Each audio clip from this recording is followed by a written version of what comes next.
estás? ¿Todo bien? Esto es hasta las 3:30. Bueno, de hecho, en cuanto a pausa real, los primeros 3 paneles de las 9:45 van a ser vía Zoom. Okay, pues no hay nadie hablando. A partir de las 12, yo sé que van a empezar a hablar de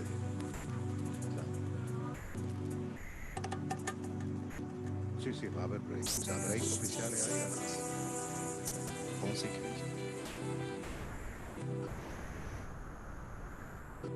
Luego hay otro a las 12:30. Y después del almuerzo, una última parte. Oye, más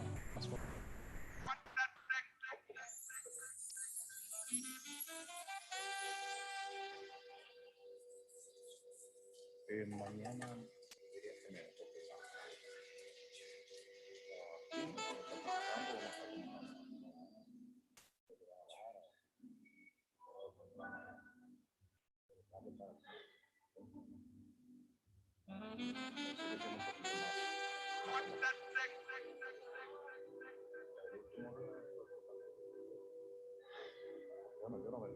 no tengo que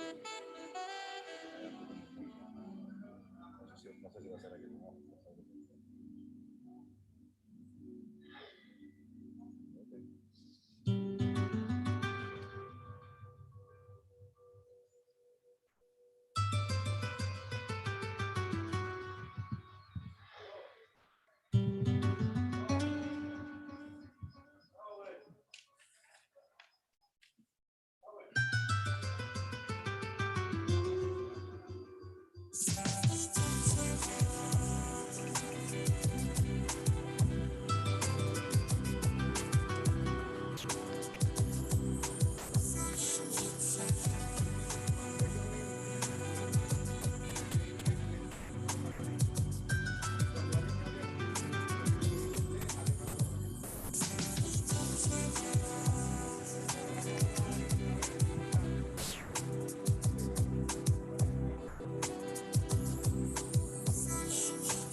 Have to talk to you.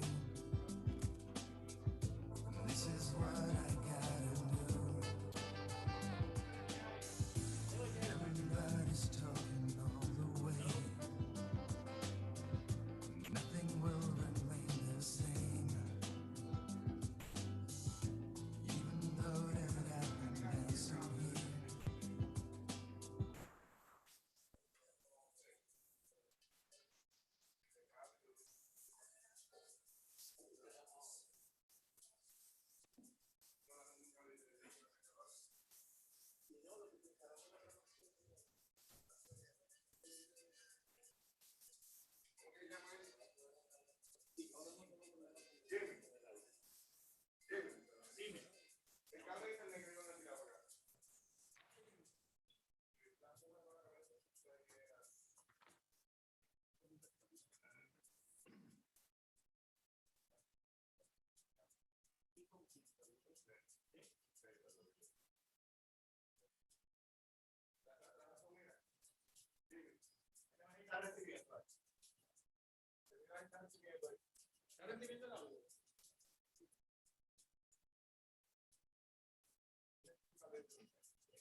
Now you're standing just in front of me. It will never be the same.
Eddie, Eddie, hazme el favor, háblame, dime, envíame la señal.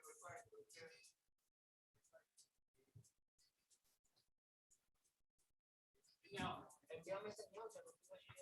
Ahí no hay señal. No. ¿Qué tú tenías ahorita? Que tú me estabas, que tú me estabas estabas. Que te estoy mandando, pero lo que cambió fue la consola. Debe estar el traductor volvió al cerebro para poder hacer cambio. Cuando se necesite en inglés la transmisión, yo la paso yo. Bueno, o sea, pues, no tienen que hacer nada. Ahorita me estaba llegando esto y ahora no me está llegando. Nada, te está llegando.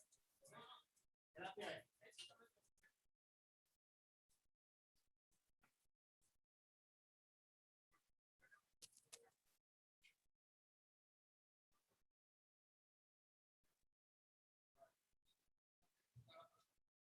Quédate ahí, a ver.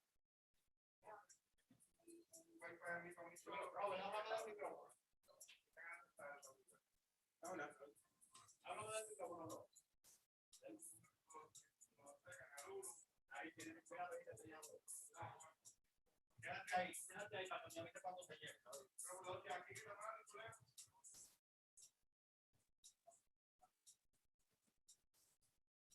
Y ahí.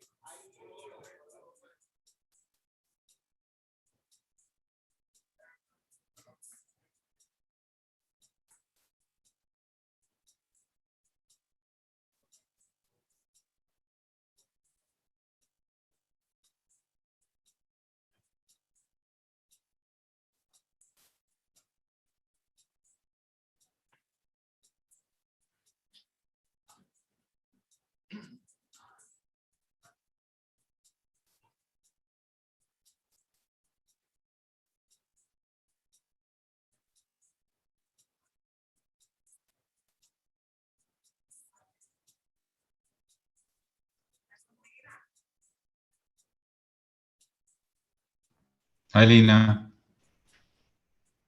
Do you hear me?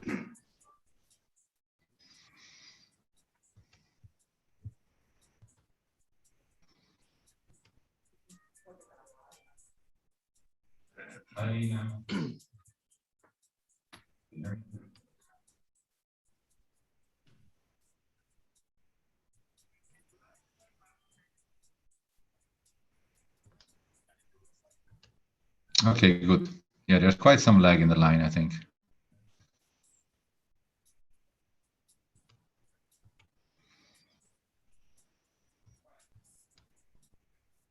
Okay. Yeah, there's quite some lag in the line, I think. Yeah, that's the distance.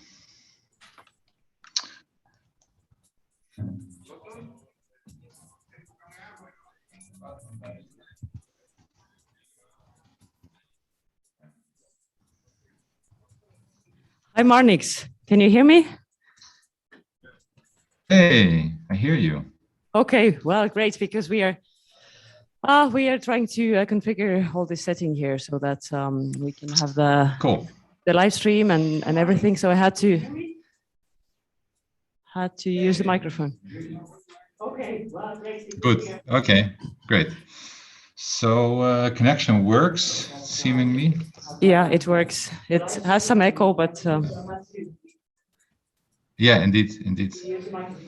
And I can also share slides. For example, this would work. has some echo, but Yeah, indeed.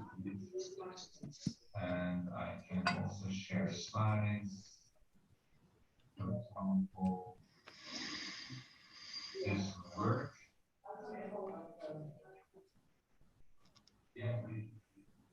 So maybe you can confirm that you see the slide full screen.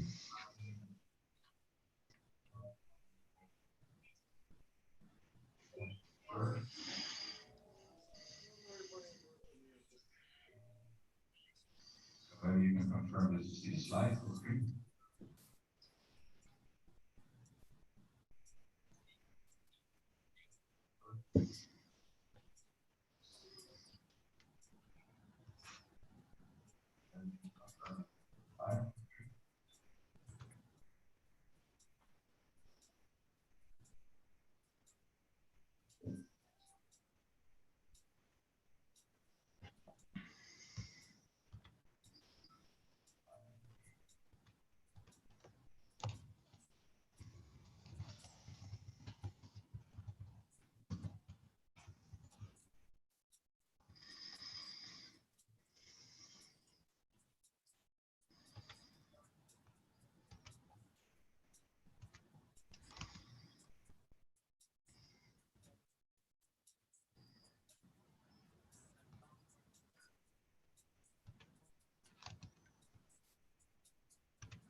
Así puedo yo estar.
Hmm.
Tú también.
Queremos anunciar que hay disponibles equipos de traducción. Si lo necesitan, se pueden acercar aquí a mi derecha. Ellos podrán asistirle con estos equipos.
Yes, I can hear you, Robert.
This will be my way out, and you will be my guide. Smile your sweetest smile, and wave my last goodbye.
All I ask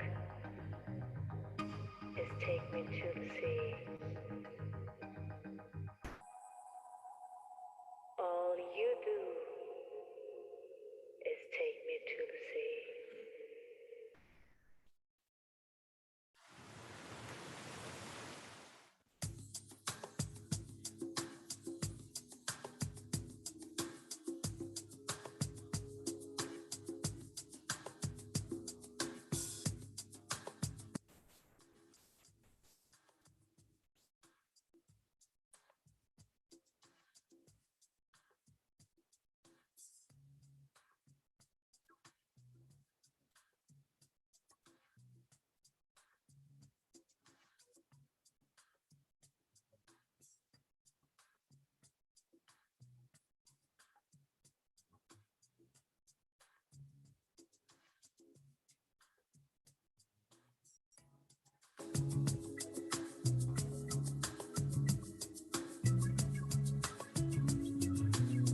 Reiteramos el anuncio de que en la mesa de registro hay disponibles aparatos para traducción. Si alguno lo necesita, pues puede dirigirse al área de entrada.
All my little stars shine just for you.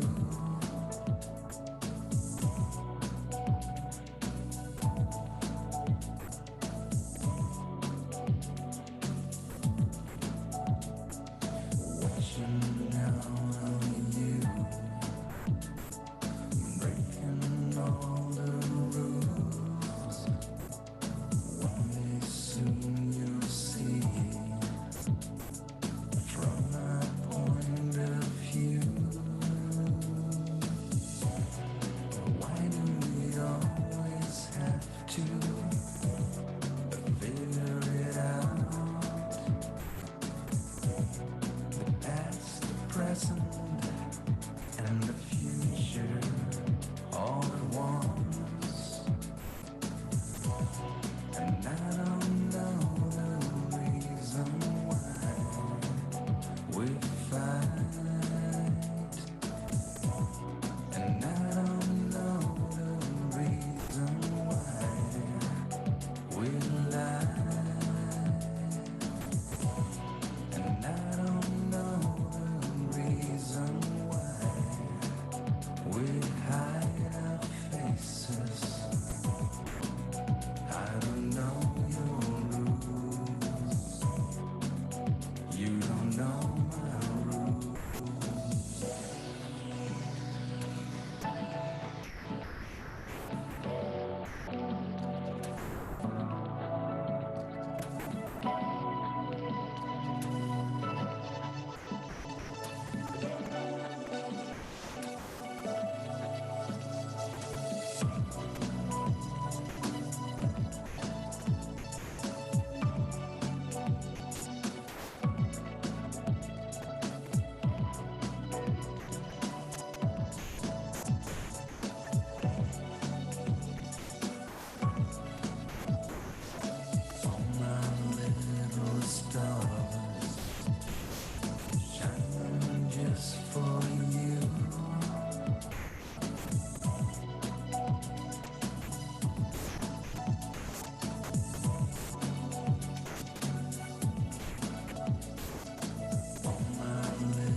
Damas y caballeros, muy buenos días.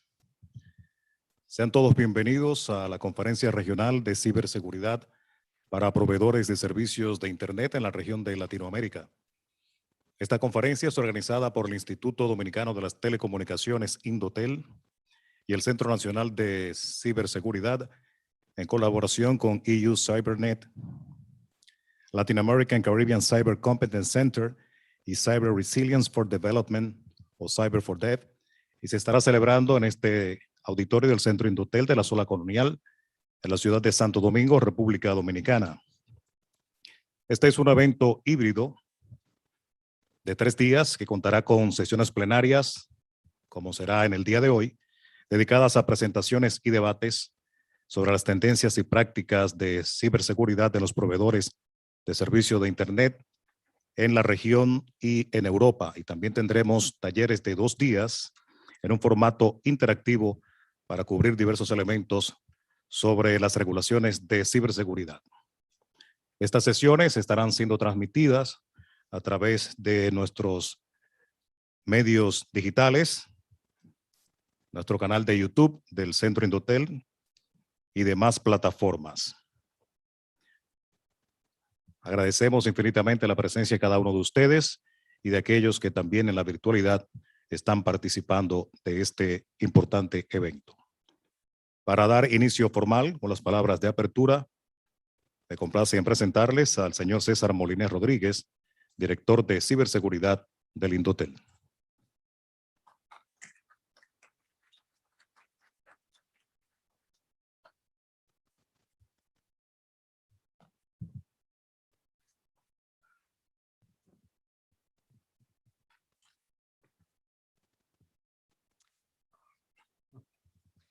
Muy buenos días. Honorable embajadora Katia Afheld, de la embajadora de la delegación de la Unión Europea en la República Dominicana. Distinguido señor Juan Gabriel Gotro, director ejecutivo del Centro Nacional de Ciberseguridad. Distinguidos invitados internacionales que nos acompañan, amigos y colegas. En nombre del Instituto Dominicano de las Telecomunicaciones, me es grato darles la más cordial bienvenida a esta conferencia regional de ciberseguridad para proveedores de servicios de Internet.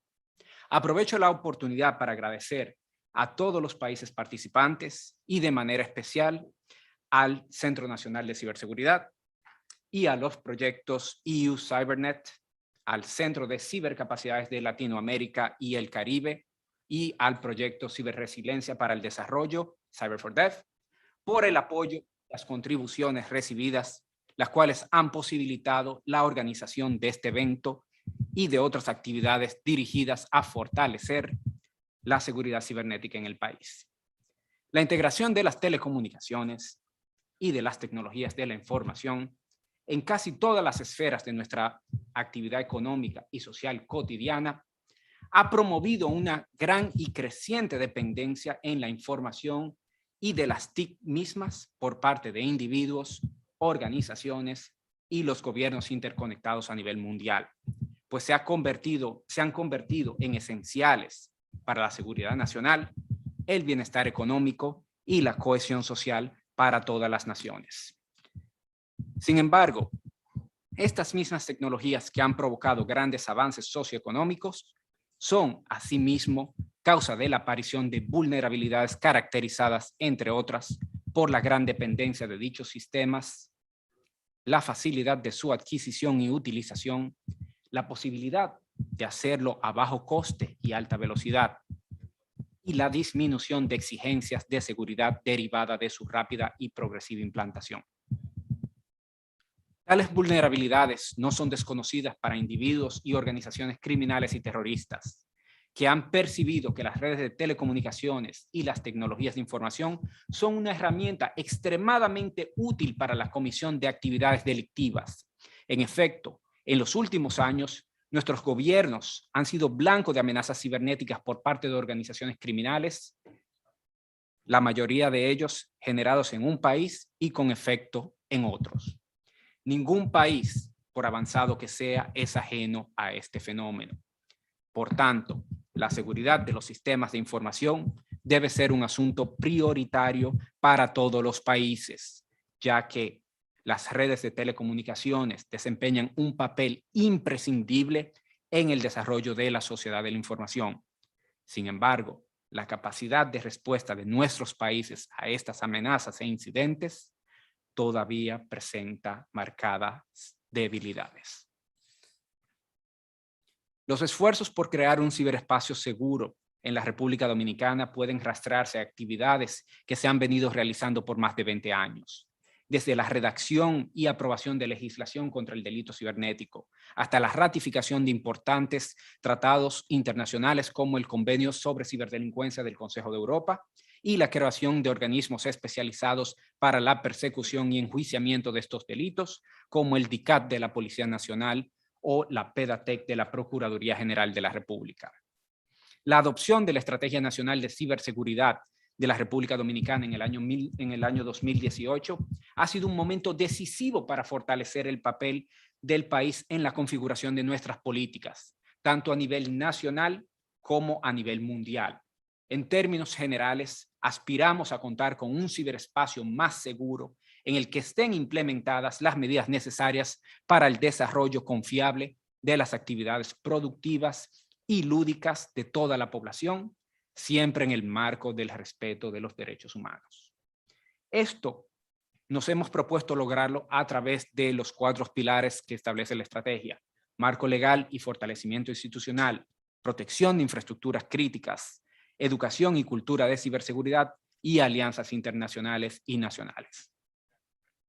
Hay muchas razones por las que el país ha querido convertirse en un participante aún más activo y un líder regional y global en ciberseguridad, ya que esto beneficiaría a la República Dominicana en primero, tener un entorno propicio para promover la inversión y el comercio de bienes y servicios a través de mercados abiertos, el libre flujo de información, la innovación y la competencia leal. Segundo, ser reconocido como líder en el área de ciberseguridad promovería la confianza pública en Internet, lo que permitiría el desarrollo más exitoso de nuestros dominios de gobierno y comercio electrónico, además de promover al país como un destino para los negocios digitales. Tercero, adoptar estándares globales y seguir las normas de comportamiento de los estados en el ciberespacio afirma que los mismos derechos que los ciudadanos tienen fuera de línea también están protegidos en línea en la República Dominicana y, en consecuencia, limitaría el riesgo del ciberdelito. Y por último, y quizás lo más importante, debido a que no hay fronteras estatales en Internet, cualquier ciberamenaza global es una ciberamenaza doméstica. Y la única forma de abordar esto es mediante la cooperación internacional continua.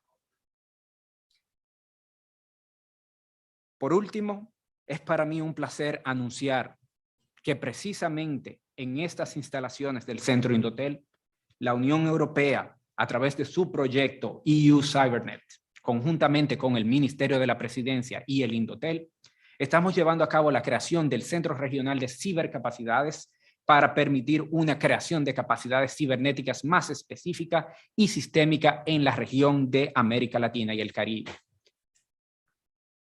El LAC4, como se le conoce, comenzará sus actividades en el año 2022 y su misión es actuar como un centro regional de conocimiento y capacitación para mejorar la educación en ciberseguridad a través de entrenamientos técnicos, formación en investigación y desarrollo, así como fortaleciendo la prevención y ayudando al desarrollo de las políticas nacionales. El enfoque de este centro es estar destinado principalmente a las organizaciones nacionales de ciberseguridad de la región y a los operadores de infraestructura crítica. Conjuntamente, se tiene previsto que el centro no solo desarrollará relaciones de cooperación con los gobiernos, las organizaciones del sector público y privado para asegurar su crecimiento sostenible de excelencia operativa, sino que también se tiene previsto que su mandato sea complementario a los esfuerzos regionales de ciberseguridad que ya están operando en la región, como son aquellos realizados por la OEA, por CARICOM Impacts y otras organizaciones internacionales. Durante las jornadas de esta semana, expertos nacionales e internacionales compartirán con ustedes sus experiencias, tanto en el plano de la definición de políticas como en la aplicación práctica de ellas. Se conocerán casos de estudios y se compartirá información no solo sobre esas experiencias, sino también sobre inquietudes y preocupaciones comunes. Esperamos que de este esfuerzo surja una voluntad fortalecida, fruto de reflexiones conjuntas para entre todos contribuir al fortalecimiento de las capacidades regionales, así como la cooperación necesaria para proteger y asegurar los sistemas de información y las redes que lo soportan. Muchas gracias y buen día.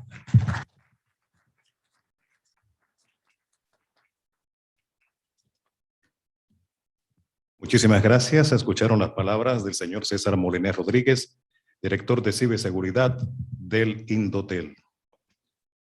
De inmediato, escuchemos las palabras del director ejecutivo del Centro Nacional de Ciberseguridad, señor Juan Gabriel Gotró.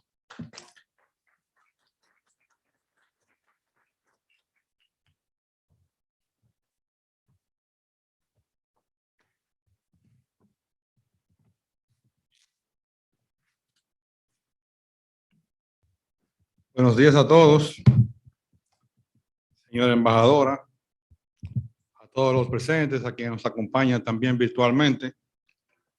En nombre del ministro de la Presidencia, licenciado Lisandro Macarrulla, y bajo el lineamiento del Viceministerio de Agenda Digital, como director ejecutivo del Centro Nacional de Ciberseguridad, aprovecho este escenario como dominicano para agradecer a la Unión Europea con sus proyectos Cyber for Dev y CyberNet,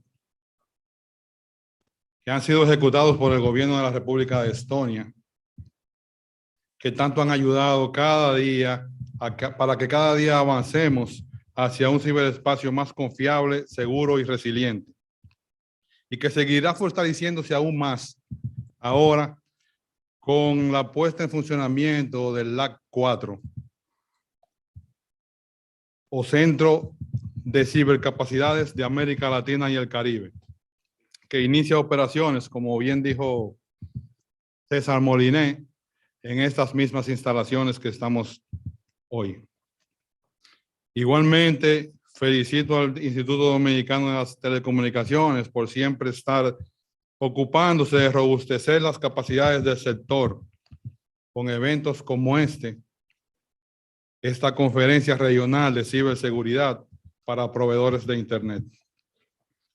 La industria de las telecomunicaciones mantiene al mundo conectado, desde las comunicaciones privadas hasta las interacciones comerciales. Es una parte intrínseca de nuestra vida diaria y damos por sentado muchos elementos, ya sea a través de teléfono, internet, radio o cables. Este sector permite comunicarnos rápidamente en cualquier lugar del mundo, en todo momento. Desde compañías de satélites, proveedores de internet, corporaciones telefónicas, la infraestructura detrás de estas organizaciones hace posible que todas nuestras comunicaciones a través de video, audio o texto se envíen globalmente, lo que ayuda al desarrollo de todas las industrias, convirtiéndose en el soporte vital de la vida moderna. En los últimos años, a medida que se ha desarrollado la tecnología, nuestro mundo ha crecido y en esa misma proporción ha cambiado el panorama de las amenazas, los ciberataques, específicamente contra la industria de las telecomunicaciones, que se han disparado, dado que esta industria controla la mayoría de la infraestructura nacional compleja y crítica.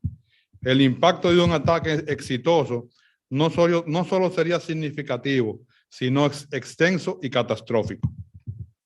Nuestro objetivo el día de hoy es resaltar las amenazas actuales y futuras relacionadas con la industria de las telecomunicaciones y explicar cómo los proveedores de servicios pueden hacer uso de las buenas prácticas para proteger sus entornos digitales e infraestructura de las ciberamenazas emergentes. Proteger las infraestructuras de telecomunicaciones no es nada fácil.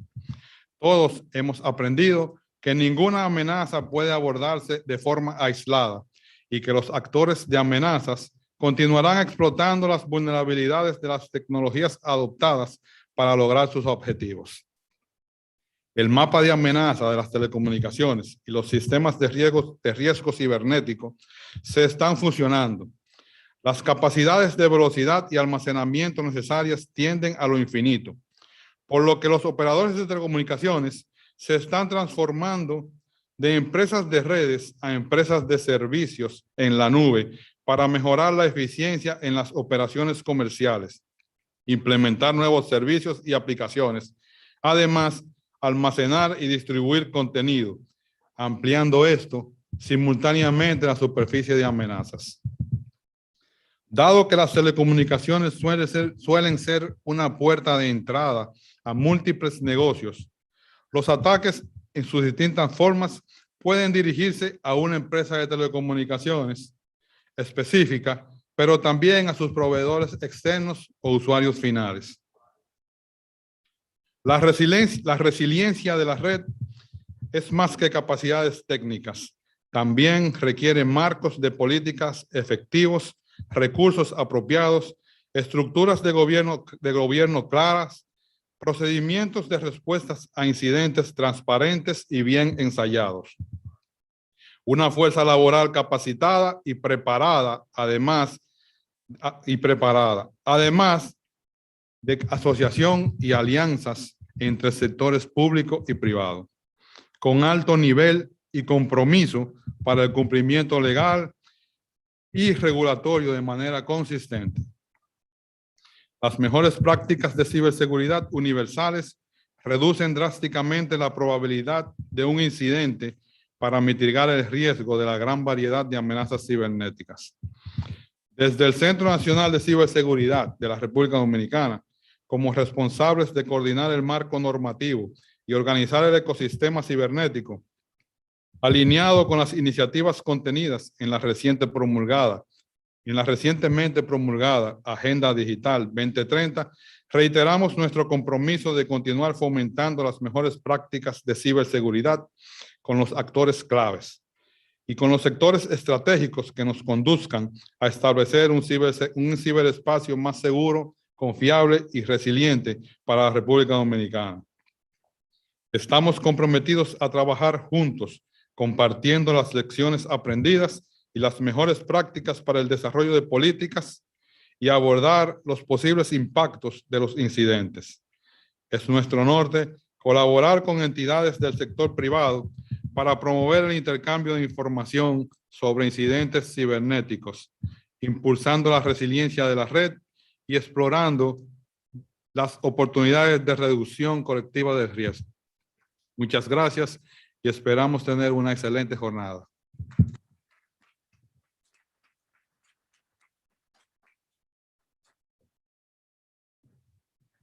Muchísimas gracias al señor Juan Gabriel Cotró, director ejecutivo del Centro Nacional de Ciberseguridad, por sus palabras tan motivadoras y que pudo resumir en tan breve tiempo el gran trabajo que realizan.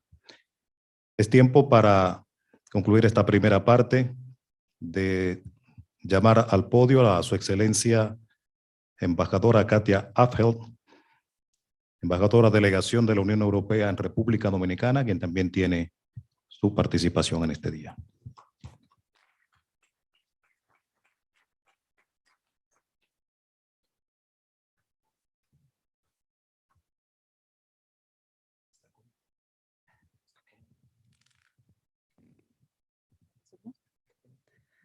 Buenos días. ¿Está bien? Ok. Distinguido director de ciberseguridad de Indutel, señor César Molinet. Distinguido director ejecutivo del Centro Nacional de Ciberseguridad, señor Juan Gabriel Cotró. Distinguidos panelistas y expertos. Distinguidos colegas europeas de las iniciativas Cyber for Dev y EU CyberNet. Estimados colegas de la delegación de la Unión Europea, damas y caballeros.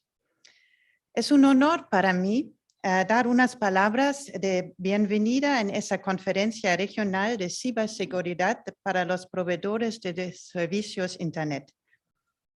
Quiero iniciar destacando la importancia que la Unión Europea da a la ciberseguridad en un mundo cada vez más digitalizado. En la sociedad interconectada de hoy, las telecomunicaciones han cambiado nuestra forma de interactuar en la vida cotidiana.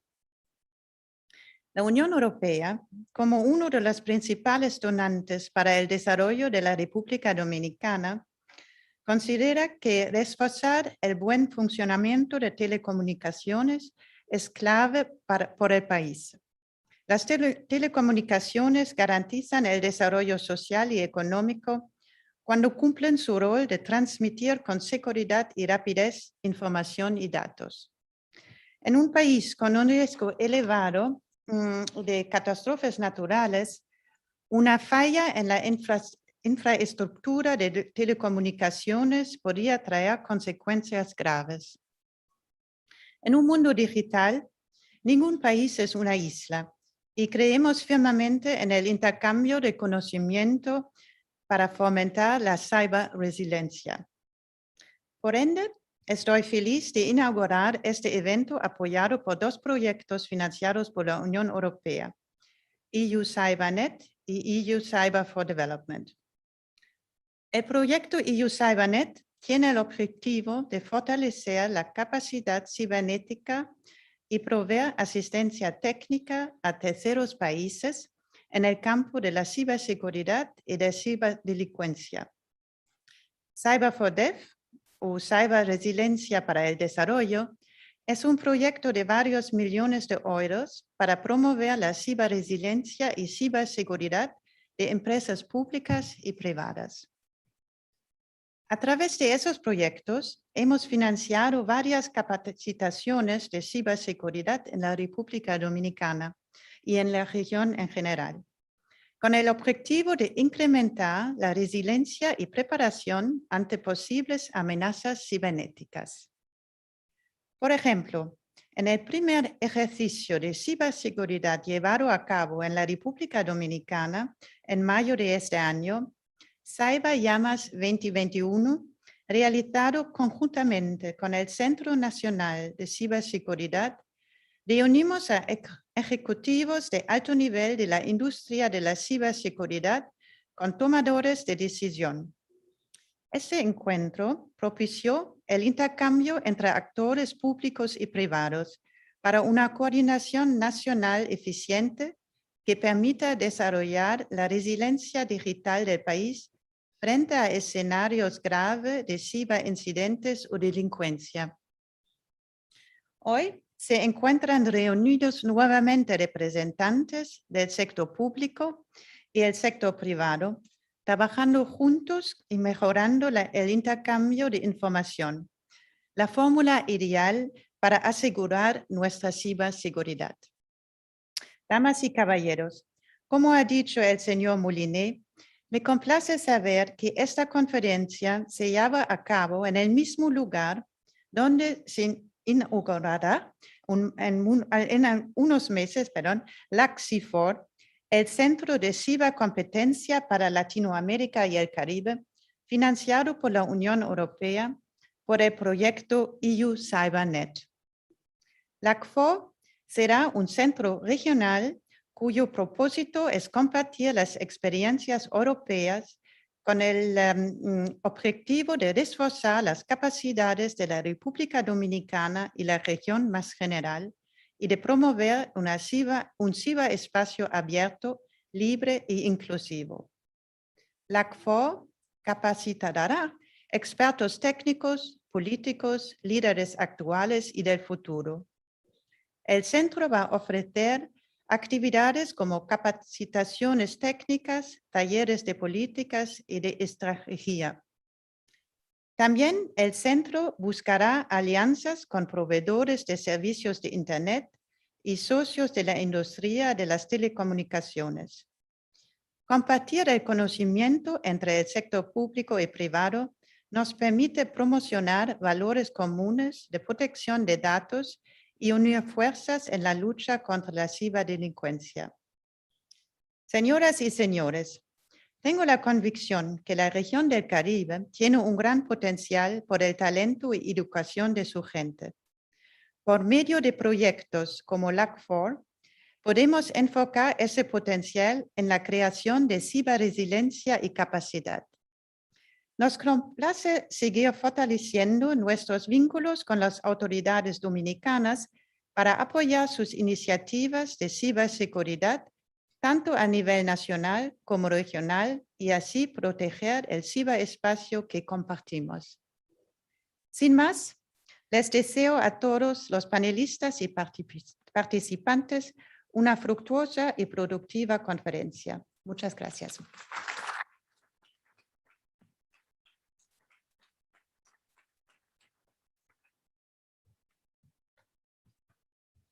Muchísimas gracias a la señora embajadora Katia Affeld de la Unión Europea y la República Dominicana. Agradecemos sus grandes esfuerzos de cooperación para nuestro país y para toda la región y, cómo no, en este caso, con lo que tiene que ver con la ciberseguridad.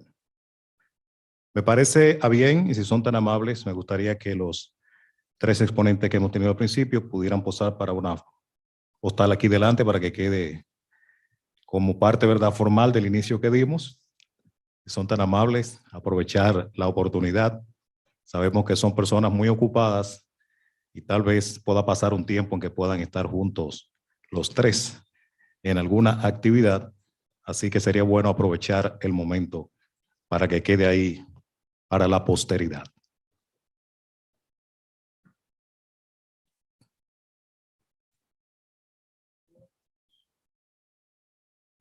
Como ya habíamos anunciado, estas actividades son híbridas, o sea, tendremos participación también en la virtualidad, aprovechando las facilidades y los beneficios de la tecnología.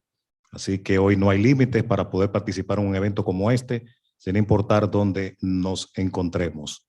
Y creo que tenemos listo ya, ¿verdad?, la primera participación del día de hoy, con el tema entorno de amenazas de ciberseguridad y lo que trae a los proveedores de servicio de Internet. Esta participación está a cargo de la señora Victoria Beckham, encargada de la unidad de crímenes digitales de Microsoft. Así que si lo tienen todo listo, por favor, pues podemos iniciar con esta primera parte. Muchísimas gracias. ¿Me pueden oír bien? Escuchamos perfectamente. Perfecto. Buenos días a todos. Mi nombre es Victoria Beckman. Como lo mencionaron, soy directora de seguridad digital para las Américas en Microsoft. Y hoy vamos a hablar sobre Cybersecurity Threat Environment and what it brings to ISPs. La presentación va a ser en inglés para beneficio del público, pero si tienen alguna pregunta o algo que no entendieron, también lo podemos hacer en español. Bueno, comencemos.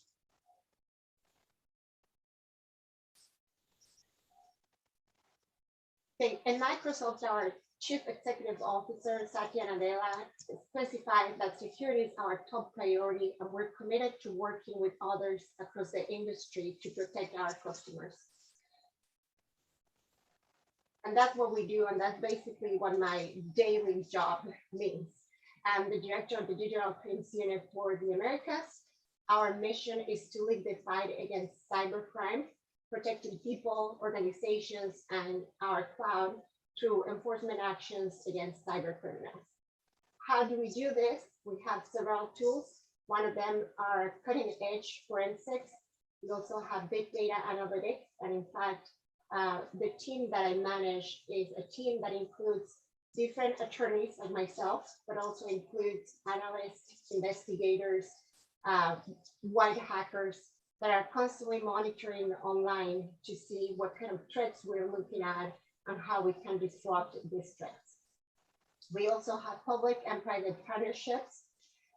We have and try to come up with novel legal strategies because unfortunately, legislation hasn't evolved at the same rate that technology is evolving.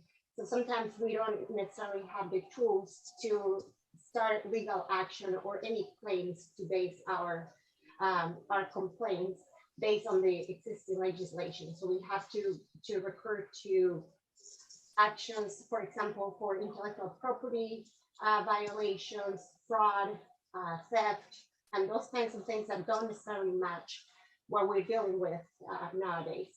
And we also work with criminal referrals, in which we have close relationships with authorities across the region, Interpol, Europol, in other regions, to try to deter these cyber criminals. And what do? We basically have a team of analysts and investigators that are constantly monitoring for some of the key initiatives that we're looking for. So our areas of focus are business email compromise. In fact, it's the most costly type of compromise, and we have seen an increase over the last 2 years with credential theft and cyber-enabled fraud. We also have an arm that works on online child exploitation and distribution of child sexual exploitation images. We work together with NIMNIC here in the United States to try to disrupt this kind of cyber crime. Obviously, we don't have jurisdiction to enforce any of this, but we work with them and even with competitors to try to provide information, evidence, and evidence of activity online to try to dismantle these criminals. We have also an initiative on tech support fraud that are technical support scams, normally through phone calls, through call centers, or phishing emails, or opening of windows to update software that end up being this technical support fraud. We do malware disruptions, and I'm going to talk about those in a little bit. Business operation integrity. We also work on Azure fraud, or any illegal use of our cloud or our Microsoft products on the cloud, to keep the internet safe, generate more trust for our customers, and work together to try to dismantle criminal activities. And as I mentioned, we do this also through partnerships with public and private companies. One of the big agreements, and one of the companies that we do work with are ISPs. And again, I'm going to explain that a little bit later.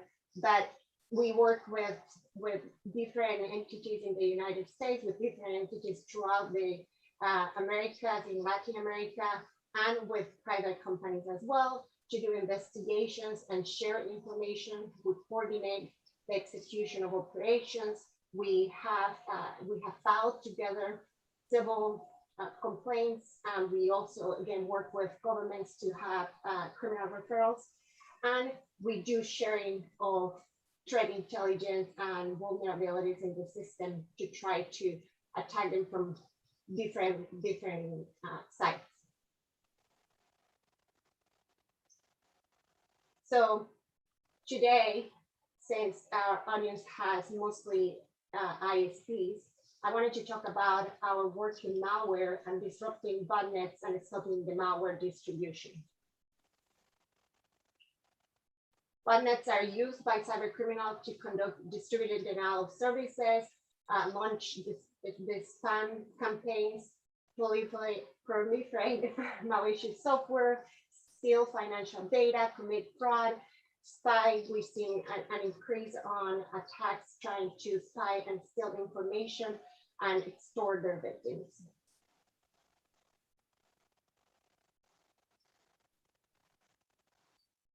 And as I mentioned, we try to use legal actions to dismantle this criminal activity. We try to identify where this activity is happening. We do the investigation. Our investigators and data analytics produce these reports with all the evidence that obviously has been preserved, and we work the cases so that when we provide the information to law enforcement, they have everything they need to proceed with prosecution of these individuals. And then ultimately the objective is to disrupt and dismantle any of these structures throughout the region. These are the results of our Microsoft Digital Defense Report. It was just published a couple of weeks ago, maybe, and it shows the malware trends, and it shows the way that the kind of activity that we are receiving. This is activity that we can tell in our cloud. So any on-site attacks, we don't really have access to that information, but based on signals that we receive in our cloud, we have that the attacks are suspicious PowerShell command line, process collected data from local systems, path direction, suspicious file was observed, and we have a huge list of attacks. But the most surprising, or I guess not surprising thing, but shocking thing is that it's still, regardless of the method, most of these methods still relied on patched edge applications, lateral movement via connected drives, and weak credentials on available services, which are basic cybersecurity hygiene things that your organization can do, and that these cyber criminals are taking advantage of, not necessarily complicated attacks and complicated structures.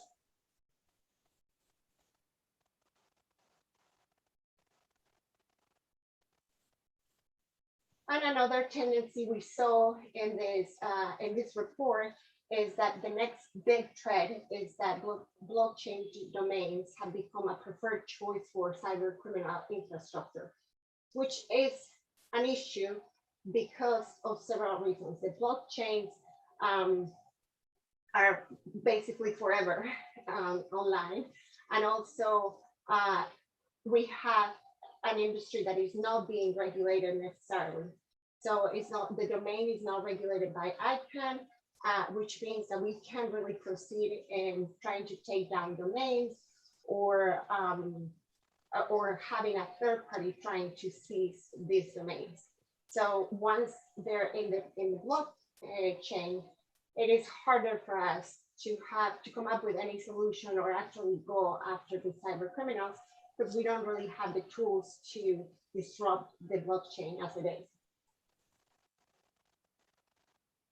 And how do we do this? As I mentioned, we have our team that acquires targets, and we acquire targets based on trends that we see, based on information from our customers, based on information from law enforcement. And we investigate, and based on what we find, we try to orchestrate a global partnership to take action. So we have to look at issues of jurisdiction, what kind of legal action we can have or follow, what kind of cooperation we can have with local authorities, the type of law, so on and so forth. Then we enable CERTs and ISPs globally to notify about these threats and to remediate. And then we also try to avoid this by embedding our malware intelligence into Microsoft products and services. So the information that we get from these operations, from this reading of threats in the cloud, is incorporated to later improve our products.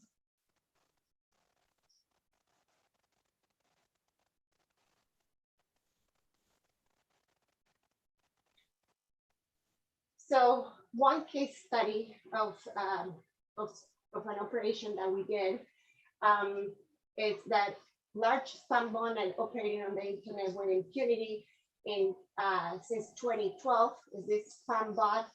And how does it work? The bot delivers ransomware, financially target ransomware, and then can be used for this computer network attack and denial of services attack. The issue that we normally have is that the command and control, or the C2 that operates this malware, resides in jurisdictions where we don't have agreements or the legal means to get cooperation and to get information. And the problem also is that these botnets are utilizing large scale domain generation algorithms that leverage 40 plus domains. In fact, we saw in the last year that 30,720 potential new domains were generated by these DGAs in just 3 or 4 days. So it's a great scale and something that is hard for us and for humans to keep up with. We do use artificial intelligence to try to work with these domains that are being generated, and we also use artificial intelligence in looking for threats when it comes to online child exploitation. So what do? We have, on the public side of things, we have law enforcement, we have governments of the countries, we have the certs, and not all countries have certs, and then we have the ICANN for domains. And then from our side, we have the threat intelligence that we can provide. We work with telecommunication providers, antivirus vendors, and with financial institutions, especially, for example, now with ransomware, we're trying to do payment disruption and trying to work with the banks to avoid this. In some cases, we're actually working with crypto wallets to try to disrupt payments for malware or ransomware. And how do we do this? Again, once we have set up a strategy, then we can either go with IP blocking. If we can, through ICANN, we could either file criminal action, civil action. We notify the public. We try to seize the domains. We do physical seizure of service when they're located in jurisdictions to which we have access. And we do domain registration blocking.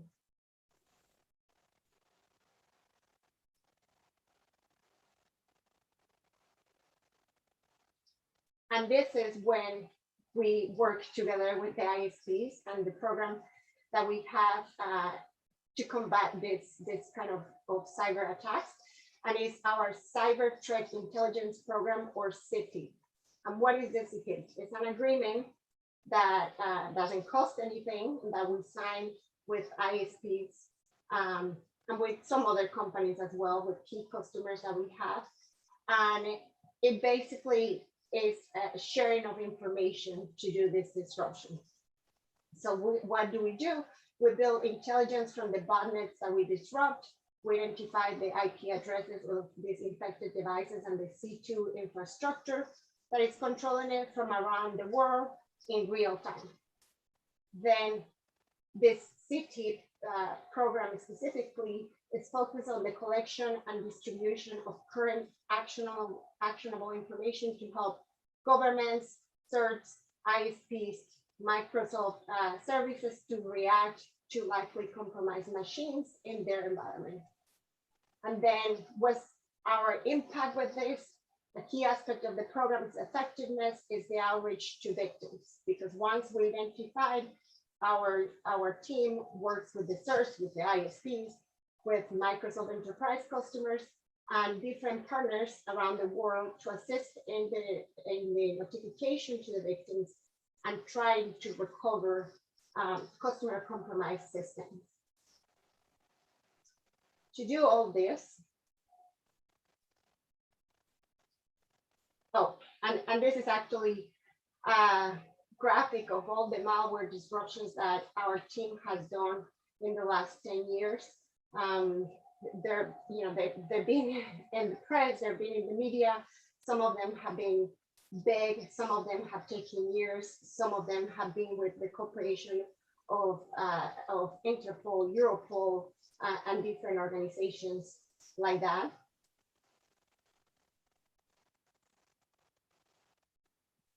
So again, what we do is we try to collect all this information. We have different sources. We have the internet, we have signals that we get. We get information from our own customers, information from other organizations with which we share information. And then we have this huge database, and the database can provide information to improve our own products, but also to the CERTs so that they can improve their emergency response and change their incident response plans. we have an actual dashboard that the ISPs or whoever signs a CTIP agreement has access to see all the threats in real time. We have the reports based on that dashboard, and we have critical infrastructure information sharing and analysis centers, or ISACs.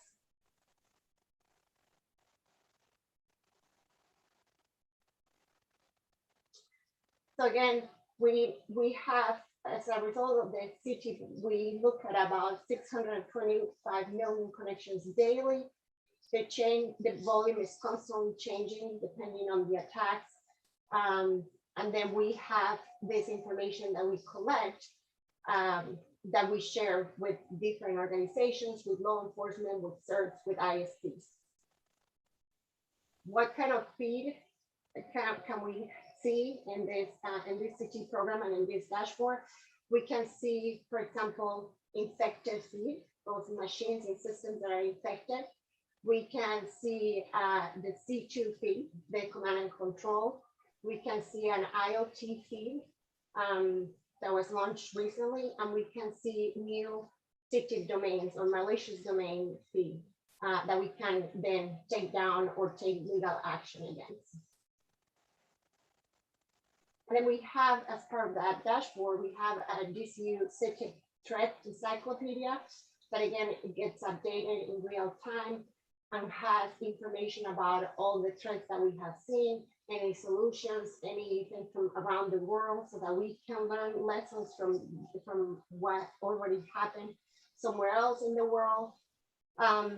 We can have a description, we can have information that our analysts and investigators are seeing, and all of this is being used by us and by other companies and law enforcement to try to dismantle these cyber criminals before anything happens, or to try to improve and change our processes so that they cannot do it in the future.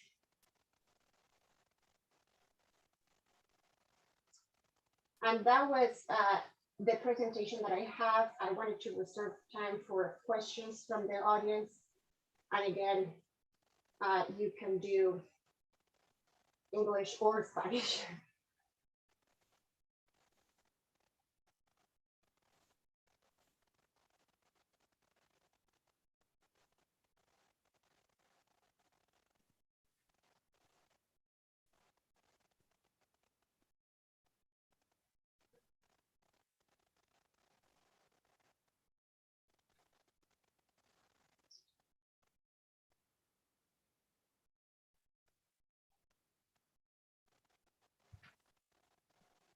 Hi, good morning, everyone. One question, great presentation, by the way. One question, what percentage of attacks are you seeing from outdated, unsupported Microsoft products that are currently still in the marketplace? In some of my experiences today, you've got economies that are unable to meet the cost of operation or utilization of current technologies by Microsoft. And hence, a lot of these organizations are resorting to the use because they have no other choice of outdated, sometimes cracked software, etc. Is there an opportunity for Microsoft to provide guidance to countries and entities within countries that are faced with such limitations? And how is Microsoft handling the use of these technologies as it relates to the current threats we're experiencing? Well, thanks for the question. And yes, obviously we are aware of the differences in infrastructure, the difference in systems. One thing though is that a lot of the attacks that or the signals that we receive, as I mentioned, are signals that come through our cloud. We can't really see any on-site attacks. And that means also that if adoption of the cloud is not as quick as in other regions, then it is harder for us to see those threats and the risks. Now, in terms of existing software, we're constantly releasing patches and trying to help with updating these systems. But even then, it's not even a problem of the technology. As I mentioned, the majority of issues that we see is that the patch exists, but it's not applied. And there's been instances where we notified and say, you know, here, apply this patch. It doesn't happen. So when the attack happens, we can only say we told you so. And we also have in terms of the sophistication, unfortunately, the sophistication of the attackers, they're being funded, and the magnitude and the scope of the attacks is constantly increasing. So even when we try to patch these systems, we try to do cybersecurity awareness training and these kinds of things, sometimes it's just impossible to predict what kind of attack is going to happen and how this could be solved. In the last year, also, unfortunately, we have seen increasing attacks to critical infrastructure. And this critical infrastructure, for example, in the case of a water treatment facility, it is likely that the technology is going to be obsolete. And we can't really predict or do anything about that. So I guess the short answer is, when we provide the patches, when we notified, it's important to follow through and do those things that we can actually predict to try to mitigate any potential damage.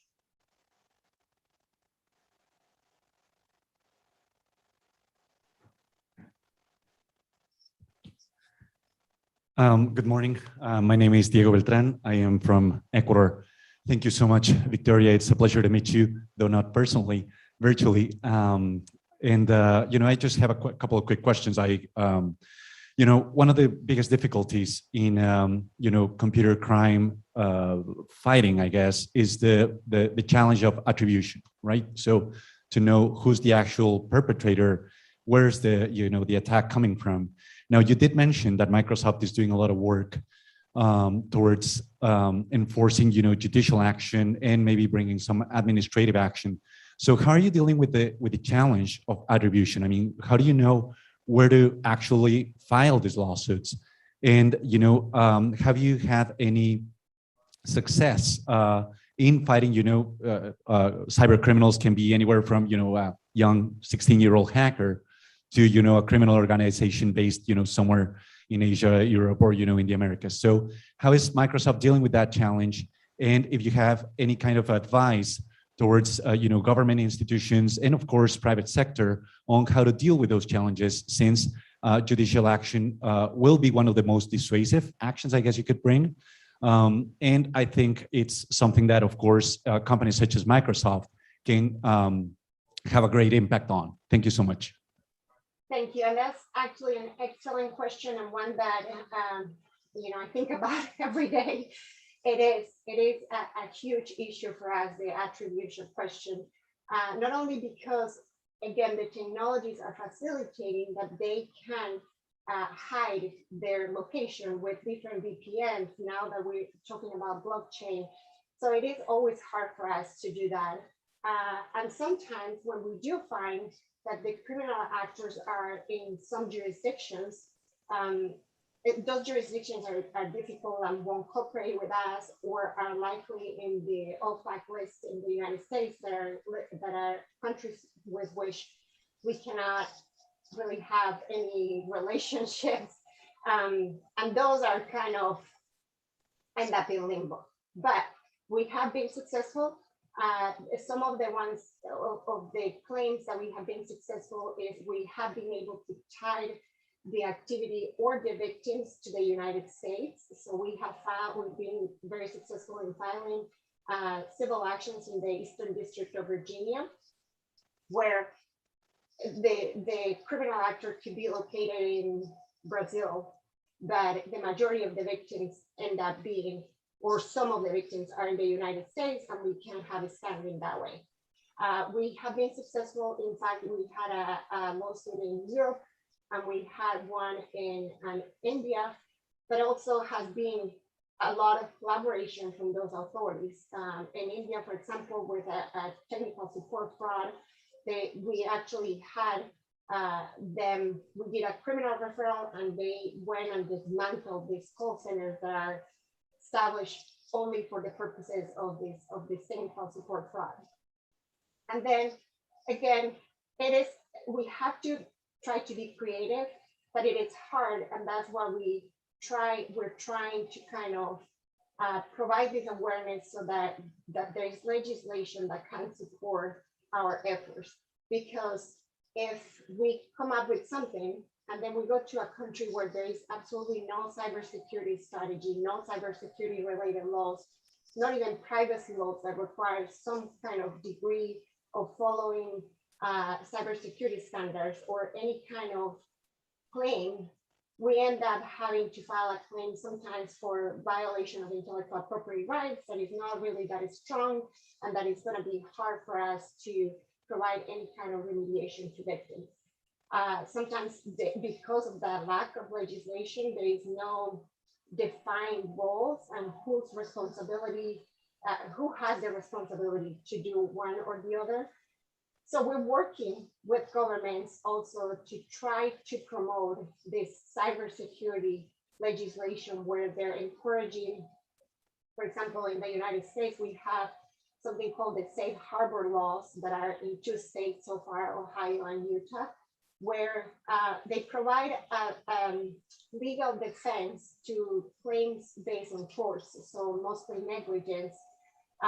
If because of a data breach, somebody was affected and claims that the company was negligent in handling the information, the safe harbor laws provide kind of a safe haven and a legal defense, so long as the company can demonstrate that they were following a recognized industry standard like NIST or ISO. So the attribution issue has to be a work done together, where there are laws that are advancing, where there is cooperation with different governments, and that's kind of what we try to do. We unfortunately, again, all we can do for now is try to tie it to jurisdictions where there are some protections. In Europe, there are really strong protections, so we either try to tie it to a location in Europe or in the United States.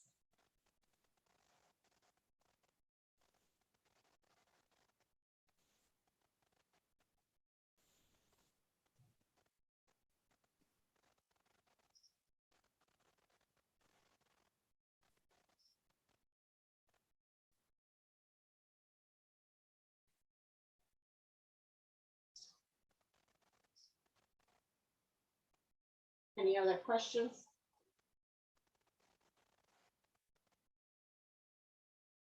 Well, in the meantime, my team and the DCU and Microsoft is working constantly to do this. We do a lot of trainings to law enforcement in how we handle these cases, how they can handle these cases, best practices. So I'm always open to any ideas to collaborate, any initiatives. That's how we ended up, how Cesar Molina invited us to participate in this. So I'm very active on LinkedIn. If anyone wants to contact me and has any questions, wants any kind of additional information about any of the things that we do, I'll be more than happy to provide that.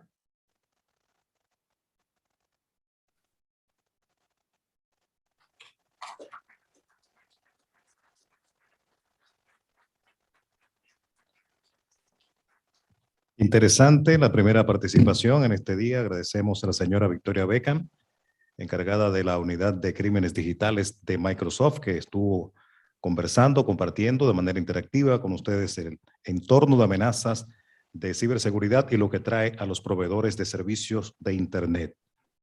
Creo que podemos pasar inmediatamente al siguiente panel virtual, ¿verdad? ¿Está todo en orden? Un minutito. ¿Hay otra pregunta del público? Ok. Hello, Victoria. We have a question from the audience. It can be assumed. So it goes like this. With respect to attribution and jurisdictional authority, are there any bilateral, multilateral agreements within the international law to assist or facilitate collaboration against cybercrime? Yes, there is the Budapest Convention. Not all countries have agreed to the Budapest Convention.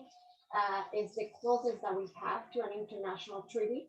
And there are, of course, existing international treaties and agreements to fight any kind of crime. And then by default, it also includes any cyber crimes or things of this nature. There are different agreements that had also existed before about enforcement, foreign judgments, or even letters of derogation. But there is not, because not all countries have adopted the Budapest Convention, and because it's not necessarily a mandatory law, there is no something that we can say for sure or for certain we're gonna get collaboration. It all comes down to our relationships and working with the different law enforcement and governmental authorities.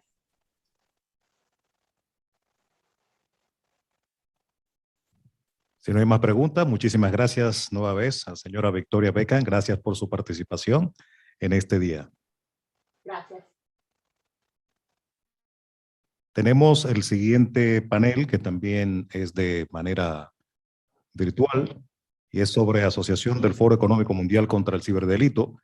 Es un conversatorio en el que participarán el señor Tal Goldstein, director de estrategia en el Centro de Ciberseguridad del Foro Económico Mundial, señor Derek Mankey, jefe de las perspectivas de seguridad y alianzas de amenazas globales de Fortinet, la señora Leslie Daigle, director técnico y directora del programa de integridad de Internet de Global Cyber Alliance, también el señor Doug Witzke, director asistente en respuesta a amenazas cibernéticas de Interpol, y la señora Marina Fullwood Nogales, directora global de inteligencia cibernética del Grupo Santander. A partir de este momento y por los próximos 45 minutos, ellos estarán compartiendo interesantes temas con ustedes. Adelante.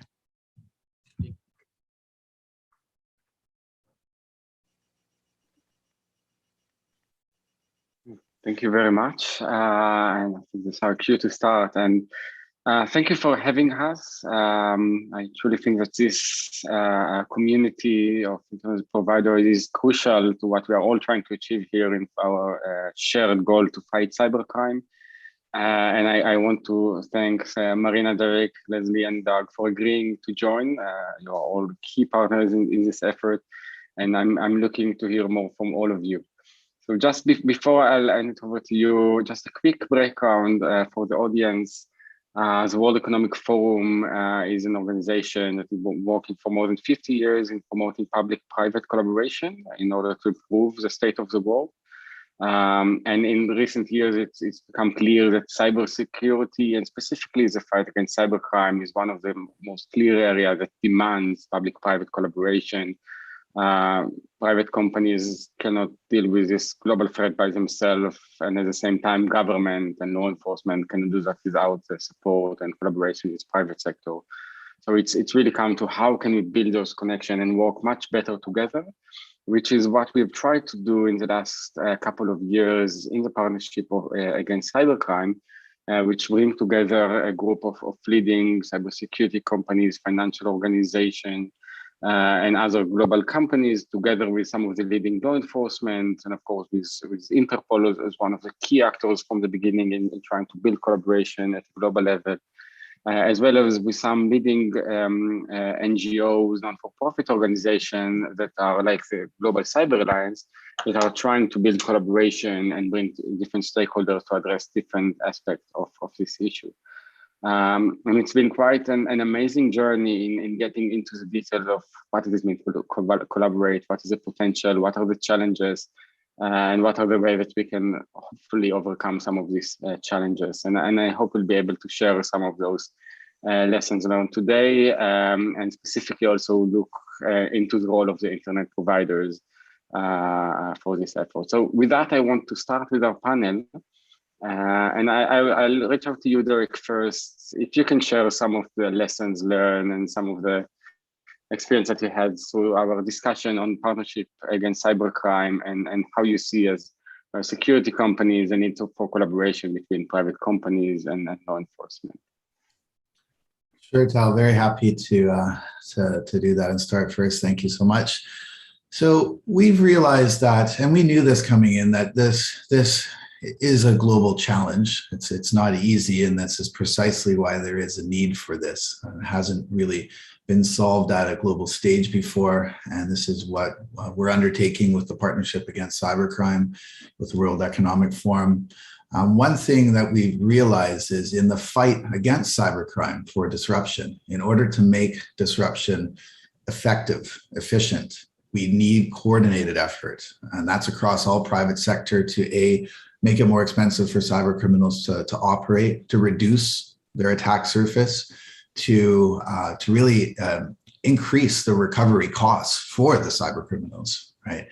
And this is how we need to do that, through everything from the private sector and security companies like ourselves at Fortinet to be able to consume information to raise the security stack, to mitigate, to make it harder for cyber criminals to get into networks, as an example, to track that in threat intelligence. But we can that's only one piece, of course, in the private sector. What we've learned is that as we open this up between even other private sector companies, research firms as an example, outside of security vendors, ISPs, which we can talk about as well, going to public sector, there's different needs. There's different actionable intelligence for each partner.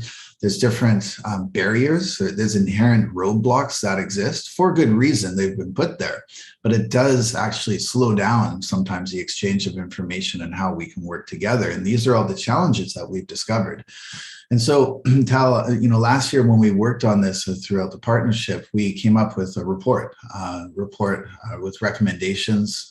This was a result of workshops and lessons learned, even just over a year of meetings. And there's a lot of key principles that we uncovered there that really hold true today. One, that we absolutely need to respect those challenges. We need to effectively innovate and create new solutions. So that's everything from different working groups and ways that we share that information. We need to understand that there's mutual benefit, right? There's different value. What's valuable to Fortinet, i.e., technical indicators of compromise that we can put into our security controls and protect customers. That holds value to some other members, but sometimes they're also looking for contextual information. Attribution was just mentioned on the speaker before our panel today. And again, those are things that we look at and try to solve. So it's really about respect, trust building exercises is really important. We have also learned we can't boil the ocean here. This is a monumental challenge when we look at it. We need to be able to approach this with working proof of concepts, form working groups, have these conversations, be able to understand what is valuable to other members, compare notes, if you will, and basically take it to the drawing board with workshops. And that's what's really worked, I think, with the partnerships, is these interactive workshops that we have to understand that before, again, we attempt to just jump into things and boil the ocean. So these are the lessons that we've learned from that. I think that there's also a lot of goodwill out there, right? We've learned there's a lot of goodwill. There's a lot of willingness to participate, but it really needs to be done strategically, Tal. It's no secret that cybercrime worldwide is completely organized now. It's very tactical in nature. And so when we look at disruption efforts, right, how do we reduce that attack surface and get to this problem? To reduce cybercrime profits, as an example, and to reduce risk in society. That is something that doesn't happen overnight. And, this is something that, working together, we've realized it's going to take some time within the partnership. There's a lot of goodwill, but we're also being able to take this to different projects as we roll out the partnership. to be able to break down those barriers. Great. Thank you, Derek. And we'll follow up more on the ISP perspective. But before that, just to make sure, I think one of the things that we realize that it might seem like a topic that will be very neutral to cybersecurity companies and security providers like Fortinet, but it actually goes much beyond. And maybe to emphasize that point, Marina, coming from a financial service organization, if you can share more on your perspective on how you see the collaboration with law enforcement, with other companies into joint action against cybercrime, and appreciate that. Great, thanks, Tal, y muchas gracias a todos. Es un placer estar aquí esta tarde, esta mañana. Okay, so yeah, I mean, I think Derek summed it up very well. From a financial services perspective, I think that the landscape's changed dramatically. 5 years ago, this discussion about collaboration and working together with not just the likes of Fortinet and law enforcement and other companies, but even with our competitors, other banking other financial sector organizations on cybersecurity would have been unthinkable.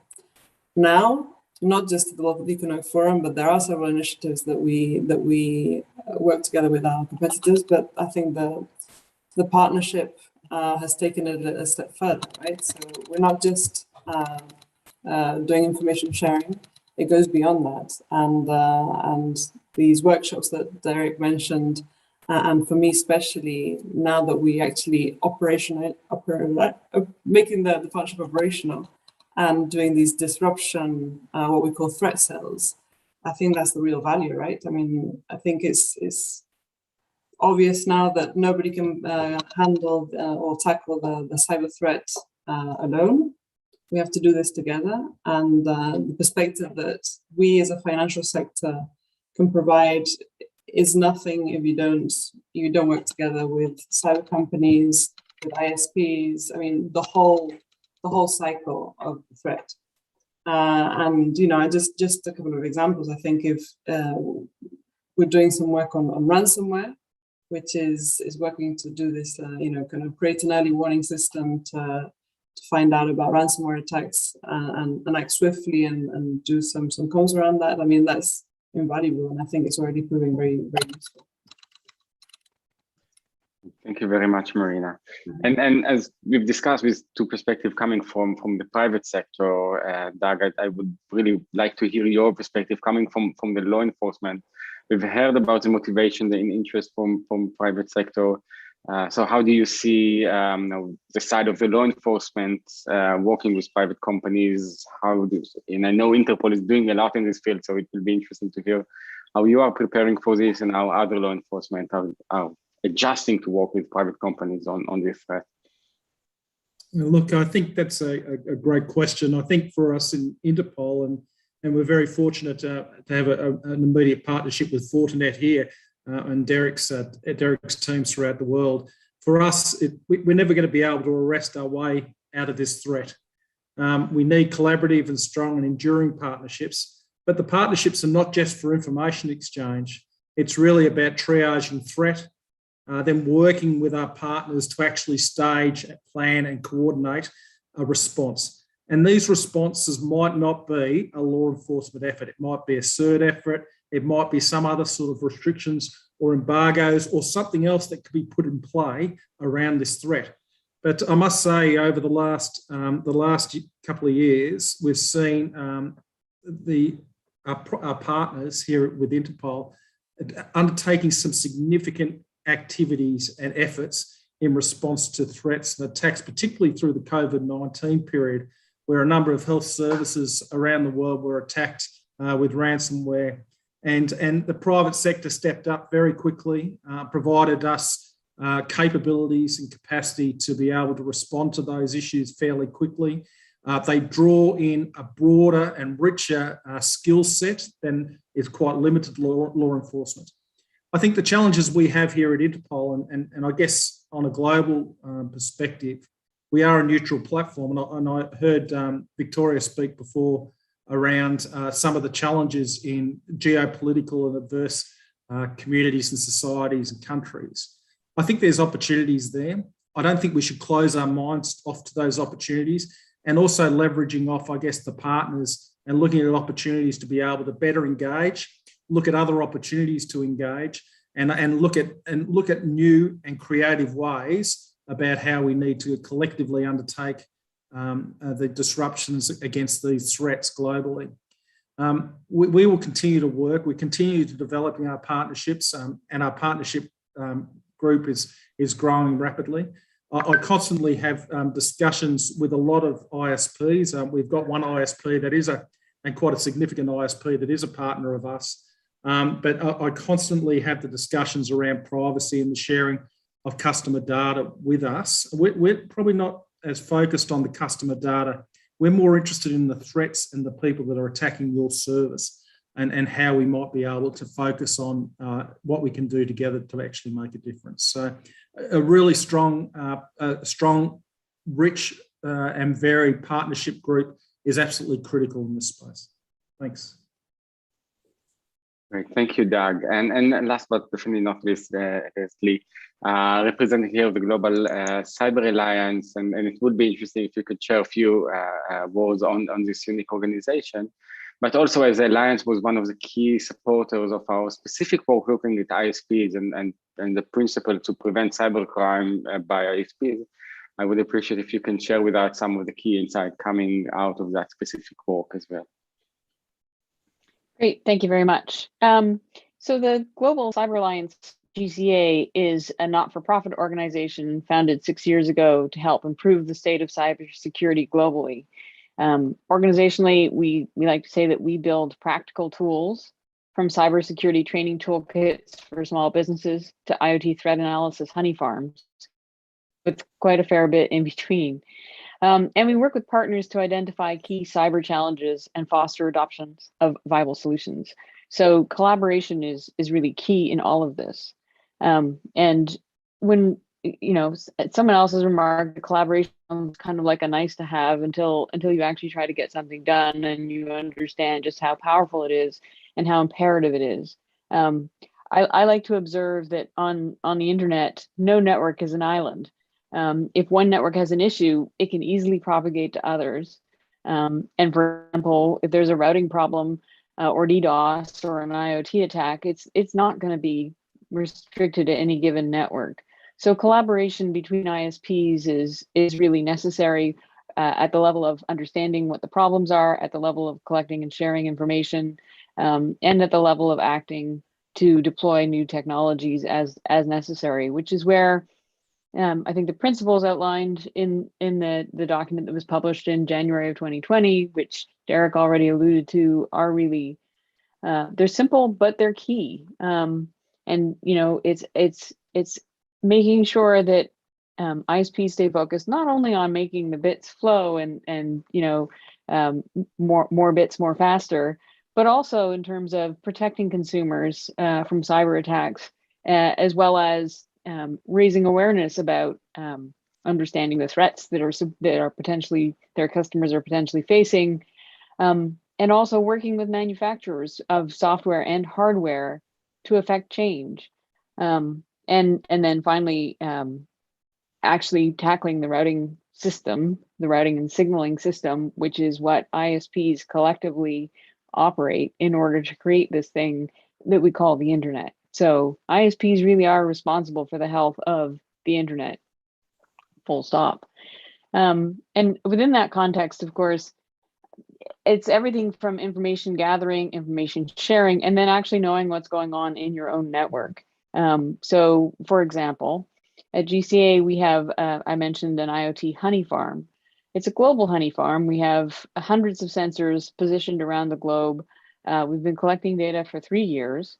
So we have some notion of what's been going on in the world with IoT attacks. And we know what networks the IoT attacks are being launched from. There are 5 IP addresses that have attacked our sensors every single day for the last 3 years. So I would like to think that there are networks out there that are not paying attention to what's going on within their space, because otherwise those servers would be addressed and taken down in the context of the networks that are hosting them. But that's the kind of thing where perhaps the networks are not aware of what's going on within their space. And perhaps there's opportunity for us to be sharing that information amongst ISPs so that appropriate action can be taken. And if we don't do this in a way that is sympathetic with how networks operate, if instead we take the stance that, well, I can tell you what the 5 IP addresses are, and you can go and configure your routers so that you don't accept traffic from those, but that's not how you build an effective and functioning internet. So again, that's where collaboration becomes imperative. So as another example, when we started the Domain Trust project last year, it was with the view of collecting information about what domains are known to be hosting criminal activity, which domains are registered for the purposes of carrying out criminal activity. That kind of information threat feed is available from commercial services, and commercial services are a very useful and reliable place to go for that kind of information. Our role is rather to bring multiple sets of information together to see if it paints a bigger picture. And again, through collaboration, perhaps we can see some patterns and some actions to take there that are not obvious if you focus on single sources or single geographies. So I think that there's a lot that can be done with collaboration, both in terms of looking at what's going on in one's own network and also working with others to understand how to improve the situation. Thank you, Leslie, and getting us very nicely into the question that we have today, the role of internet providers. So maybe I want to follow with Marina and Derek and also ask both of you on from your efforts and disrupting criminal activity, your experience, have you seen the most effective way of working with ISPs in this type of disruption? Maybe Marina, we can start with you on this. Yeah, thanks, Leslie, for that opening. I mean, everything you said is key there. So we've had very good experiences, actually. To be honest, there's always that initial barrier that needs breaking, because there's banking, financial sector and ISPs, but there are generally the kind of traditionally mature cyber organizations, and you have your roadmap, you have everything tied up. The initial kind of challenge was to find ways to collaborate, and then once that happened, it was amazing. So we've had several projects where we have had like very close collaboration with local ISPs, mainly in the cases of we started with an easy win with phishing, and it has proven amazing, to have that early access to information on domains, etc. has been really good, and we've managed to disrupt racing campaigns. I mean, I think it's a matter of opening up that access to data that we both have and cross-referencing that. I mean, anybody who knows me knows that my biggest challenge is this kind of joining up different data sets, and the more we do that, the more value we see in it. So yeah, I mean, it is a very kind of obvious marriage there with phishing, but there's so much more that we can do. Thank you, Marina. And Derek, from you, I know you've been involved in several disruptive activities, and so if you can also share the role that you see for ISPs in this type of taking down criminal activities and so on. Sure, Tal. Yeah, so I'll approach this from two angles. We work with ISPs globally, many have the pleasure of doing so because they really are key and core to this fight against cybercrime. We work in various capacities. As an example, we work through Cyber Threat Alliance with ISPs. We're working through the partnership. We've also in the past worked one-on-one with ISPs. And what I've learned through that is, first of all, if we talk about threat intelligence, there's a key role there. Again, this is the classic Venn diagram approach that we talk about. And in my experience, it's always very complementary, right? As a security vendor, we're very good at the technical IOCs, the what, right? So we know that there's malware to these different hashes, botnets operating in this infrastructure, in these regions, in these verticals. tracing back to these ASNs and NetBlocks and various ISPs. We can only go so far with that, right? So when it comes to threat intelligence exchange, again, this is where we can hook up to those and look at, it's a complementary different types of intelligence, things like passive DNS, NetFlow data, things that, again, stop from our visibility point as a security vendor. And that's very key, actually, and powerful when it comes to the attribution question that was posed earlier. Right? Because if you're only looking at, zooming in effectively and looking at one netbook, one piece of that campaign, you're not getting the whole picture. So that's a very key part, and that's part of the disruption. But as Doug was saying, we can't arrest our way out of this. We'd love to, of course, but so when it comes to disruption, it's a holistic approach, right? I talked about, everything from making it expensive and the mitigation piece from the security stack to exposing, writing white papers and so forth and exposing that. But the disruption piece, if you think about it, cyber criminals, they don't bank on one ISP, right? Their infrastructure is truly global. It's everywhere. And, their center of gravity is their infrastructure. And so inversely, the center of gravity for disruption is at the ISP level, right? And so if we want to talk about disruption, yes, we can talk about arrest as an end game, and prosecution. We can talk about mitigation as an early preventative measure and step, but they're going to keep on coming. And so with the infrastructure piece, ISPs really hold the keys to the kingdom here. And this is how, when we work on infrastructure, and this is what I was mentioning to Tal earlier about how important coordination is, right? Not just from one ISP, but multiple ISPs. If you take down one net block of a botnet as an example, this is the proverbial game of whack-a-mole that we talked about. It's going to pop up somewhere else, right? And effectively, the disruption effort is not as effective as it could be, right? Of course, if you take down 9 out of 10 of their pieces of infrastructure, or preferably 10 out of 10 of those blocks, then it's much more effective. That's where coordination takes place. Going back to that center of gravity I was talking about, ISPs play a key role there, right? For collaboration, of course, naturally working with national computer emergency response teams as well. We regularly identify botnet activity in different regions. And by identifying that infrastructure, once it's validated, ISPs can work and coordinate with CERT, as an example, to take that offline, those malicious servers. That's very key in the fight against that. There's also various other angles of disruption, Tal.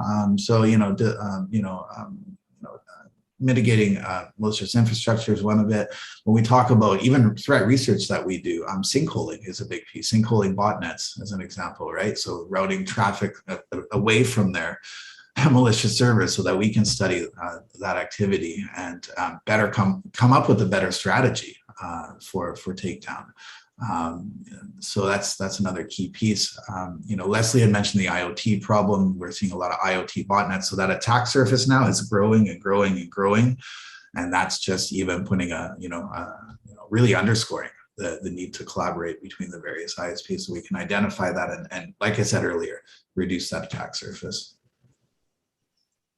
Definitely, and Derek, you're raising a very critical point that we are facing with truly global threats. Any cyber attack almost is coming in a very global perspective, and one of the main challenges that most of the victims and companies working in this field are relatively more local in their focus, and we have very few global actors, and Interpol, and in a way also the Global Cyber Alliance are a few of those actors working globally. So it will be interesting for me to hear from both of you and how you think that companies working on more local base, but still exposed to those global threats, could collaborate with some of the global actors and also between them. And maybe Doug, I'll start with you because it will also be interesting to hear your perspective on Interpol work with ISPs.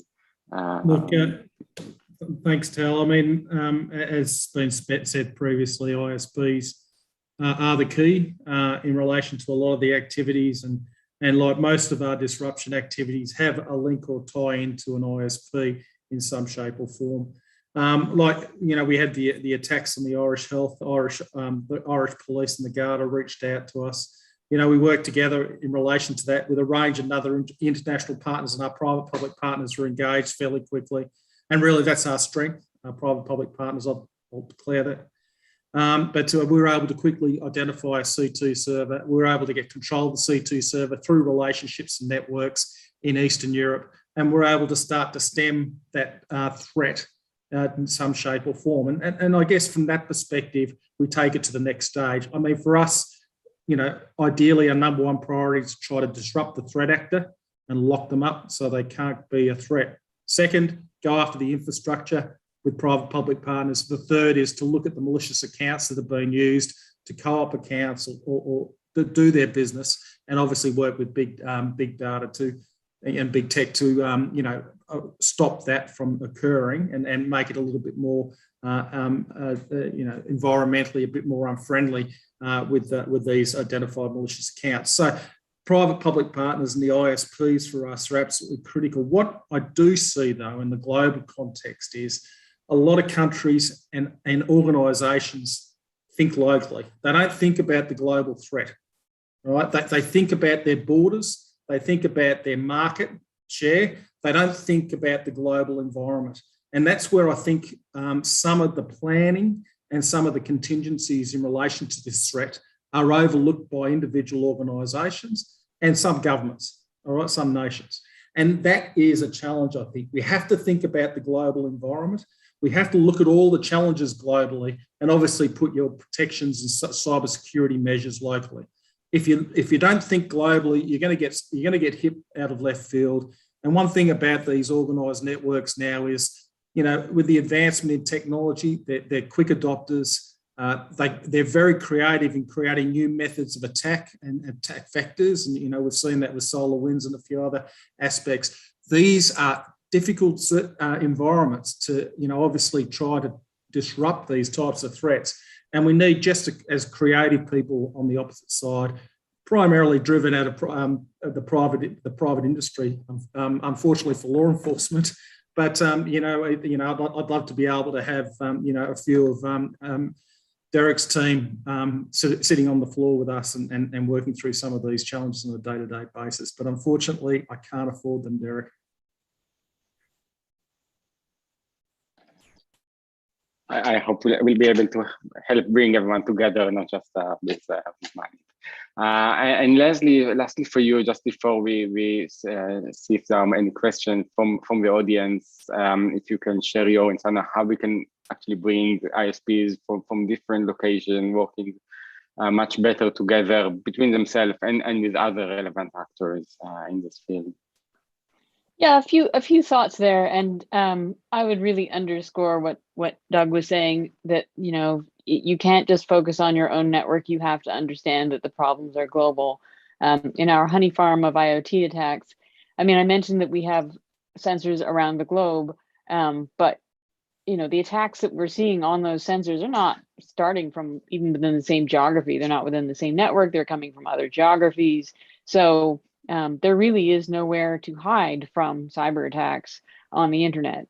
So the first thing I think is for ISPs to understand that and care about it and care to take action. So if domain names are being registered for strictly malicious purposes, the internet would be a better place if registrars, for instance, would deregister the known criminally active domains. In the same way for ISPs, if we can identify platforms that are being used to launch serious malicious attacks, it would be good to take them down. And so the identification of those attacks may be done within your own network, or it may be a neighbor network that says, hey, that all that nonsense is coming from your autonomous system.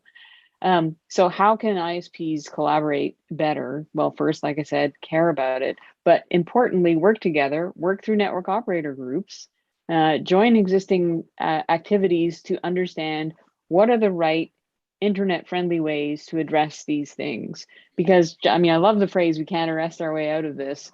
It's absolutely true, but neither can we block our way out of this. We can't just block the malicious ports. We can't just, block particular domain names and block particular IP addresses, or you might as well just go ahead and, unplug your router and say, I'm not on the internet anymore, because that's the only way to be safe. So I like to say, let's not Swiss cheese the internet by, making all these holes in it. But there are things that can be done to improve understanding of what are best practices for improving security and then implementing them. So the Internet Society has an activity called the Manners activity. It's the mutually agreed norms for routing security that has done a good job of capturing what ISPs feel is currently implementable in terms of improving the state of routing security within their own networks and for the internet as a whole. And I think it's a model of how best to bring together the expertise and experience of the engineers who actually are running the networks as to what is feasible and manageable and implementable to up the level of security on different aspects of the internet's infrastructure. And I think that it's, as I said, it's a good model to follow. Yeah, thank you very much, Liz. Thank you all, and maybe we'll stop here just to see if there are any questions coming from the audience to follow up on this discussion.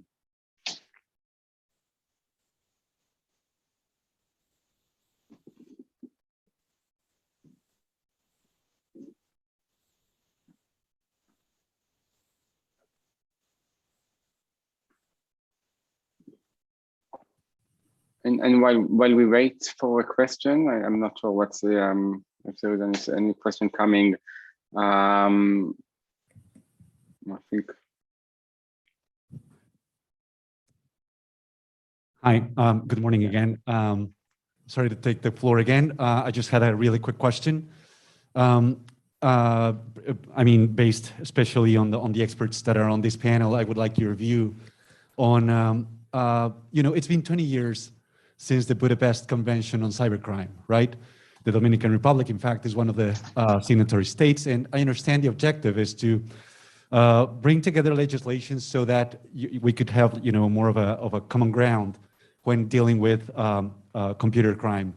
Since we cannot act on against such a global threat in a compartmentalized form, I would like your view on the prospects of advance of global legislation, such as the Computer Crime Convention in Budapest, and whether or not it has proven to be useful. Has it provided any, you know, important tools to fighting this common threat? And also, you know, how to complement. There were a couple of opinions on, you know, prosecution will do only so much to fight these crimes, and we have to work on the, you know, on the hardware, software level, you know, on the private sector, public sector, bringing judicial action and so on. So, as a whole, what would your recommendations be on updating and encouraging maybe this convention, you know, upgrading it, updating it, and actually universalizing adherence to the convention? Thank you so much. Thank you, and I'll just before I hand it to the speakers, I'll mention this was a topic that we've discussed earlier on with the partnership, and we have the European Council of Europe as one of the partners. It's a relatively delicate topic, but one of the main things that we were trying to push is the emphasis on the public-private collaboration and bringing in private sector on a voluntary base, which there is much place for it, and doesn't require as strict conventions like the Budapest Convention. And what we heard from the use cases that were presented and from any of the partners, that there is actually much that could be done in existing frameworks when it comes to private companies voluntarily collaborating with law enforcement. But let's, Doug, maybe you have anything to contribute on this, and then any other speakers? Thanks. Look, I'd like to clarify, I'm not a politician. I'm really more on the action side of law enforcement. And from our perspective, we'll use what we can use wherever it might exist, like Budapest and a number of other arrangements that we can leverage off. You know, we do try to find the most efficient and effective way to get things done. You know, I mean, there's a lot of challenges around this space. You know, it's been estimated that, you know, cyber crimes costing the global community $6 trillion currently, estimated to grow to 10.5. You've got the expansion of the IoT devices. You know, your threat landscape's expanding on a day-to-day basis. So realistically, this is probably going to get worse before we actually start to see some improvements and things starting to get better. I mean, I think we need to look at new ways of getting this done globally. I think the World Economic Forum's a great organisation to be able to bring people together from the private sector as well as a range of other government services around the world to actually start to look and try to shape some of this future space. I think we need to look at improved ways of engagement. I think we have to go beyond politics and the geopolitical issues. That is absolutely critical, because this is a global threat. And I hear from countries that, this is not going to happen to us. The reality is it's going to happen. And there's victims, it's making up more than 50% of crime. Cyber crime's making up more than 50% of crime in many of the countries around the world. And that's just going to grow. I mean, we have to find a new way. We have to find new methods. We have to come up with new strategies in the global community, as a global community, to be able to fight this threat. And I think that's going to be something that we're all going to have to work through and face into the future. I think we'll grow beyond Budapest at some point in time. But again, I'm not a politician. So thank you for throwing me in the fire on that one. No, but I think Interpol is proving indeed that there is much that could be done in existing framework, and collaboration with Fortinet and other companies is a good example. And Derek, I let you also chime in on that. Sure. I'd also like to start with the disclaimer that I am not a prosecutor or have any legal experience. I'm coming, my trade is a threat researcher and malware analyst, actually, where I began. But so I'll just comment on that angle. In particular with prosecution, I've worked with various prosecutors, and my experience with that is it's a learning experience for both. And this is something that, again, when you get into the mind frame of what a prosecutor, when it comes to prosecution of a cyber criminal case, what we know in the private sector, again, is very technical in nature. How do you articulate that and transcribe it into building a case as an example? Just simply sitting down and having that conversation with the prosecutor, right, as you go over some facts or training, is a learning experience in its own. And I think generally, globally, when we look at that, that needs to be exercised more, I think, with training, right? And connecting to that, again, this is the spirit of collaboration, right? Being able to articulate concepts on a technical level from what we're doing in the private sector to understand that mind frame, and how this goes back to the partnership, again, what we talked about with those principles and projects, how we can, respect and understand the values of others, right? It's something as a private sector, we have to continually think about, not just what we care about, but what others would care about as well. And how can we express that and create the necessary vehicles for that.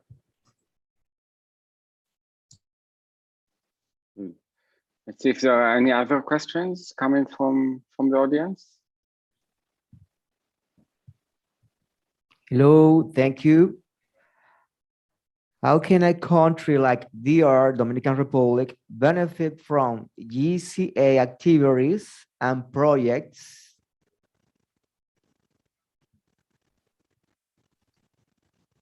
Sure, thanks.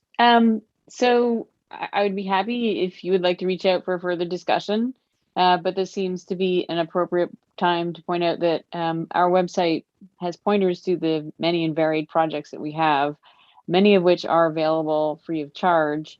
We are a not-for-profit organization, and so, for instance, the cyber toolkits that I mentioned earlier for small businesses are available freely.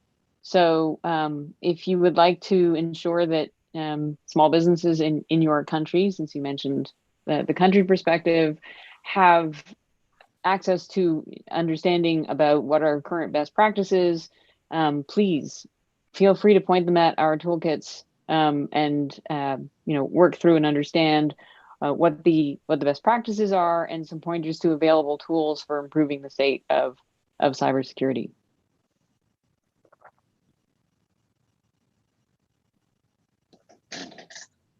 We are just about time. I don't know if there is any last question coming from the audience. A great presentation. I just have a quick a statement and a follow-up question. Based on my experience in the industry, what I found was there's a lot of regulations, frameworks, and a lot of activities that are currently being done, have been going on simultaneously in the same manner across the globe for many, many years. We continue to improve frameworks, policies, enforcement, and everything else. But the threat remains. We choose to follow the same processes to identify or try and find another opportunity to prevent. But it doesn't seem to be working because ultimately we seem to be reacting to the cyber threat, and the complexity as it stands today becomes more difficult in the reactive manner. Many of the discussions we've always had, today inclusive, is methods to identify proactively and shut down before cyber threats can actually become effective. What we're doing today is taking the information that we have of a cyber attack and then trying to use that information to resolve future attacks that may be likely of the same nature or different. So my question to you or the panel would be the opportunity to look at this from a proactive perspective. Whether we do it in the manner that is supportive of our current activities, or do we need to look at the strategy completely from a different angle? Because from the information we have available to us, it hasn't been working. And the cost, $6 trillion, something does not make sense. The numbers or that pain point of the economic harm that we face today, regardless of the volume of activities we've done in the past, something has to change, and the perspective has to change in some way. What's your input on that? Thank you. Thank you. A very good question, and I'll just share before, and ask maybe also Marina and Derek will have more insight on this. One of the main things that we've tried to do with the partnership is see how we can change the equation by also looking at the sources of the threats, seeing how we can make it harder for the criminal to work, higher costs, take down their infrastructure and so on to make it much less profitable. Because as long as there is profits, all our defensive efforts are quite limited. So I'm trying to break this equation has been the key effort, and the challenges we talked today about how to make that global and more collaborative are in the core of that. And I see, Leslie, you have your hand, so I will start with you. Great, thank you. I too will agree that perhaps a different perspective is necessary. I want to point out a couple of the challenges why this problem is perhaps more difficult than even in the physical world, where there is still plenty of, bad behavior and criminal activity in spite of a few tens of thousands of years of effort. A couple of the challenges include the fact that where the problem actually originates may be very different from where the attack lands. So because it can span multiple jurisdictions and multiple network operators, it can be difficult to identify and or motivate stopping some kind of behavior. So that just makes it a more complex problem to solve. And then the other point I would throw out is that all of this is being done in the context of businesses trying to operate and keep their networks running. So commercial realities and practicalities have to be taken into account. So things that might be notionally implementable are not practical for operational or business reasons, or at least need to be motivated. And so I think, for instance, as a very concrete example, ransomware was understood as a problem 5 years ago, 10 years ago, whatever, And means of mitigating it, including ensuring that you have appropriate offsite and disconnected backups, have been known for a long time, but it has become much more acutely understood since the pandemic seems to have brought out a whole raft of new and not insignificant ransomware attacks. So now entities, small businesses as well as networks, are more able to justify focus on things that they can do to help mitigate that, because it is a clear and present danger. So yeah, I think a new approach would be helpful, but the complexities will remain no matter how we approach the problem. Yes, Doug. Thanks. That's a great question that was posed. And I think realistically, prevention's the best course of action, obviously for organisations and individuals to try to prevent an attack. That being said, you know, we do undertake proactive operations, and we've been working with one of our partners specifically around the misconfigured DNS services globally, and looking at how we can get them patched and you know, a bit more target hardened, and try to reduce some of the exploitation that's been done through DNS primarily, as well as a range of other target vectors we were looking at during that project. We piloted with 2 countries.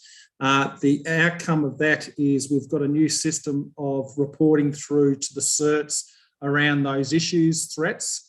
So hopefully the certs are taking those actions up in each of the countries around the world to try to address some of those issues. The other thing from an operational perspective is we are now targeting more and more, not so much the threat actors, but the enablers to those threat actors, whether it's the money people, the people that are running the cryptocurrency stuff. We're working a lot more now with the crypto exchanges and things like that for the transition of the virtual currency into real world currency, and obviously the proceeds of the crime. So we are looking at some of the enablers around these networks, and we're actually hitting those enablers quite hard at the moment. We're still getting a lot of bottlenecks in relation to our response. And dare I say it, law enforcement generally is a reactive type of capability, but we are trying to do and really get ahead of the threat as much as we can through proactive operations. So, great question. Great, thank you. Derek, Marina, any final thoughts on this? I would just say, actually, I mean, all these are like valid arguments. This is only made possible, I think, and it's something that you could take to, you know, to the Dominican Republic in this case, is that change comes through, you know, this comes through a culture change. And it's something that we all have to do individually. It's amazing to have a framework that we have, such as like in the partnership against cybercrime, but this has to happen locally. And it has to be, you know, bottom up, top down, whatever you take it, but, you know, get sharing, start thinking of ways to work with each other, and you know, join a larger initiative. But it's, I think it's the only way forward. Yeah, and Tal, just my thoughts on this coming from the threat intelligence world. We're always trying to be proactive. It is tougher. It's easy to say, it's tougher to do. But one thing I'll say, positive light here is so first of all, our technology is always turned against us. Like tools that are inherently meant for good are turned for malicious purpose against us, you know, for cyber attack. This rings true for everything from DNS, as we talked about, right? It's, yes, the foundation of the internet, but it can be used for amplification attacks as an example. There's countless examples of that. When we talk about the fight on weaponization of these tools and how we can actually hone them and get in the pilot position, you know, from the good side. The one thing is, and I dare say this because this is how we could talk about this for hours, and I know we don't have time, but you know, machine learning, artificial intelligence, this is something I firmly believe, just from the investment in the industry, the experts on hand that we've had across the globe. I think we are more advanced with that because we've had to use that to identify everything from threat intelligence, as an example, to pull that needle from the haystack, to be more proactive with this.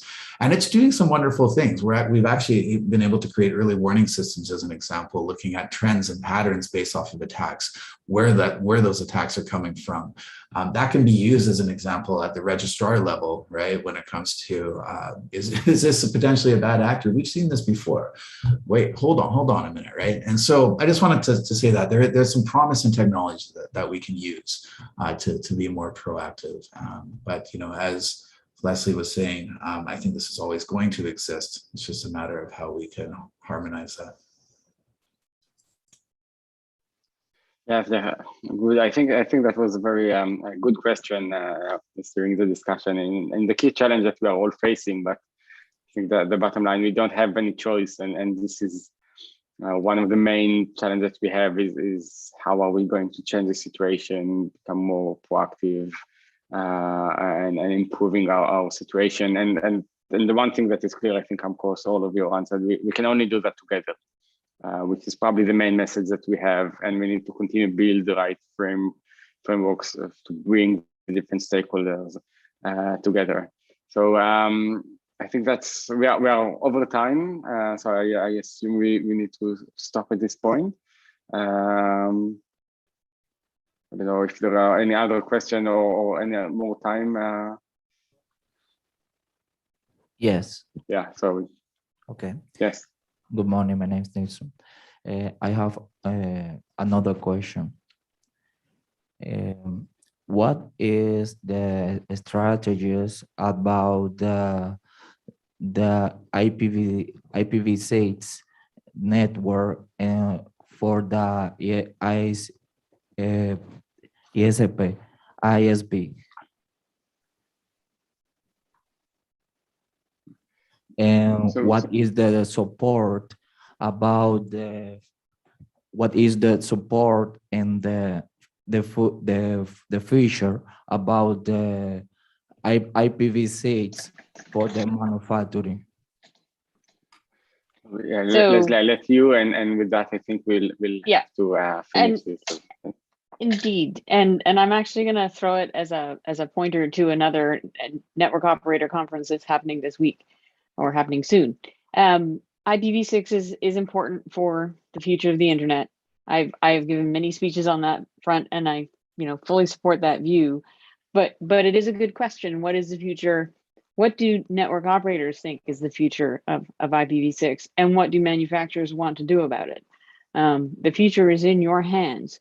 So, but to hear more immediately from somebody who has been working with it from an ISP perspective, John Jason Brzezowski from Comcast was involved in the IPv6 launch and the IPv6 day and IPv6 launch earlier this decade, last decade, and he's giving a keynote speech at the NANOG, the North American Network Operator Group meeting. I think that's in early November, specifically to talk about those experiences.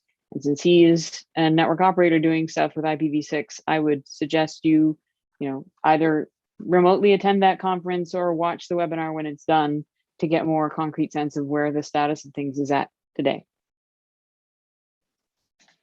Thank you, Leslie. And with that, I think we'll end at this point. And I really want to thank you, Leslie, Derek, Doug, and Marina for joining and for this great discussion and for the organizing of this conference. It really is an important effort.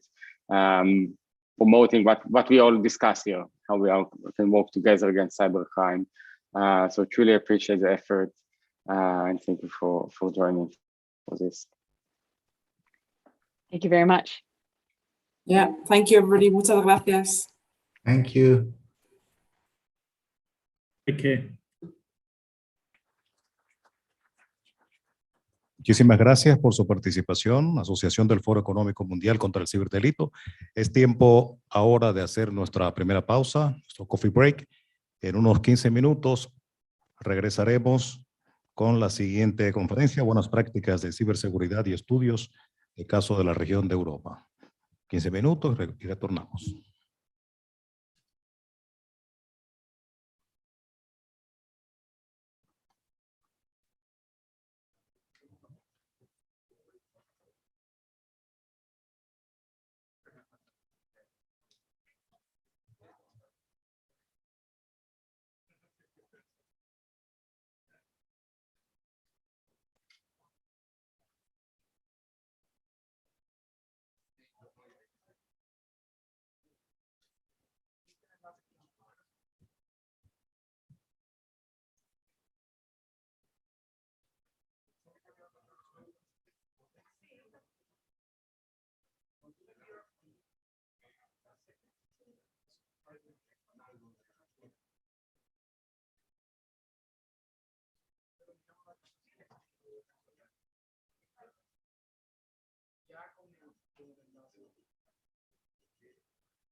tenemos. Oh, ok.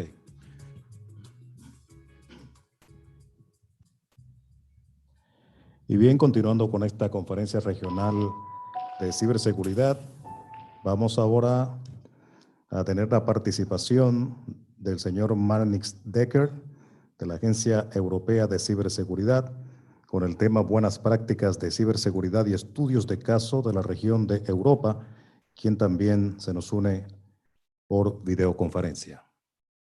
Adelante. Good afternoon from Europe. This is Marnix Decker. I work for the EU Agency for Cybersecurity. I'm really sad I couldn't be there with you in person. Would have loved to speak and discuss with you, but I hope an online talk is going to work as well. I hope my audio is okay. Please let me know if it's not. And I will slowly switch to the slides. I will try to give you a bit of a historical overview and a little bit of the background information about telecom security policy in the EU. So I'm going to try to switch now to slides. 1 second. Yes, share. Okay.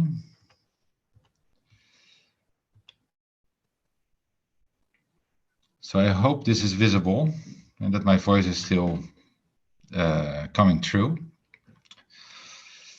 So let me start by showing you a bit of a timeline of the EU cybersecurity legislation. So it started with telecom security back in 2009 when there was a small article introduced in an existing directive, the so-called Telecom Framework Directive, and it was just 3 paragraphs and very short and called Article 13A.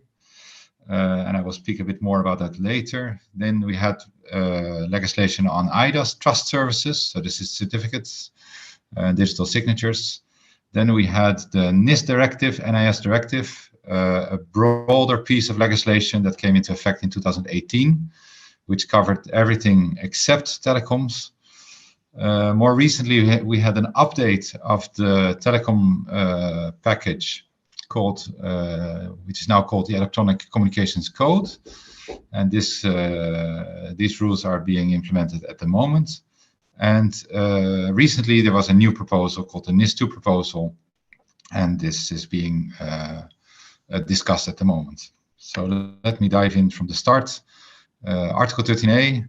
This is, so to speak, the old telecom legislation. I will not take you over all the details, but essentially, Article 13A is set up in a way of a triangle, and it asks providers to assess risks and then take appropriate security measures. And if something does happen, they need to report incidents to the telecom authorities. Now, this triangle is the basis of Article 13A, and this triangle is also the basis of the subsequent legislation in Europe. So it's good to keep this in mind. And this triangle is supervised by the authorities, so they make sure that indeed the providers do assess the risks and that they do take appropriate security measures and that they do report about incidents if something does go wrong. Now, one of the issues in Europe, of course, is we have 27 EU member states, and cybersecurity and telecom security are generally in the mandate of the member states, so they have to implement those EU directives in national law, and they can set specific national requirements depending on their own national setup. So what happens in practice is that those security requirements can be quite divergent. Reporting thresholds can be quite different. So ENISA, as an agency, we're there to work with the different EU member states to agree on a common approach, a common framework, to harmonize the security requirements across the bloc, but also to harmonize incident reporting. And we do this in a consensus process with the different experts from the EU telecom regulators. So to give you a bit of an idea, I showed here a picture of the framework, what it looks like, but the word appropriate security, of course, needs some detail. So we work out what we mean with appropriate security and what are the kind of measures that you have to think about. The breach reporting in Europe is set up more or less as in this diagram. So what happens is there's a network or service provider that has an incident. They notify that to the national authority. If this incident affects other member states, there's a cross-border notification to an authority abroad so that they can assess the impact for themselves and see if there's anything that they need to do. And at the end of the year, all the national authorities, they submit summary reports to ENISA and the European Commission with summary information about what has happened in terms of incidents in the last year. So we've done this now over more than 10 years. So this is more or less what it looks like looking back. So we started with the blue is the number of incidents and the orange is the size of the incidents in total. So you see that slowly there's an increase in the number of incidents reported. We're now at about 172 incidents across Europe every year. And you see that we also calculate the total number of user hours lost by those incidents. And yeah, that was increasing until 2017. And there was a bit of a dip the last years. And that's good news because it shows that there's more incidents being reported, but the size of those incidents is smaller. Now, I don't want to bore you very long, but there's a lot of benefits, of course, to incident reporting. First of all, it's a very important supervision mechanism for national authorities, so you know what is going on. Otherwise, they have to rely on the news or complaints from customers. It can also help you to drive your priorities nationally. You can see if there are systemic issues or frequent issues which can be followed up on. Power cuts, for example, is a very common issue, and those things can be addressed jointly. And it helps you to set cybersecurity policy, and helps you with collaboration and so on. I have to say, though, that mandatory incident reporting rules, they give you a subset of the incidents, which are only the big ones. So this is not the full cybersecurity incident universe. And there are a lot of things that happen every day, smaller incidents that you wouldn't see in this process. Now, what is the kind of incidents that we see? This is data from last year, but we see this year in, year out. So in the telecom networks, 2/3 of the incidents roughly are things that break, system failures, a piece of hardware that breaks, software that has a bug. There's a fairly big portion of incidents that are caused by human errors, either by someone working at a telecom operator that makes a mistake, or someone who's working for the operator, a contractor that makes a mistake. And there's a good portion of incidents caused by natural phenomena, storms, wind, snow, ice, and so on. And that is, of course, because telecom networks have a lot of over-the-air infrastructure that is exposed to those things. And this kind of root cause category diagram is something that is quite specific for telecoms. You don't see that in other sectors. I will get to that later on. So these are the trends over the years. The root causes, as I said, pretty stable year in, year out. These patterns keep repeating. And at the bottom, you see the trend in the total number of user hours lost. And there you see the dip that I mentioned earlier. And the blue line, for example, system failures are getting much smaller.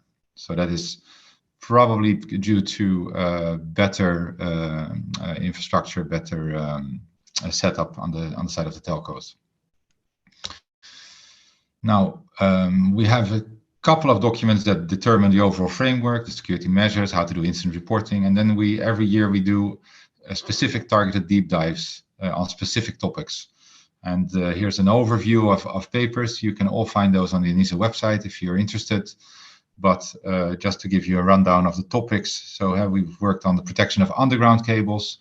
There's a lot of incidents caused in 2015, 16 that were just due to people digging up cables. Power supply dependency is a really big topic. The power sector is hugely important for the telecom networks. We have a paper on how to implement national roaming in case there are big incidents that require you to, for example, switch over to another network. We did some work on signaling security, SS7, some work on the border gateway protocol, which keeps giving us fits, and we keep seeing big incidents. The recent case of Facebook was also one of those caused down below at the BGP layer.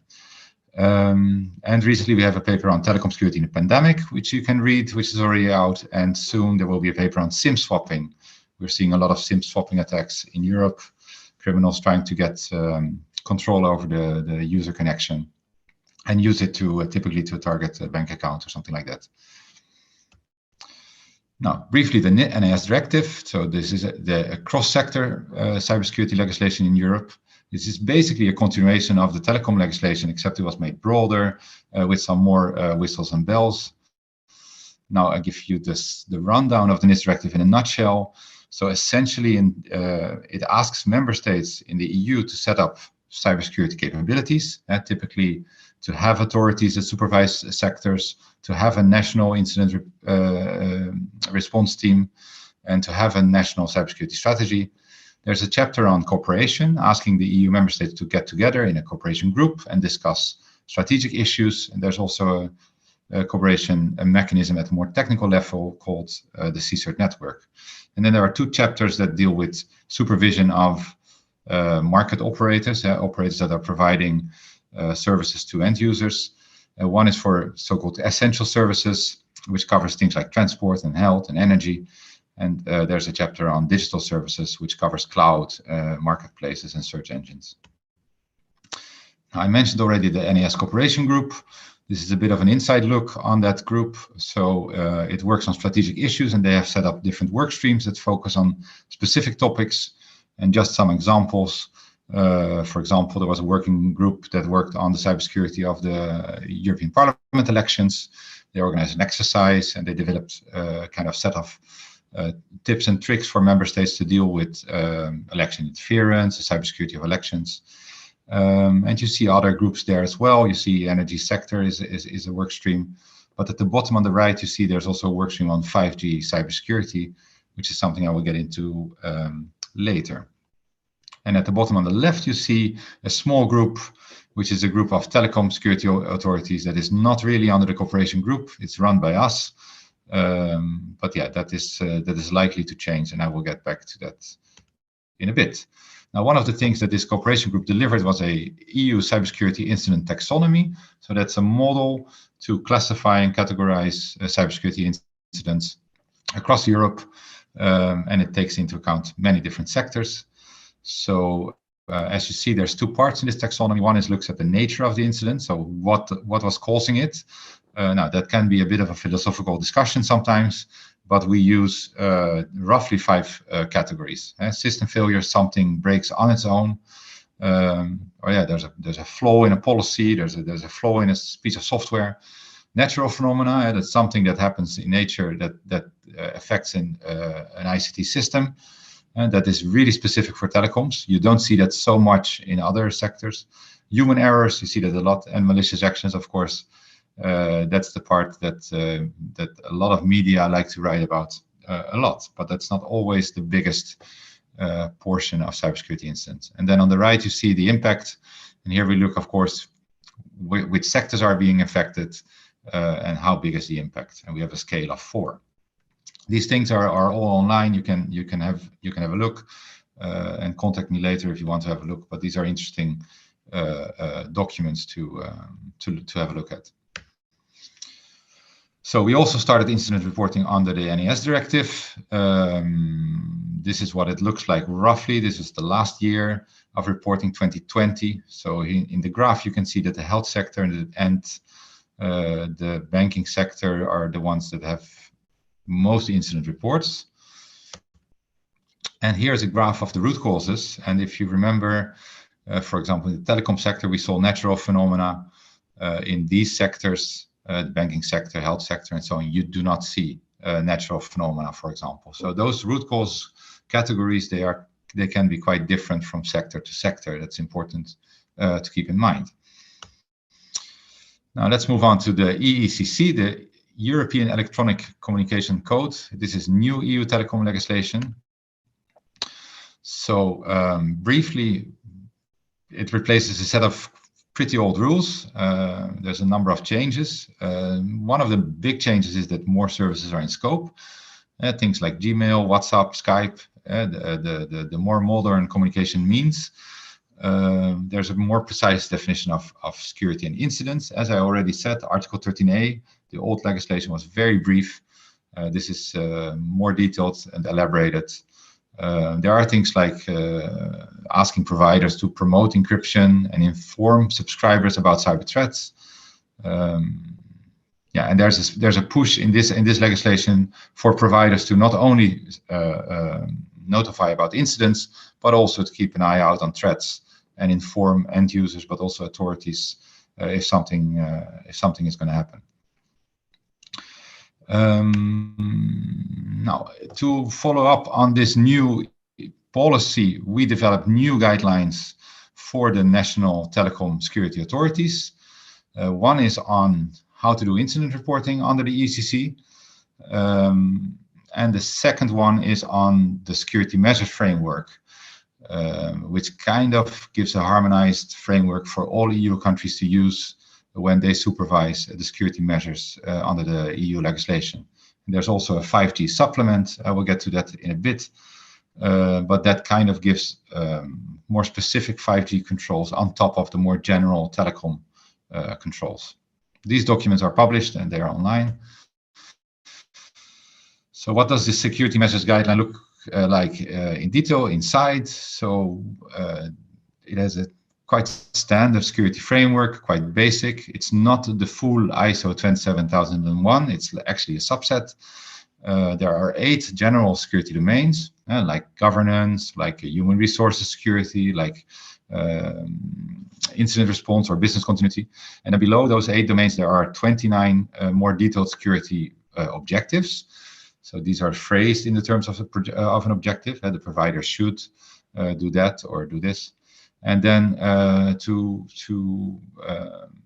because not all the providers have the same size and not all the providers need to take the same measures, we have a list of security measures divided in 3 levels with evidence split up in those 3 levels. So it can be used almost directly as an auditing guideline by authorities.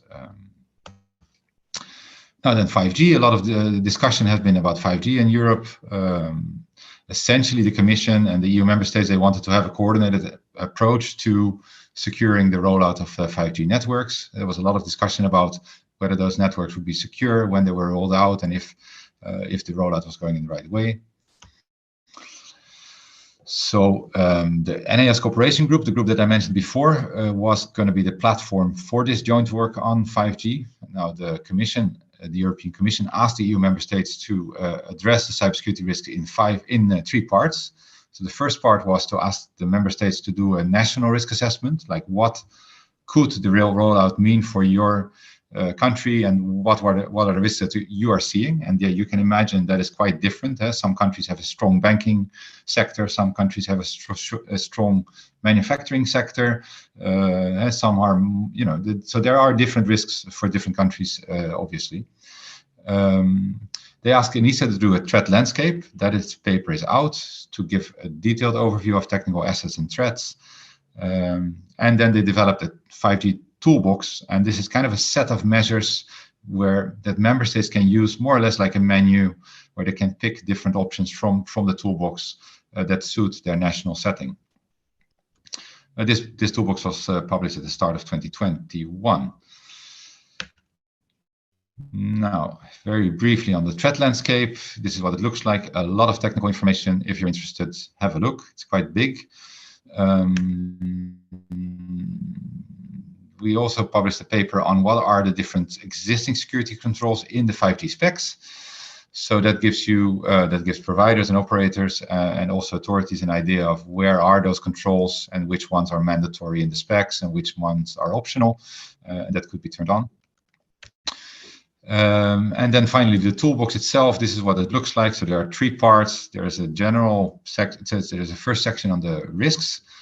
There's a section on strategic measures. So these are the things member states can do to mitigate those measures. For example, to give powers to the regulatory authorities, to have rules about the number of suppliers in a country and that not all the providers run to the same supplier.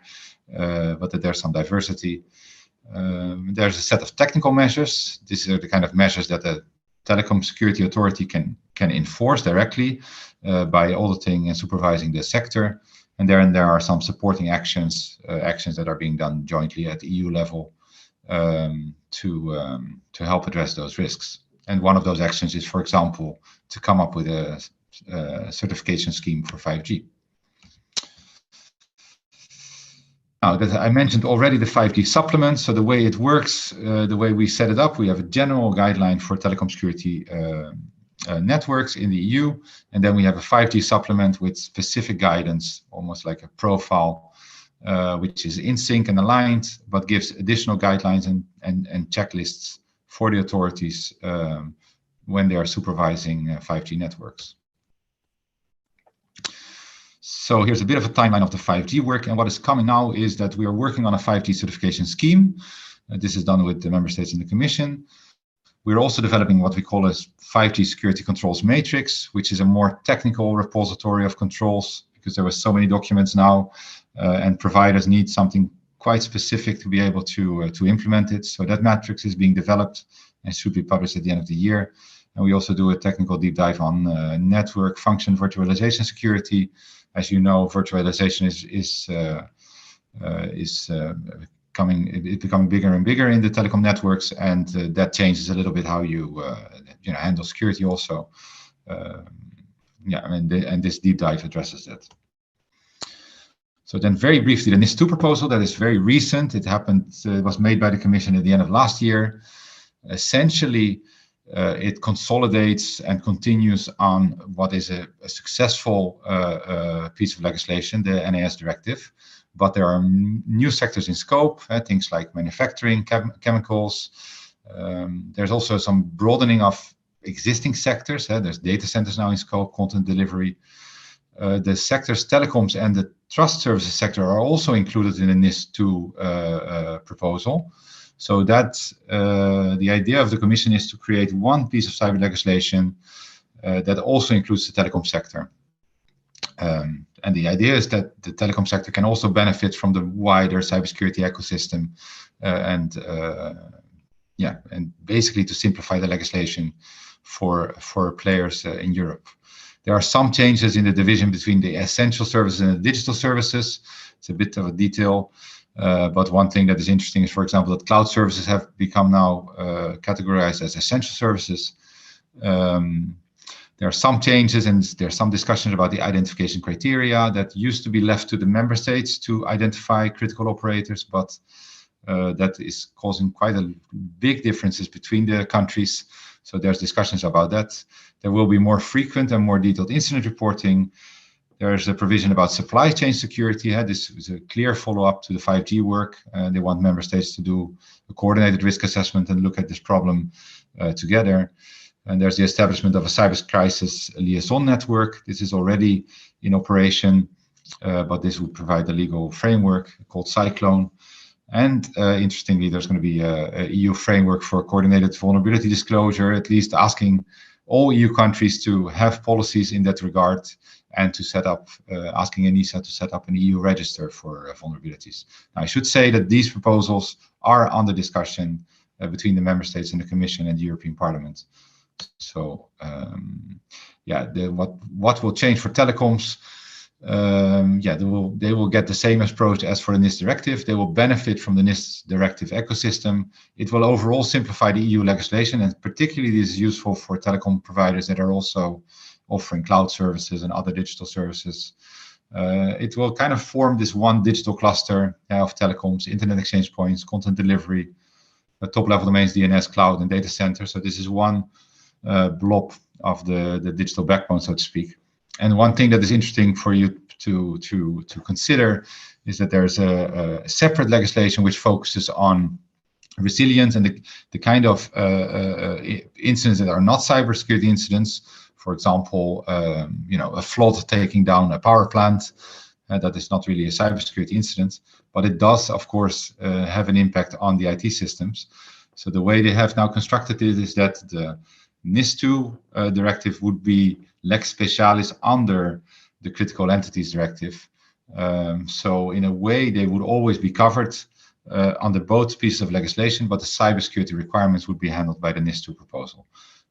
All of them. So and that is the so-called all-hazard approach to cybersecurity. And then with that, I hope I didn't run too much over time. And if there's any time, I would open for questions.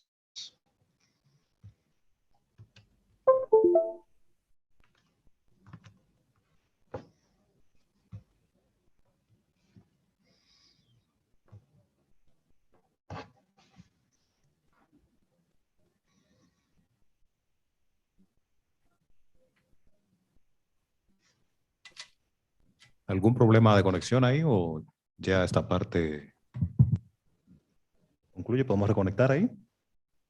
Ok, perfecto. ¿Tienen alguna pregunta que quieran hacer ahora en este momento?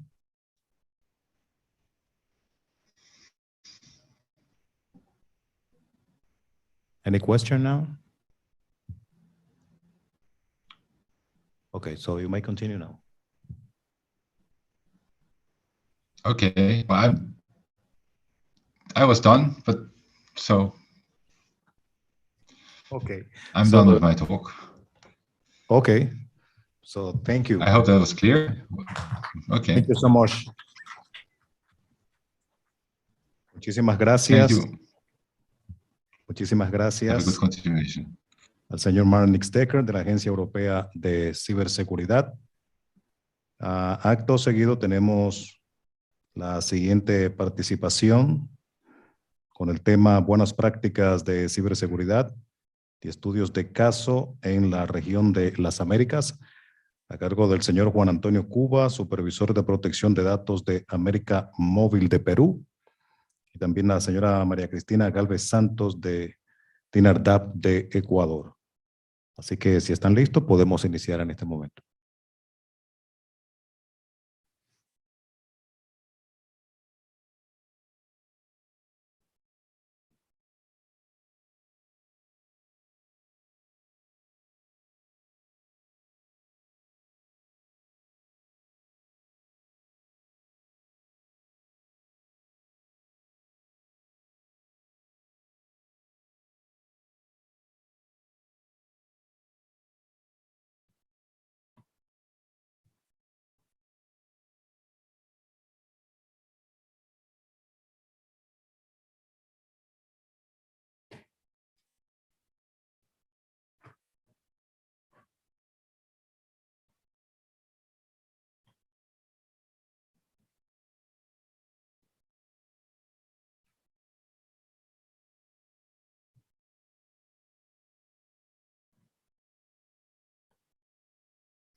Hola, hola, sí. Muy buenos días a todos. Las diapositivas que están en pantalla pertenecen al doctor Juan Carlos, solo pues para conocimiento del auditorio y no generar confusión. Muy buenos días a todos los presentes. En nombre de la Dirección Nacional de Registros Públicos, entidad adscrita al Ministerio de Telecomunicaciones y Sociedad de la Información, perteneciente al gobierno del presidente Guillermo Lasso Mendoza, quiero extenderles un agradecimiento por la presente invitación a formar parte de esta conferencia que tengo la seguridad de que nos va a permitir intercambiar conocimientos acerca de la protección de datos y pues por supuesto de la ciberseguridad. Tengo la certeza de que los logros alcanzados dentro de la presente semana permitirán fomentar un mundo digital más seguro para todos. Como todos conocemos, un mundo digital inseguro no solo genera la vulneración de la intimidad de las personas o la privacidad de las personas, sino que también pone en peligro la infraestructura crítica del Estado. Y, por supuesto, la capacidad de proporcionar servicios esenciales a los ciudadanos. El Internet está actualmente considerado como uno de los canales más efectivos para acceder a la información. Sin embargo, no está considerado como uno de los canales más seguros para acceder a la misma. Conecta relaciones y genera transacciones diarias, tanto de red como de aplicaciones, como operativa y de información. Quisiera en el presente evento reiterar el compromiso del Ecuador hacia la ciberseguridad, porque estamos conscientes y reconocemos que es de vital importancia, mediante estos espacios, conocer los mecanismos a través de los cuales se puede implementar mejoras en la infraestructura digital del país. Y así nuestros usuarios pueden estar protegidos frente a futuras amenazas. Atados al objetivo de cumplir con la seguridad informática, existen ciertos participantes dentro del Estado ecuatoriano, los cuales cumplen un rol fundamental en la construcción de un entorno digital de confianza. Entre estos participantes o actores tenemos al Ministerio de Defensa, al Ministerio de Gobierno, al Ministerio de Telecomunicaciones y Sociedad de la Información, al Centro de Inteligencia Estratégica, al Ministerio de Relaciones Exteriores y Movilidad Humana, a la Vicepresidencia del Ecuador y a la Secretaría Técnica de Planifica Ecuador. Todos estos actores han sido partícipes de la construcción y la creación de una política nacional de ciberseguridad. El Ministerio de Telecomunicaciones y Sociedad de la Información, mediante acuerdo ministerial número 006-2021 de fecha 17 de mayo del 2021, emite la Política Nacional de Ciberseguridad, que regula el ámbito de la ciberseguridad en el Ecuador. Y a su vez, se basa este instrumento en desarrollar estrategias y políticas que permitan proteger la seguridad de los ciudadanos y las infraestructuras esenciales del Estado. Y sobre todo, garantizar la seguridad de la población en el ciberespacio. El Ministerio de Telecomunicaciones y Sociedad de la Información se enmarca en 3 pilares fundamentales que permiten potenciar las capacidades de prevención, detección y gestión de incidentes cibernéticos. El primer pilar es la gobernanza de ciberseguridad. Para esto, el Ministerio de Telecomunicaciones busca establecer un marco normativo e institucional con funciones y responsabilidades. También procura adoptar un marco de gestión de riesgo cibernético. Y, de igual forma, se plantea el objetivo de impulsar la formulación y promulgación de normativa y la adopción de buenas prácticas. Por otro lado, como segundo pilar, se encuentran los sistemas de información y gestión de incidentes. Para lo cual, el Ministerio de Telecomunicaciones y Sociedad de la Información determina las siguientes líneas de acción.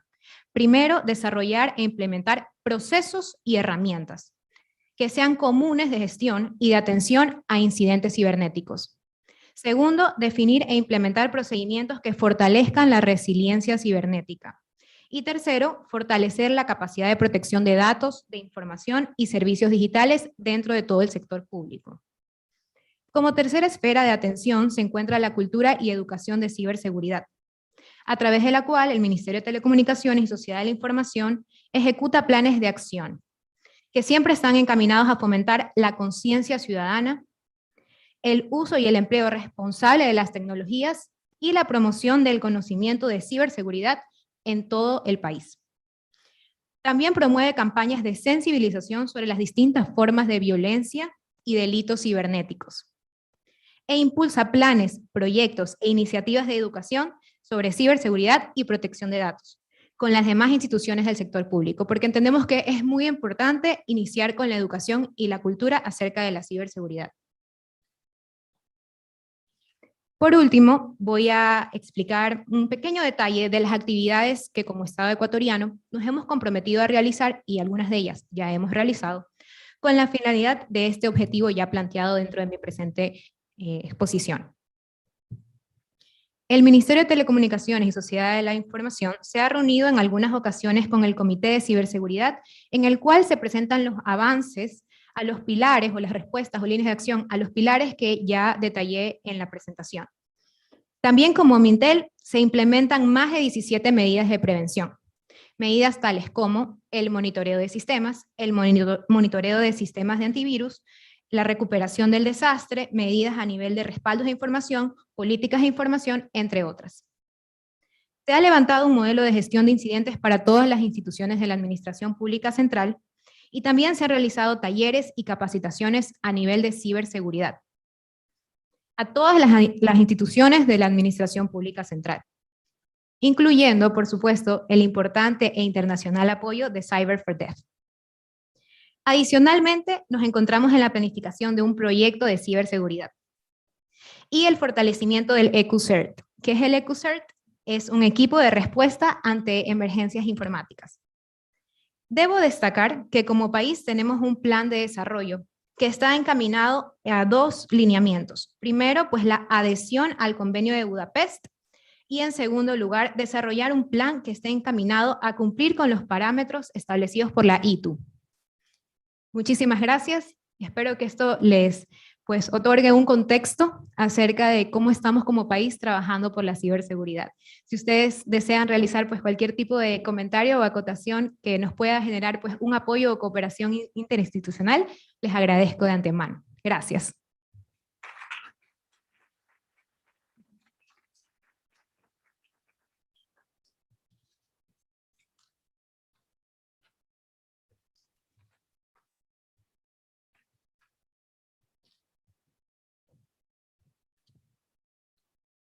Muchísimas gracias, la señora María Cristina Galvez Santos, de INADAP de Ecuador. Felicitamos por el gran trabajo que realizan en Ecuador a favor de la ciberseguridad. Es tiempo ahora de la pausa del almuerzo y al regreso nos confirman que el señor Juan Antonio Cuba sí lo tendremos vía videoconferencia. Estará con nosotros también. Así que tomemos una pausa y regresamos a las 2. A las 2 de la tarde, después de disfrutar el almuerzo, que va a ser en la planta baja. Las edecanes le guiarán para llevarlos al lugar donde vamos a almorzar. Así que buen provecho para todos.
very much.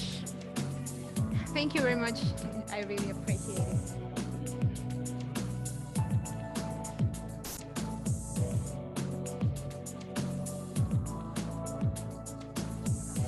Okay. Okay, thank you.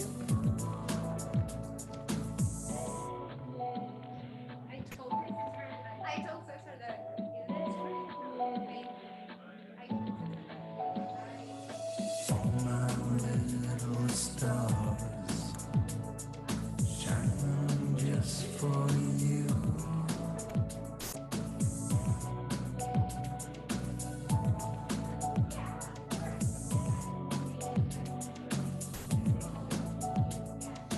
Watching down on you,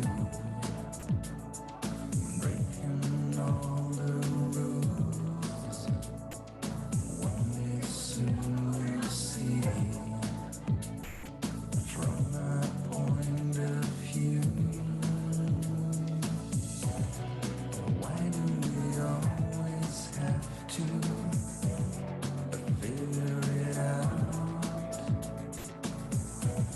The past, the present, and the future all at once. And I don't know the reason why we fight, and I don't know the reason why we lie, and I don't know the reason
Why do we always fall in love?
Y bien, damas y caballeros, ya que estamos de regreso después de ese merecido almuerzo que esperamos sea de su provecho, continuando con esta conferencia sobre ciberseguridad para operadores de servicios de Internet de Latinoamérica y el Caribe, continuamos ahora con el tema buenas prácticas de ciberseguridad e impacto de la ley de geolocalización peruana en la privatización, en la privacidad de los usuarios de las telecomunicaciones. Está a cargo de Juan Antonio Cuba Tazaico, abogado por la Universidad de San Martín de Porres, con estudios de maestría en regulación de servicios públicos e infraestructura por la Universidad del Pacífico, Perú, y por la Universidad Cataluña de España. Ha dictado talleres sobre regulación y buenas prácticas en temas de levantamiento del secreto de las telecomunicaciones, dirigido a encargados de administrar justicia en Perú, y también ha sido supervisor de protección de datos personales y secreto de las telecomunicaciones de América Móvil Perú SAC, claro. Actualmente supervisor del área del levantamiento del secreto de las telecomunicaciones de América Móvil Perú SAC. Con ustedes, el señor Juan Antonio Cuba Tazaico.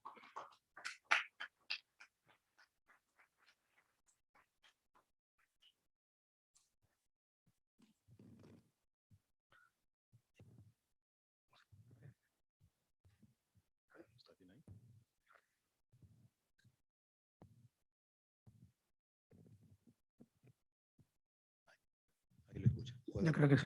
Sí, ahí le ¿Se me escucha? Sí, se puede quitar la mascarilla si desea. Se puede quitar la mascarilla si desea. Ya. Se escucha.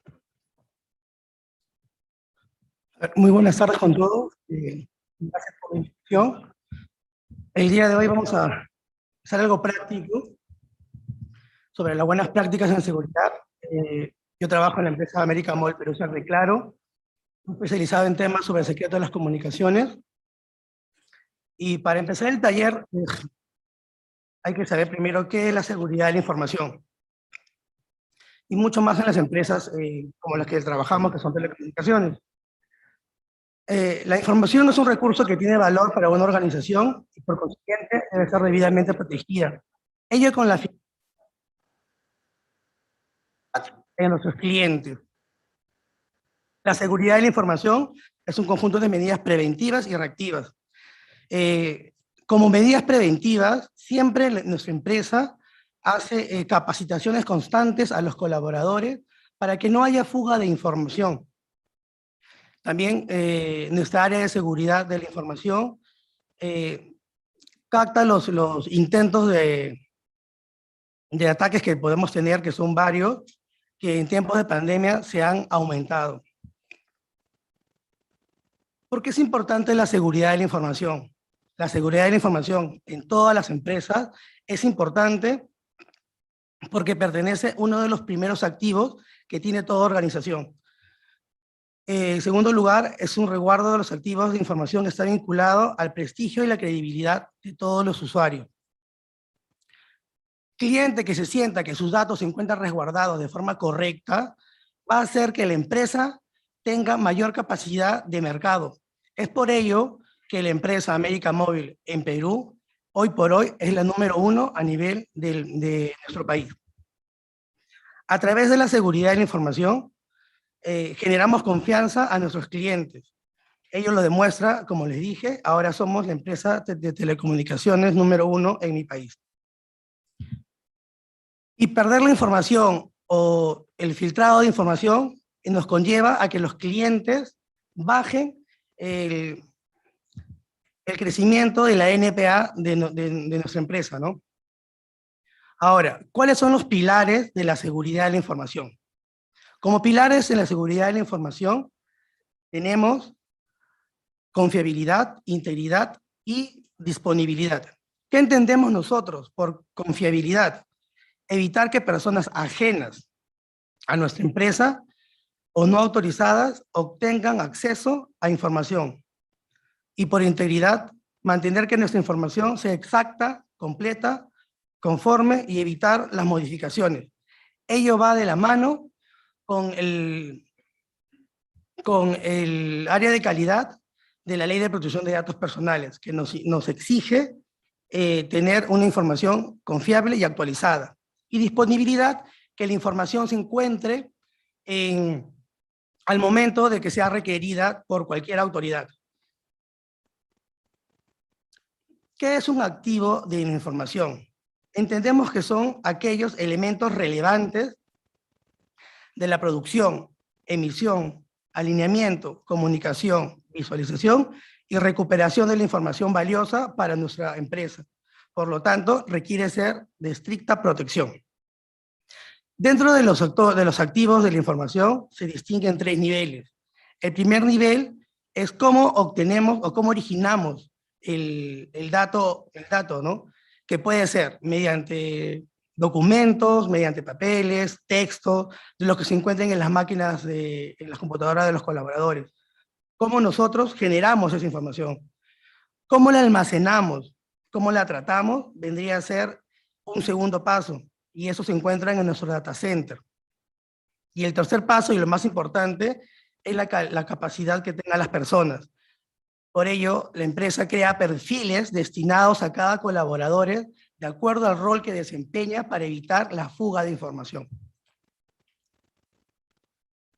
Ahora, en este cuadro que pueden apreciar, vemos que nos han compartido el diario, uno de los diarios más importantes de mi país, las amenazas de ciberseguridad que ha tenido este año en el país, ¿no? El Perú sufrió más de 1.000 millones de intentos de ciberataques en el primer trimestre del 2021. ¿Esto qué quiere decir? ¿O cómo lo entendemos nosotros? A causa de la pandemia, muchos comercios, muchas empresas ahora venden mucho más en línea y estamos más vulnerables a que los delincuentes utilicen también el espacio cibernético para delinquir.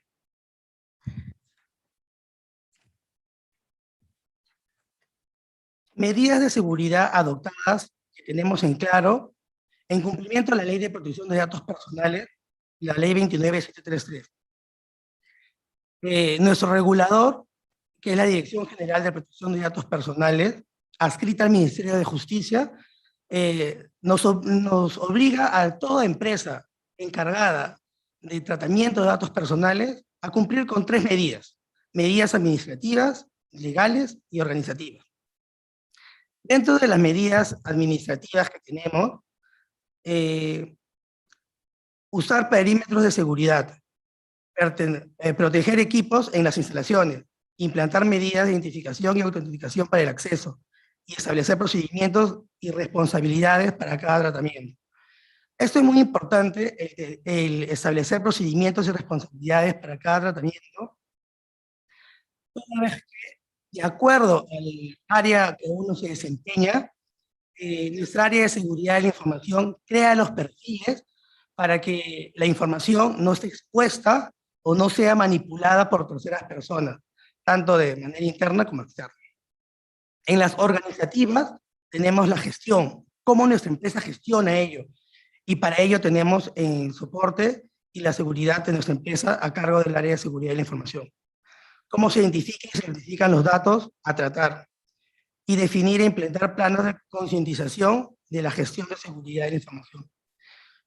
Nuestra empresa, a la fecha, y mucho más ahondado en los temas de capacitaciones, generando confianza en nuestros colaboradores para hacer cualquier denuncia que puedan tener ellos al haberse percatado de cualquier procedimiento no adecuado en nuestra empresa.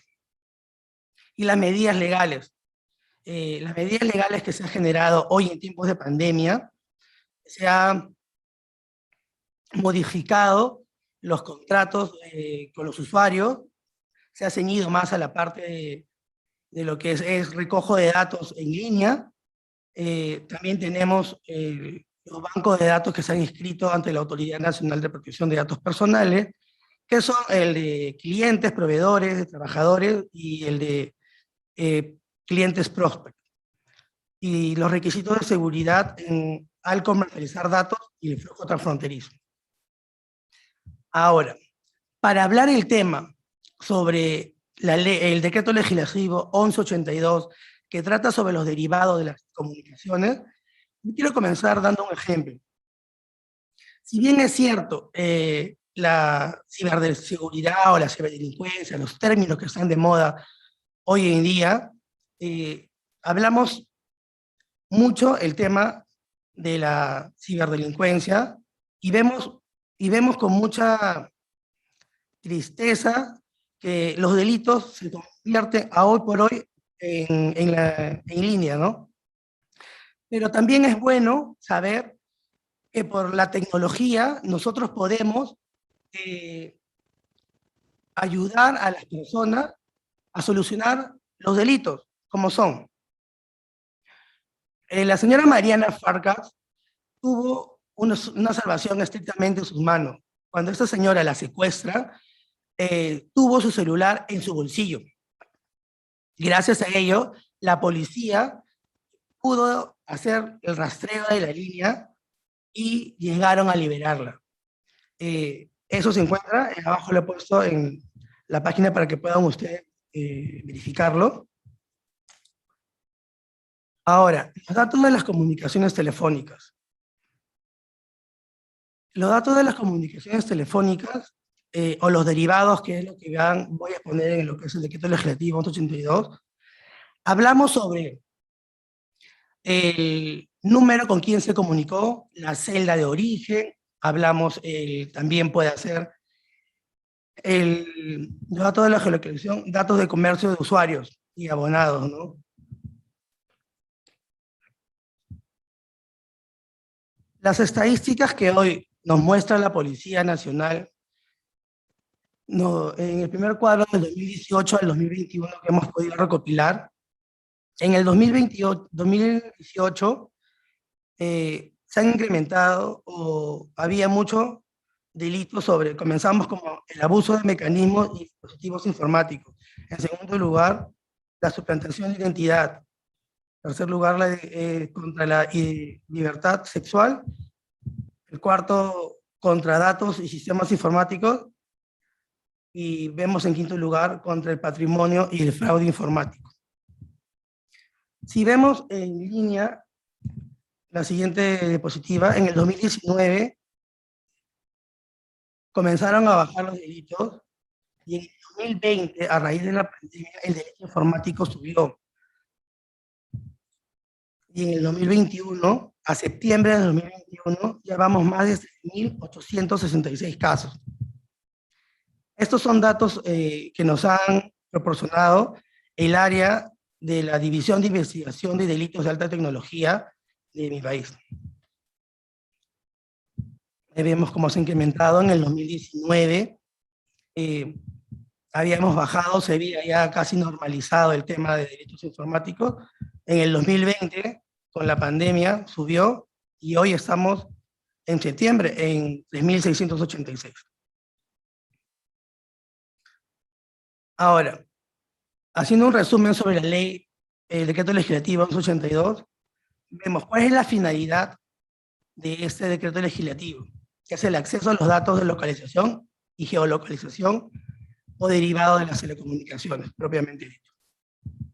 El objeto es el acceso a los teléfonos y rastreo de equipos celulares. Es de exclusión de otro tipo de intervención de las telecomunicaciones. No se puede interferir las telecomunicaciones. Solamente llega para saber y ir rastreando la antena donde va siendo seguido el teléfono, no pudiendo hacer las escuchas legales ni pudiendo pedir un levantamiento del servicio de las comunicaciones. Supuesto de procedencia, solamente este decreto se aplica a los delitos cometidos en el artículo o contemplados en el artículo 259 y que la pena sea mayor a 4 años. Los datos, y también que los datos sean necesarios para la investigación del hecho criminal. El procedimiento es muy sencillo, pero hay que tener bastantes candados de seguridad. Todo comienza cuando se va a denunciar un hecho delictivo a la policía. El policía de la unidad a cargo, o bien llamado pesquisa, comunica eso al fiscal, quien tiene que validar los supuestos que la ley nos indica, esos son los que la pena sea mayor a 4 años. Se va al área especializada de la policía, a su vez crea la identificación y realiza el pedido a las empresas operadoras. Las empresas operadoras tenemos la obligación de entregar la información de manera inmediata, las 24 horas del día, los 7 días de la semana, los 365 días del año. Ahora, para que esta información o el contenido sea utilizado en un proceso, tiene que haber una resolución de convalidación por parte de nuestro Poder Judicial. Por ello, el Ministerio Público, al enterarse de esa denuncia policial y del pedido que va a hacer el policía de la pesquisa, emite una solicitud de convalidación ante el juez instructor dentro de las 24 horas. Quien recibida el pedido tiene 24 horas también para que pueda declarar la procedencia o la improcedencia de la medida. Este decreto legislativo nos llama también a reflexionar sobre las responsabilidades por el uso de datos accesados. Por tanto,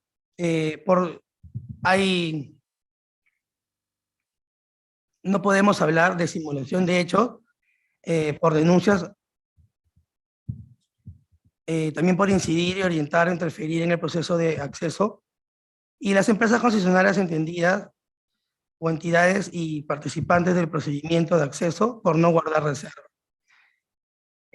Las empresas operadoras se encuentran exentas a responsabilidad, toda vez que quien tiene la obligación de solicitar que se cumplan los requisitos exigidos por la norma, en principio es la Policía Nacional y en segundo término es la Fiscalía. En los protocolos de acceso que se han creado, tenemos que solamente se puede pedir el rastreo o los derivados de las comunicaciones por número telefónico, por email, por InSIM del equipo celular. Se puede pedir las coordenadas de referenciales según la antena o BTS, la ubicación referencial de la antena o de la línea para ser monitoreada. Se pide el código de identificación o similar, puede ser la antena, la dirección de la antena o el número de celda. Y también la fecha y la hora o la duración de la comunicación. En los protocolos de acceso que se ha creado, se tiene que en primer término tener la acreditación. En la acreditación se designa el personal responsable por parte de la policía. Igualmente tiene que haber un fiscal que esté acreditado, y esto va directamente a las empresas operadoras, a un oficial encargado.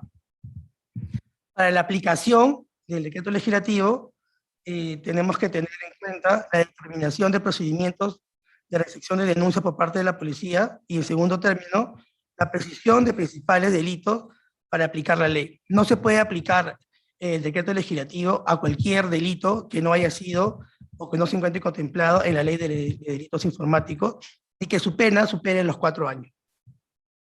En los requerimientos de datos, la comprobación de presupuesto, los mecanismos de la solicitud, la utilización y expedición de la policía, y el mecanismo de acceso a la información de los concesionarios de telecomunicaciones.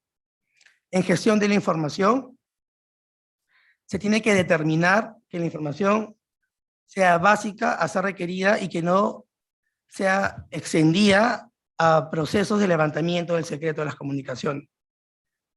Determinar obligaciones de registro y conservación de información, el procedimiento para eliminar datos no convalidados por el juez. Lo importante de ello, o de ese decreto legislativo, es que el juez puede convalidar el acceso a los derivados de las comunicaciones, como también en la misma resolución puede autorizar que se levante el secreto de las comunicaciones de la línea que están interviniendo, de darse el caso. Y la conservación de los datos va de la mano con el artículo 16 de la ley de 27336, que es de desarrollo de funciones de los IPEL, que es el regulador en telecomunicaciones del Perú. Nos obliga a las empresas concesionarias a conservar los datos o tráfico de llamada por lo menos 3 años. Es por ello que el decreto legislativo nos indica que tenemos que tener en línea los 12 primeros meses y se conservarán por 24 meses siguientes el almacenamiento de la información. En total, resultan los 3 años que nos indica nuestro regulador. Y la entrega de los datos que se encuentra en la segunda disposición complementaria, la conservación, ya lo dije, ¿no? Es en el primer periodo, en tiempo real y con una autorización judicial. Los datos conservados por más de 12 meses no pueden excederse o no podemos excedernos por más de 7 días. Mecanismos de advertencia que se han trabajado en los protocolos. Las operadoras deben implementar mecanismos para informar mediante mensajes al usuario que una llamada se realizó desde un establecimiento penitenciario o inmediaciones. Eso también guarda relación con una resolución que tenemos en ISPs que nos obliga a las empresas operadoras a bloquear líneas o aparatos telefónicos que hagan llamadas recurrentes cerca penales o a la misma hora o a un mismo número. Y los reportes, las operadoras deben remitir a la unidad especializada de la policía el reporte de datos identificatorios a los teléfonos móviles y dispositivos electrónicos. Y la implementación, el órgano regulador de telecomunicaciones, OSUTEL y el Ministerio de Transporte establecerán las infracciones y sanciones. Esto ya se encuentra regulado también. Ahora, en temas de secreto de las comunicaciones, cuando se quiere convalidar, nos tiene que llegar al área encargada y nosotros tenemos que evaluar si la resolución judicial cumple con los requisitos de procedibilidad para atenderlo. Y nosotros le damos en primera instancia las categorías y tenemos que atender de manera inmediata los casos de secuestro porque ponen en riesgo la vida de una persona. Ahora, los casos de connotación nacional y de crimen organizado, y en tercer lugar, los delitos comunes. Siempre y cuando tengan ellos una orden judicial que se encuentre acorde a la normatividad y al bloque normativo que tenemos en nuestro país, en mi país. La reflexión que puedo darles el día de hoy es que un gran poder lleva a una gran responsabilidad. Y por eso, a mayor mercado en telecomunicaciones, mayores retos en ciberseguridad. Muchas gracias.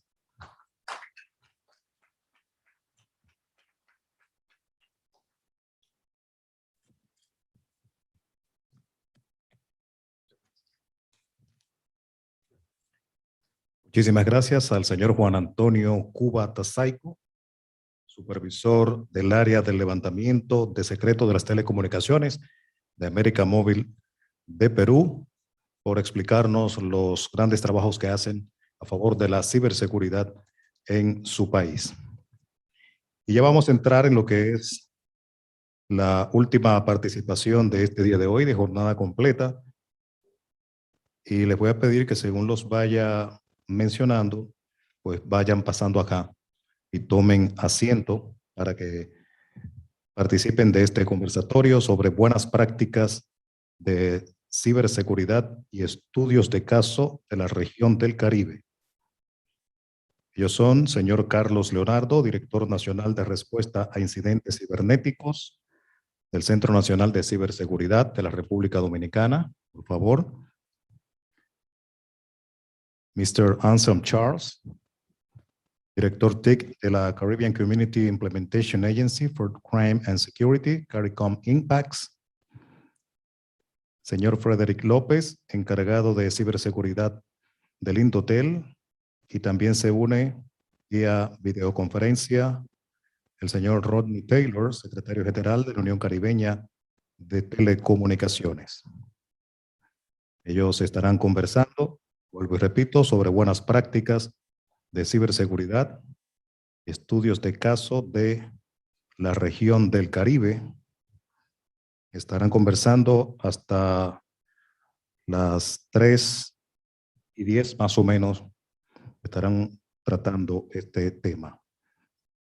Si tienen sus micrófonos todos listos, pues caballeros, pueden iniciar cuando gusten.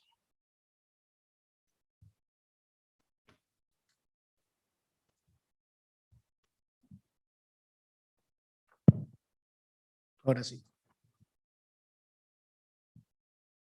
Muy buenas tardes a todos. Bienvenidos a este panel sobre mejores prácticas de ciberseguridad en la industria de las telecomunicaciones. Muy bienvenido sea el señor Rodney Taylor, secretario general de la Unión Caribeña de las Telecomunicaciones, el señor Amsel Charles, director de CARICOM, y Frederick López, encargado de ciberseguridad del Indotel.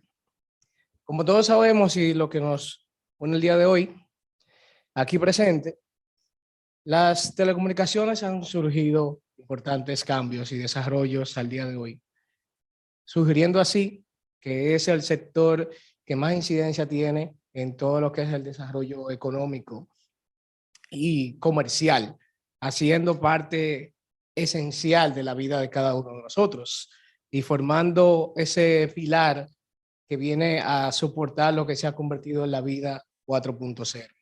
Si bien es cierto que el desarrollo de las comunicaciones ha apoyado al desarrollo de nuevas tecnologías que nos hacen más simple y sencilla la vida, también trae consigo importantes riesgos.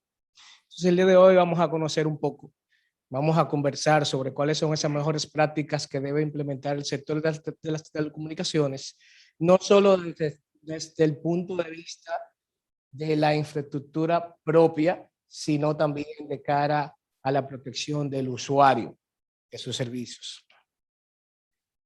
Y para iniciar, primero, la industria de las telecomunicaciones, como dije anteriormente, está expandiendo rápidamente, está sufriendo una transformación acelerada y es hora de que cambiemos las medidas reactivas por proactivas, teniendo en cuenta las tecnologías emergentes como 5G, el IoT y otras tecnologías que representan grandes beneficios en todo el entorno productivo. ¿Cuáles consideran que son los importantes riesgos que trae consigo también el desarrollo de estas tecnologías? Y para eso quisiera que iniciara con la intervención el señor Rodney Taylor, secretario general de la Unión Caribeña de las Telecomunicaciones.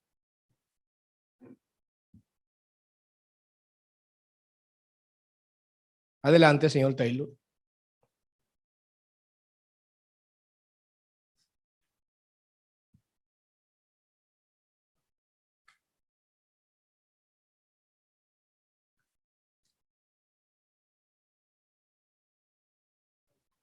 We can hear you.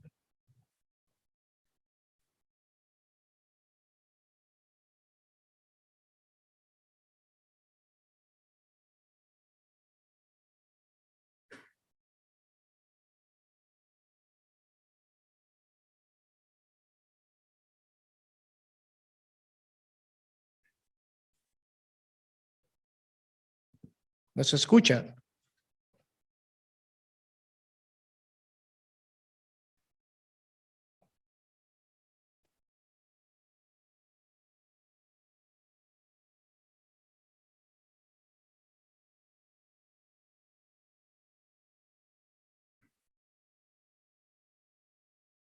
Lo que tenemos al señor Taylor de regreso, podemos avanzar. Si alguno de los demás panelistas.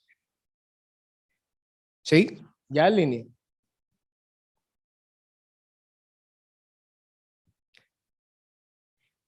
Bien. Si alguno de los demás panelistas, como dije anteriormente, estos beneficios que tenemos a partir del desarrollo de las tecnologías en el sector de las telecomunicaciones, pero que también trae consigo grandes nuevos desafíos. ¿Cuáles consideran ustedes que son esos nuevos desafíos y cuál sería el abordaje correcto para hacer frente a ellos?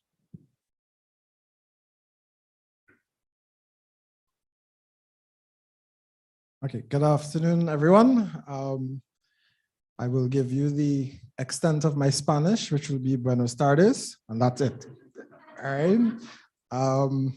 Before I answer the question, I just want to say on behalf of the Executive Director of CARICOM Impacts, Lieutenant Colonel Michael Jones, and the executive staff, we are quite pleased to be here at this conference to share our vision and thoughts. To the question, I think as I was having a discussion at lunch, our agency is primarily law enforcement focused. We deal with the law enforcement community primarily. And when I look at the participation here today, it's mostly ISPs, civilians, that kind of things. And I think that is the first step in dealing with some of the challenges that we have with new technologies, is bridging the gaps between each of the players in the space, be it law enforcement, be it the telecom regulators, and most importantly, the users or the people. Because of COVID, and I'll take COVID as an experience in the Caribbean, we were forced to rapidly digitalize a lot of our services. And we, asked people, listen, use these new services. They're good for you. We could not interact with each other, etc. But I think where our downfall was that we didn't sensitize people enough to say, listen, this is what this can do for you, and this is how we are going to protect you while you're using the service. Muy bien, muchas gracias. Así como también mencionábamos, el desarrollo de esas nuevas tecnologías no solo refiere a los nuevos desafíos, a los nuevos retos y esas nuevas amenazas que vienen a desarrollarse a través de ellas, sino que también la forma como abordamos la ciberseguridad en estos mecanismos es distinta. Cuando hablamos de tecnología, por ejemplo, de 5G, ya salimos un poco de lo que es la parte operacional, la parte OT, de esa parte física de las telecomunicaciones, y debemos enfocarnos un poco más a la parte de desarrollo. ¿Cómo viene el sector abordando este nuevo reto desde el punto de la regulación? Que contamos con regulaciones del sector de las telecomunicaciones que ya tienen unos años atrás, cuando todavía no manejábamos esa tecnología de esta manera. Sin embargo, debemos hacer adecuaciones. Me gustaría que el señor Frederick López nos ilustre sobre cómo está República Dominicana abordando esto, y luego que se integre el señor Taylor, nos puede decir a nivel global y de la región cómo puede la Unión Caribeña de Telecomunicaciones también aportar en este sentido. Bien, muy buenas tardes. En ese sentido, el Indotel viene haciendo trabajo desde el 2018 con evaluaciones a las prestadoras de servicios de acceso a Internet, donde se comenzó a hacer evaluación a las 4 principales empresas. Ya al final del año pasado lo ampliamos, que fuimos a las prestadoras con menor participación en el mercado. Principalmente que esto nos diera una panorámica para saber cómo está el sector de telecomunicación en el país, qué necesita, dónde están las debilidades. Para de ahí partir, todo eso nos dio que necesitábamos un reglamento. Entonces, a partir del noviembre del año pasado, 2020, iniciamos ya con todo ese input, ya que teníamos de las evaluaciones, como estaban, se inicia lo que es el reglamento de ciberseguridad para la prestación de servicios de Internet, que ya incluso terminó la parte de vista pública. Entonces ya estamos casi terminando para ya pasarlo a la aprobación. Entonces, ¿qué nos trae ese reglamento? Entonces, ese reglamento establece, o sea, básicamente busca 3 cosas, que es la protección y privacidad del usuario, del consumidor del servicio de acceso a Internet, y lo que es la continuidad del servicio. Hemos visto que cada vez que tenemos incidentes grave, por así decirlo, en lo que es el acceso al servicio de Internet, que crea un caos, no solo aquí en República Dominicana, sino en todo el mundo, en cualquier país que ocurra. Porque, ¿qué hemos visto con el tiempo? Sobre el servicio de Internet se han montado otros, por así decirlo, servicios esenciales para un país. Tema de educación, finanzas, tema ya de operaciones críticas para una empresa. Vemos que la tendencia a todo es ya irnos a lo que es el cloud, lo que debe tener un acceso al servicio de Internet para consumir esto. Y como tú decías, con el tema de 5G, eso, o sea, 5G plantea operaciones que antes no nos debíamos a montarlo sobre una red de telecomunicaciones, el tema de red privada, se está hablando mucho de eso, ya se está planteando con 5G. sea, que vamos a tenemos, por así decirlo, mayores retos, mayores desafíos en lo que nos trae 5G. Entonces, la estructura básica del reglamento es que ahí toca temas como de gobernanza y una cultura de ciberseguridad. En ese tema se establece que la prestadora debe tener una estructura encargada en ese ámbito, tema de los sistemas de acceso, cómo crear todas las políticas, sistemas de acceso, autenticación. Entonces, una parte que es la gestión de activos, que muchas veces lo vemos como muy light, por así decirlo, porque casi siempre toda la estructura de la red, la mayoría de redes de telecomunicaciones son bien amplias. Es un técnico que la tiene, pero no hay un registro. Pues no solamente un registro de decir este equipo pertenece a este proveedor, sino crear una relación, crear lo que llama ITIL una CMDB. Si tengo este router del core IP, ¿qué tengo fuera? Si me atacan tal plataforma, ¿qué eso significa? ¿Qué servicios tengo corriendo en esa plataforma? No tener que ir a darme cuenta por las llamadas de los clientes, sino ya saber, o sea, que ya la empresa tenga esa información. Entonces, es una de las obligaciones que tenemos en el reglamento. Entonces, está el tema de seguridad técnica, que es todo lo que viene, tema de protocolos no seguros, sobre el tema, tocamos el tema de spoofing, temas de la alteración de tabla de enrutamiento. Todos esos temas se tocan en esa parte. También algo muy importante, porque vimos hacia el futuro con 5G, tenemos lo que son los temas de cloud computing y tenemos lo que es también la relación con el proveedor externo. Una de las recomendaciones que incluso estuve viendo de los estudios que ha hecho el Foro Económico Mundial es la relación prestadora de servicios de acceso a Internet con el proveedor. Ya no solamente puede ser qué feature tú tienes, la capacidad del equipo, sino exigencia a nivel de ciberseguridad. Que las dos estén de la mano, que hay un seguimiento en la cadena de suministro con los equipos, para la integridad de los equipos que se instalarán en esa red. O sea, eso es algo de suma importancia. Por igual en el tema de cloud computing, como todo viene con el tema de NFV, todo va hacia la nube, red virtualizada, que es lo que nos trae 5G. O sea, hay una exigencia que deben hacer la prestadora, que tenemos que ir el país a sus proveedores. Y por último, uno de los temas más relevantes del reglamento es lo de reporte. O sea, el intercambio de información, reporte de incidentes. Entonces, donde se establece que cada vez que una prestadora tenga un incidente, debe reportarlo al regulador. Debe hacer el reporte, explicar qué se tiene.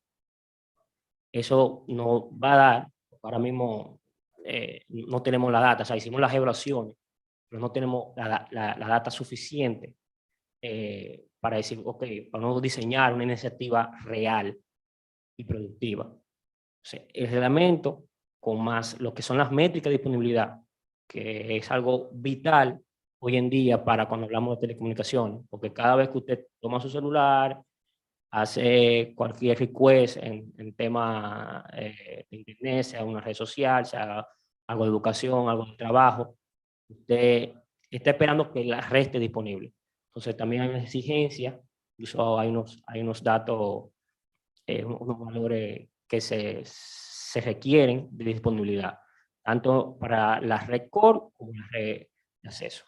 Entonces, esos son los puntos más importantes del reglamento. Y ya para una reflexión final, las infraestructuras de las ISP son uno de los principales blancos en el tema de ataques. Según el Foro Económico, el 65% de los ataques de denegación de servicio van dirigidos a infraestructuras de telecomunicaciones. O sea, son empresas que deben estar sumamente montadas en el tren de lo que es de la ciberseguridad. Muy bien, muchas gracias. Sí. I just wanted to add to what my colleague was saying. With the introduction of new technologies, also have to look on the policy and operational side. Those things have to also be redefined as new technologies come on board, because you can't govern. So let's use 5G, for example.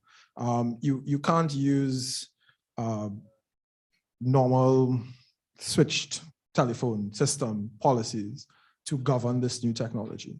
So while we innovate on the technology side, the policy and procedure people also need to keep up, because that does two things. It limits or reduces your exposure in the event of that you have a cyber event, because you would then have specific policies and procedures that would guide or govern that specific technology. So you would not have to be trying to figure out, okay, this policy that we have, we had an incident on the 5G network, but this policy is referencing a landline. How do I then fit or take that and then respond to this? And it also gives, it reduces that, and it also reduces your attack surface, because you would then have people sitting down and thinking, okay, what can happen? Okay, if this happens, then what do I do? And your policies are always in line with your technologies. And I think that is how we should go forth when introducing new technologies, especially when it comes from the ISP side of things. Muchas gracias por su comentario. Me gustaría saber si el señor Taylor está en línea. Si ya lo tenemos disponible.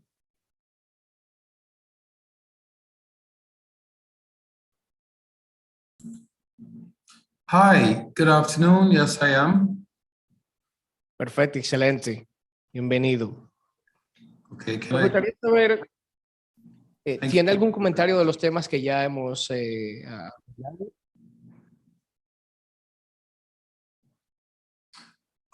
Well, I joined a bit. Well, I was online waiting to connect, but I had a few slides. I don't know if you want me to go ahead with those, but I had a few slides with respect to the CTU's efforts in relation to cybersecurity in the region. And basically those slides, you have the correct agency there with you in the form of ANSEM through CARICOM Impacts, and we work closely with CARICOM Impacts in relation to cybersecurity.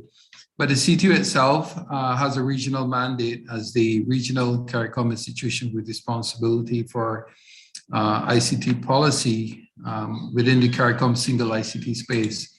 And so really, I just wanted to say, in terms of what we have done so far, we have focused on legislation. And we saw as far back as 2009 with the support of the International Telecommunications Union to propose some model legislation for our CARICOM member states in the area of data protection and privacy, cybercrime and cybersecurity, and in terms of modifying the telecommunications legislation to deal with things like lawful interception. And so since 2009, there's been some model legislation on the table for consideration of our CTU member states. And there's been varying degrees of success with respect to adoption of or adaptation of that legislation.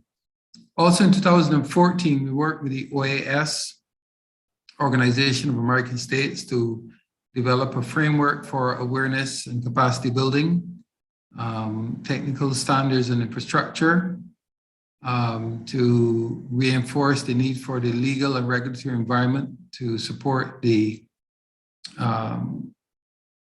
cybersecurity and cybercrime responses, and also the incident response and international and regional coordination in terms of establishing CSIRTs, et cetera.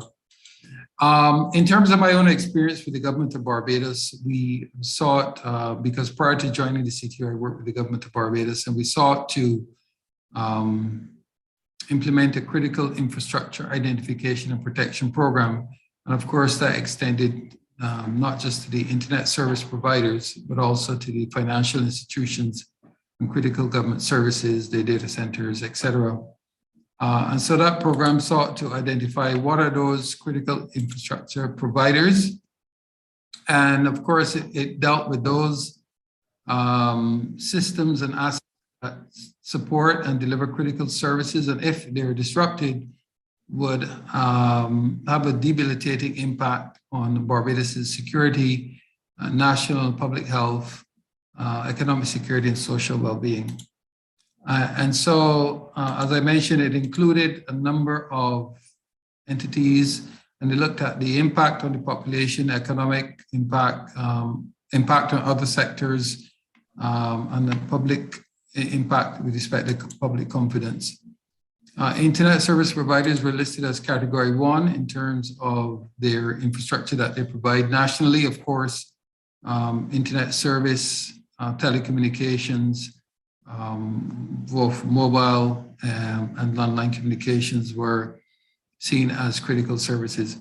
Like I said, I joined the discussion late. We work closely with Impact, but we, in our role as CTO, we have been advocating for and pushing for, on the legislative and regulatory side, for interventions of our member states in the areas of legislation. So having missed the previous discussion, I'm not sure if I'm repeating or if I'm adding to the discussion. So I just wanted to stop there for now, and I'm happy to then respond to any questions. Claro que sí, muchísimas gracias por esos comentarios de valor. Y precisamente en los comentarios de todos se han mencionado 3 puntos claves. Primero, que el sector de las telecomunicaciones soporta, además de ser una infraestructura crítica de por sí, también soporta las distintas infraestructuras críticas de los países, de diferentes naciones. Y también que con ese nuevo desarrollo de esas nuevas tecnologías venimos a tener que modificar la manera en cómo abordamos y cómo evaluamos los riesgos. Pero es importante la responsabilidad. La ciberseguridad hoy en día es compartida.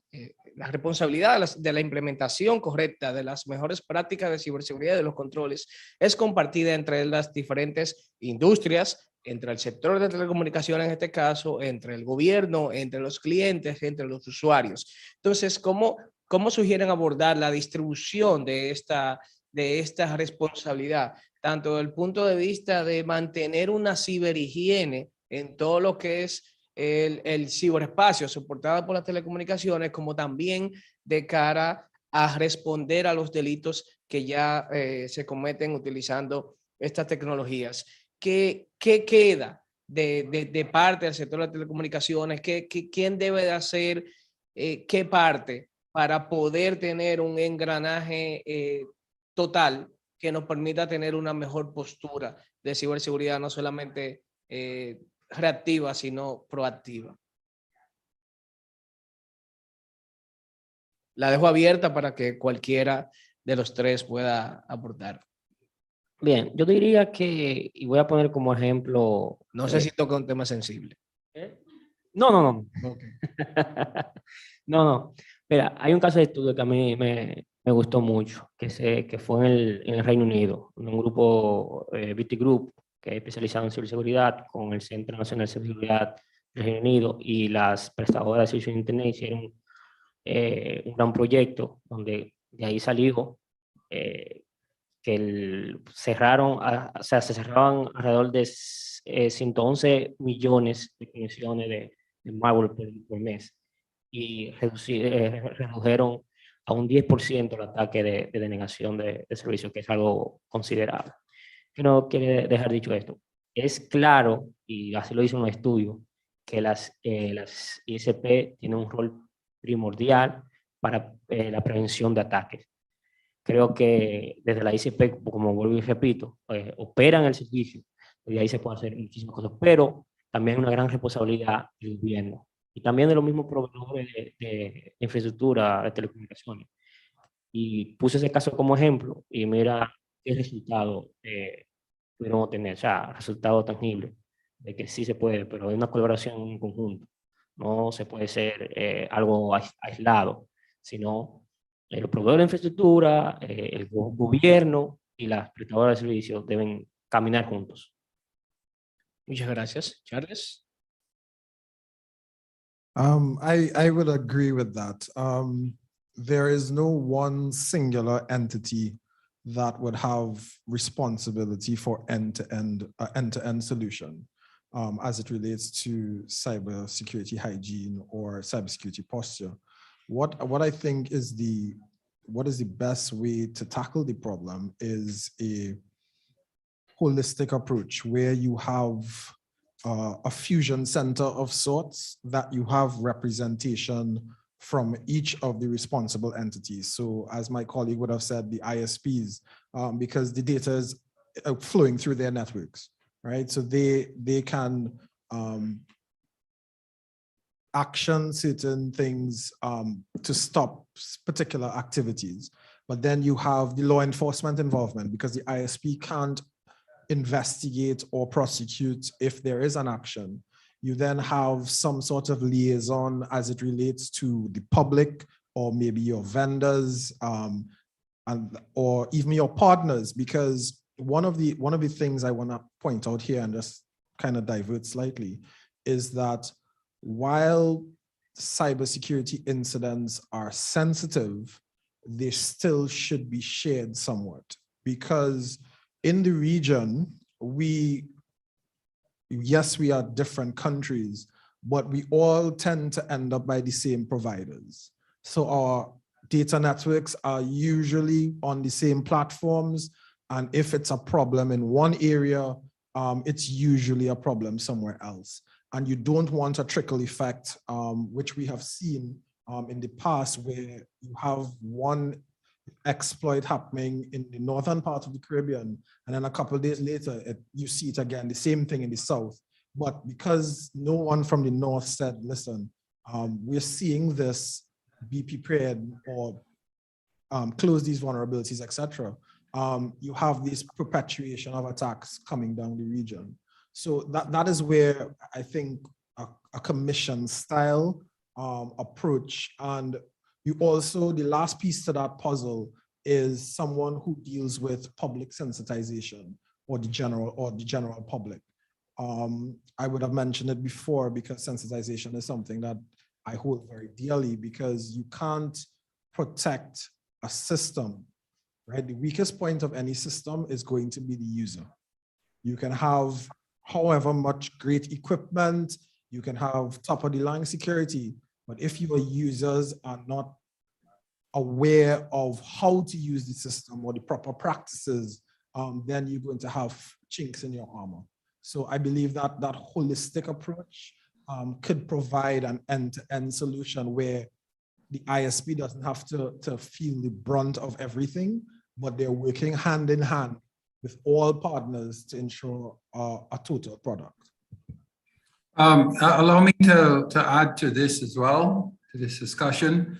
And so I think this has to operate within a legal and regulatory framework. So if we understand that internet service providers provide critical infrastructure, and they manage, of course, internet connectivity, which has the potential, if disrupted, to cause national and economic impact, then there needs to be an obligation for the ISPs to report.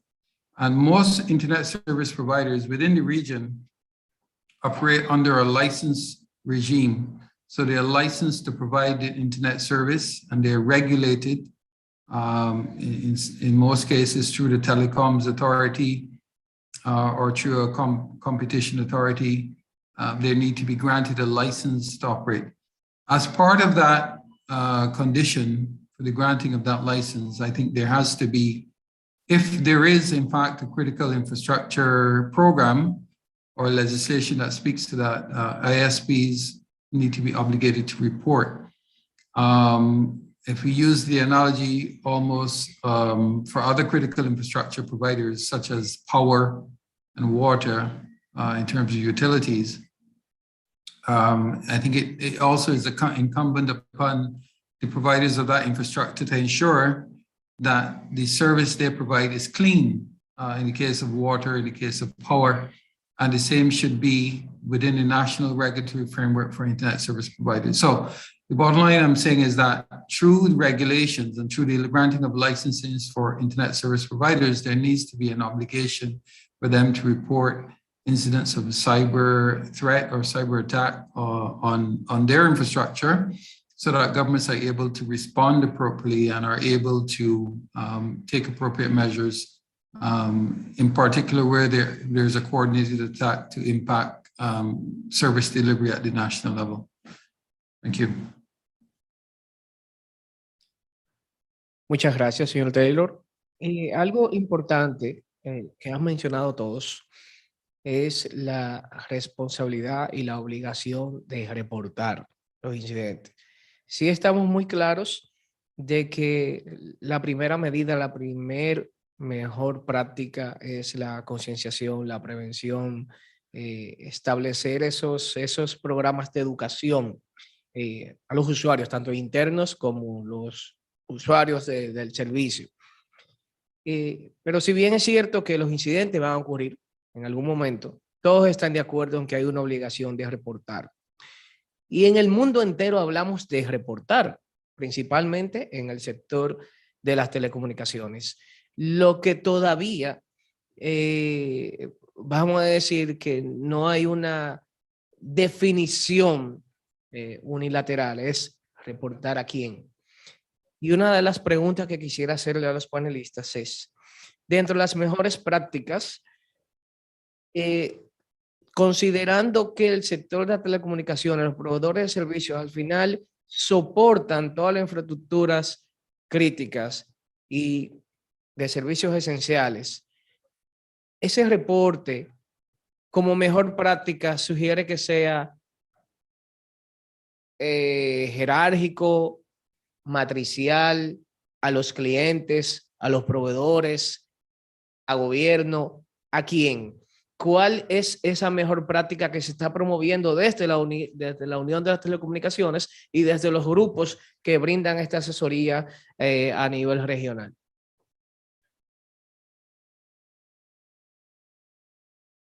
Bueno, es una pregunta bien interesante.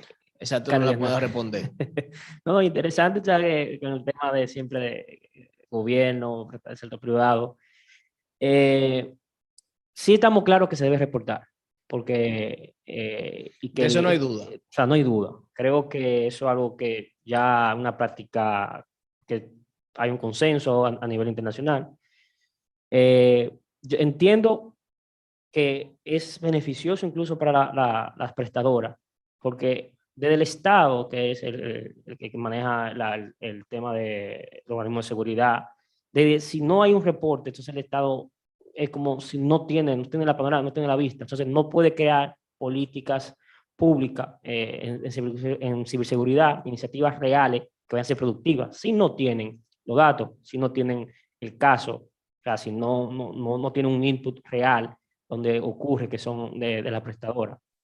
En el caso que tú preguntabas, que si era matricial, yo entiendo que la prestadora debe hacer un reporte tanto como al gobierno, sea el regulador, es decir, que esté, como también debe apoyarse, que es lo que hablábamos anteriormente, en la parte de manejarse con sus proveedores. Si ocurre un incidente, tanto de reportar, pero también se tiene que sentarse con su proveedor y decir, mira, ¿qué tenemos? Que tenemos que sacar una nueva imagen, tú tienes alguna solución para que esto no vuelva a ocurrir. No solo de reportar, sino debe haber un análisis de causa raíz. Diga, ¿qué pasó? Si mi proveedor tiene algún tipo de solución, debe existir esa comunicación. Y claro que al Estado debe haber ese reporte y debe haber esa comunicación, no es viéndolo como que una intromisión, sino es lo que el mismo caso que ponía, todos juntos, todos nos sentamos en la mesa, creo que podemos sacar mejores soluciones. Creo que ese sería el camino que se debe caminar, que debemos trazar. Muchas gracias. Charles? I want to walk back a little bit to what I said earlier, and I think it's been echoed by my colleagues on the panel, is that for the holistic approach, you would have to have representation from all the sectors that are involved sitting around this this table. And that in itself helps you in your crisis management, because if you have an incident, time is key. And you want to be able to update all your stakeholders pretty much at the same time. Now, they may not have the same report. For example, if there's an incident that affects critical infrastructure, the report going to maybe your government or your National Security Council would be different to the report that may be going to your vendor, right? Because your vendor is not concerned primarily about the fallout of that incident, but okay, how do we fix our equipment? Whereas your National Security Council or your government would be concerned, okay, we've had this incident, how does it affect the rest of the national economy? And if you have all those players or representation of those players within your commission or task force or however you want to call it, you then can quickly and easily disseminate that information to all partners at basically the same time, so that everybody's in the know. And you also have the individual there that is customer relations or customer focused, the public relations officer, etc., who would then determine, okay, how do I update my customers? Because sometimes ISPs and communications authorities may take the position that, okay, we had an incident, but we're not going to say anything. But yes, somebody has to make that decision based on the information at hand, and getting and ensuring that everybody in the decision-making process has access to the information would lead to better handling of the incident if and when it does occur. Muchas gracias. Yeah, let me just add as well that, of course, and I'm sure it may have been. Para colocar el audio. Sorry, you're not hearing me? No, gracias. Okay, so I'm sure it may have been mentioned before, the issue of the cybersecurity incident response team at the national level. They need to have a nationally coordinated incident response team, private sector, government, you know, operators and so on, including ISPs. But I think that sort of has to be the first, at the technical level, the first point of contact with respect to a cyber threat. Because they would be aware, even outside of the national jurisdiction, if there is a threat to the region and so on. And therefore, that normally would include or should include your law enforcement, because at the end of the day, there has to be that legal environment that makes any kind of cyber attack a criminal offense within the national jurisdiction. And therefore, the ability of law enforcement to respond or to deal with it as a criminal offense by the perpetrator is critical. So I think, as I mentioned before, the legislation is key. The regulatory framework that requires ISPs to report, but the establishment of a national cert, CCERT, that allows or proactively allows for the reporting of threats, in particular where critical infrastructure is involved, and where there's that regional and national coordination. So there's threat intelligence being fed to the national CERT, CCERT, and they are aware, and proactively so, of any threats that may impact at the national level. But I think the establishment of a national CCERT, of which law enforcement has to play a part, because if it is not a criminal offense, then really there's not much action that can be taken. Thank you. Muchas gracias a todos los panelistas. Ya para terminar, hemos conversado sobre que al final no se trata únicamente de la implementación de tecnología. Yo creo que estamos claros en eso, que el abordaje correcto a los nuevos tiempos debe ser enfocado a procesos, a una gestión estratégica más orientada a la gestión de riesgo. Y muy bien, lógicamente, eso lo podemos lograr teniendo ese ecosistema de colaboración, de reportes, de intercambio, de inteligencia de amenazas, ya que para poder lograr en cualquiera de los sectores, no únicamente en el sector de las telecomunicaciones, lograr una correcta gestión de riesgo, debemos de tener la mejor información disponible. Entonces, agradeciendo a todos, si alguno tiene algún otro comentario, alguna pregunta del público, creo que tenemos una sesión de preguntas ahora.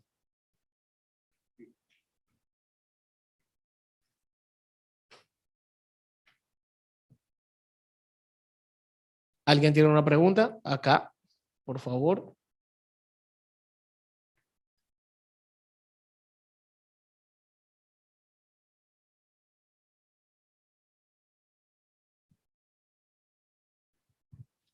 Hola, hola, muchas gracias.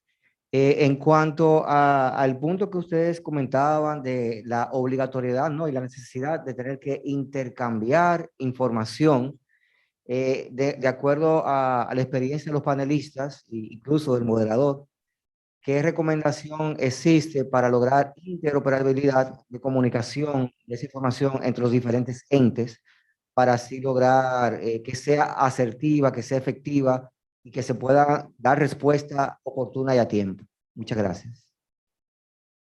Los formatos, los canales, etcétera. Ustedes son las estrellas de hoy. Bueno, si los canales, para, o sea, el CERCA es simplemente el canal de comunicación, o sea, yo diría que tener que será lo ideal, no estamos hablando de otra función digital, sino tener un portal habilitado para que las prestadoras hagan o sea, un portal con todo lo que es una plantilla digital, que ahí vayan y coloquen y que eso notifique rápidamente a los encargados, a las instituciones encargadas del Estado o cualquier otra que queramos notificar, que sea un stakeholder, que se haga la notificación de que, mira, estoy presentando este tipo de incidente.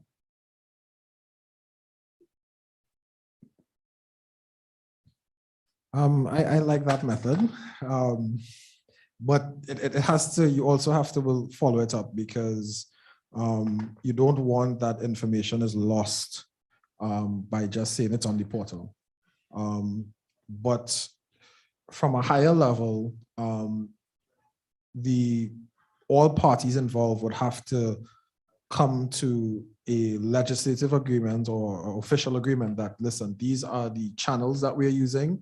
These are the expectations. So if the expectation is that each institution checks this portal for information once it's published, then that should be something official. It shouldn't be a gentleman's agreement, so that everybody basically signs on the dotted line and say, listen, when for updates, we are going to portal X, and this is how we get there. I also would recommend some sort of crisis communication that stands up and stands down as need be. For regular reporting, portal is fine, but in the middle of an incident or an incident response, you do not want information. You want information to be quick and you want it to be accurate. And you want that information to get to where it needs to go in the shortest possible time. So I would recommend, in support of any long-term portal type digital communication, that you have a mechanism that would, in the event of a crisis, would activate and deactivate as necessary. Al final del día se trata de implementación de un protocolo en el que todos hablen el mismo idioma y no importa cuál sea el medio, siempre y cuando llegue la información a tiempo. Bueno, muchísimas gracias a todos los panelistas. ¿Tenemos otra pregunta? Se motivaron. Good afternoon. I'm speaking from the Telecommunications Authority of Trinidad and Tobago. It's a very good experience. I'm glad to be here. One of the things that I've learned from this experience is to understand how important it is to have communication and coordination.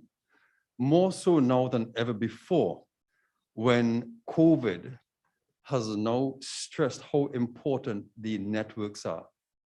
The ISPs, as you rightly said, now are critical or considered as critical infrastructure.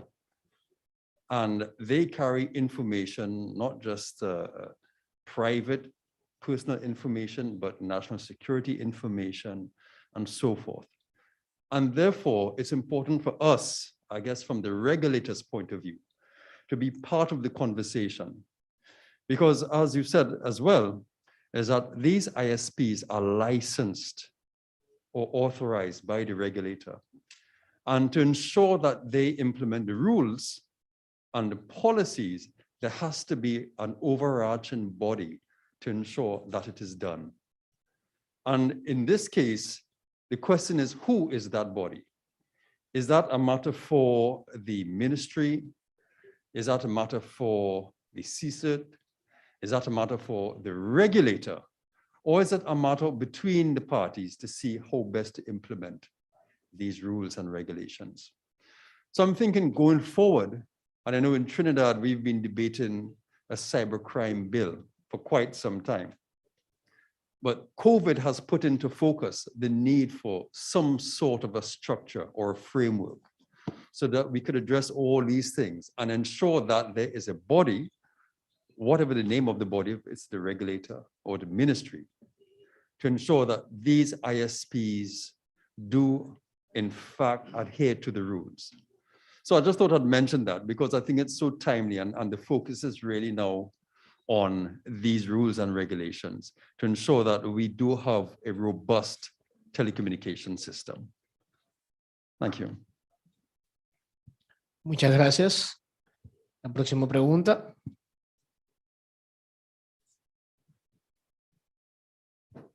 Sí, buenas tardes. Quise aprovechar que se tocó el tema del IoT. Me voy a salir un poco del tema del ISP y todo eso. Como sabemos, el IoT trae muchas facilidades, o sea, no automatiza muchos procesos, pero también esto abre muchos vectores de ataque, ya que cada día más se integran más dispositivos a la red. Entonces, me gustaría saber qué medidas se pueden tomar o ya se están tomando para mantener estos dispositivos seguros. O sea, no el dispositivo, sino la red completa seguro, porque ya que por medio de cualquier dispositivo de esto se puede infectar una red completa. Gracias. Yo solo soy el moderador hoy. Bueno, yo creo que puedo hacer una excepción ahí, puedo aportar al comentario de por ejemplo, de lo que se está haciendo desde el Centro Nacional de Ciberseguridad y de hecho en cooperación con Indotel y con los proveedores de servicios. Definitivamente el aumento de los dispositivos IoT en la red representa una ampliación en la superficie de ataque. Sí. Y las acciones que estamos tomando en este momento es tratar de tener la mayor visibilidad posible de esa actividad maliciosa. No nos queda de otro. No podemos detener ni el desarrollo de los dispositivos IoT, no podemos detener el desarrollo de las redes 5G y al final la combinación de IoT más 5G, eso da peligro. En manos equivocadas, da peligro. Entonces, al final lo que nos queda de nuestro lado es aplicar la mayor cantidad de controles. Volvemos a lo mismo, todo inicia por la concienciación, por la educación y lógicamente por ser más preventivos que reactivos. Siempre vamos a repetir lo mismo, siempre debemos de cambiar esa reacción por la prevención. Hoy en día ya no debemos enfocarnos en responder a los incidentes y a las investigaciones de un delito como tal, sino que debemos poner nuestro mayor esfuerzo a realizar el análisis de las amenazas, a entenderlas, a hacer inteligencia de esas amenazas para poder prevenir futuros ataques. Y yo creo que no hay una mejor plataforma, un mejor espacio donde podemos iniciar a tener esa visibilidad de cara a prevenir que en las redes de los proveedores de servicios de Internet, que al final son la primera puerta de entrada del mundo exterior a nuestro ciberespacio. Yo quiero ahí, totalmente de acuerdo con Carlos Leonardo. en el mundo IoT se aumenta todo el tema estamos más expuestos, simplemente porque los IoT casi siempre lo maneja un usuario final, que no un experto. Pero los expertos de 5G, ¿cómo dicen que pueden mitigar el tema de la IoT? Sí, es sobre el modelo Edge Computing. Para los que no conocen el modelo Edge Computing, es manejar la mayoría de inteligencia, como ellos dicen, en el borde, toda la decisión que podamos tomar en el borde, o sea, que se haga ahí. Eso reduce el riesgo, porque ya la información no tiene que ir todo y que sea en el cloud, que se tome la decisión, sino si lo tengo en el edge, ahí donde está cerca de los equipos de acceso IoT, yo tengo menor posibilidad de abrir una brecha para un ataque. Entonces, por ahí que se está controlando, por el tema del modelo Edge. Let me just add to that. It's a very simple answer, and we've touched it, and I'll just use that example. It's very simple. It's three pieces. So you have the technology. So in terms of your actual technology to prevent and defend against attacks, you have your people, so your education, your awareness, that kind of thing. And the last link in the chain is just the policy. So you have the policy, the updated policy that guides both activities and links everything together. So very simple: people, technology, and policy. Correctamente. ¿Alguna otra pregunta? Sí, tenemos 3 preguntas. Está sabroso el panel. Bueno, creo que como tengo el micrófono, seré la acreedora de la primera pregunta. Claro que sí. Bien, ustedes mencionaron algo importante y que pues comparto. Incluso la legislación ecuatoriana hace poco ha adecuado pues esto mismo, que es el reporte que se debe realizar ante la autoridad competente cuando se manifiesta pues un ataque informático. Pero nosotros estamos en el desarrollo pues de un reglamento a esta legislación y yo quisiera, en pro de esto, saber sus consideraciones, que ustedes creen que debe tener este reporte, cuáles son los lineamientos que este reporte debería tener. Pues lógicamente, pues en lo personal nosotros realizamos una especie de control a nivel institucional, en donde se debe detallar cuál fue la data afectada o en qué consistió este ataque informático. Pues. Pero no sé de pronto si ustedes me pueden dar ciertos lineamientos o aspectos que ustedes creen que debe considerar este reporte.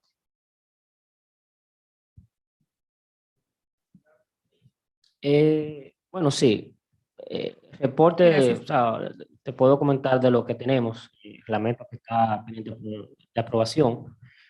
Debe tener, o sea, se debe exigir a la prestadora que envíe un alto nivel de detalle del incidente, dígase el equipo, qué servicio está afectando, si haya un análisis previo de lo que sucedió. Tema de localidad es sumamente importante para saber en qué zona no está afectando. Básicamente serían esos datos. O sea, equipo, la región que está afectando, la ciudad, el site, por así decirlo, una descripción de lo que está sucediendo, qué servicios están siendo afectados, si es algo de extracción de datos, saber que los clientes afectados que se están viendo, o sea, si es la denegación de servicio o si se está llenando datos sensibles de sus usuarios, de sus clientes. Creo que eso. Y luego de la solución del incidente, exigirle o sea, que envíen un reporte de cómo se resolvió, todo lo que la cosa de qué pasó, cómo lo resolviste, y de ahí ya tú puedes iniciar con la prestadora de servicio de Internet. Bueno, ¿qué podemos hacer para que esto no vuelva a suceder? Que de ahí se dispare lo que es la gestión de problemas, para, como decía Carlos, prevenir, no solamente estar de modo reactivo. Muchas gracias. Al final eso se reduce en que debe contener el qué, cómo y dónde. Y algo que tendemos a confundir al momento de exigir el reporte es pedir un poco de información más allá que al final depende y es responsabilidad de los órganos de investigación, como es el quién y por qué. Y lógicamente, después ese valor agregado que no puede faltar, que son las lecciones aprendidas. Sí. Hi, gentlemen. Excellent discussions this afternoon. One observation that I have, and it's more on a broader group of CARICOM and its implementation of current regulations. This morning, we were privileged to hear the European implementation and the life cycle that they have followed in relation to getting to where they are today. The length of time, the experiences that drove that, and it has brought them to today's world of regulation, technology matching regulation that you mentioned earlier. Why it is, or is it an opportunity for CARICOM and the Latin American region to look at the European framework and try and adopt as much as possible, as opposed to recreating a wheel that already exists? We love to do that. We want to create our own for whatever reason. It takes time. The effectiveness is very weak. And at the end of it, cybersecurity complexity continues. And we have the people with the experience, we have the information based on the existing threats within the world today. Why don't we ever consider learning from those who have built based on their experience and adopt it? It doesn't prevent us from tweaking to suit our environment, but it's an opportunity for us to get to the end point faster than we normally would. Just and I'd like your feedback as to why that strategy is often, as a perception, forgotten or not even considered. Yes, I'll take Rodney here. Oh, sorry. Go ahead, Ansa. Let me be politically correct here.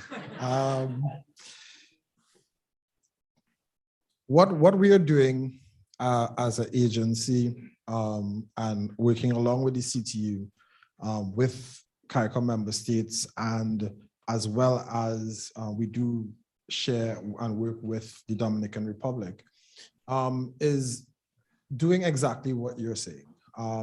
We have to remember, though, that each country is sovereign. So while we can suggest at the regional level, the decisions and implementations happen within our country.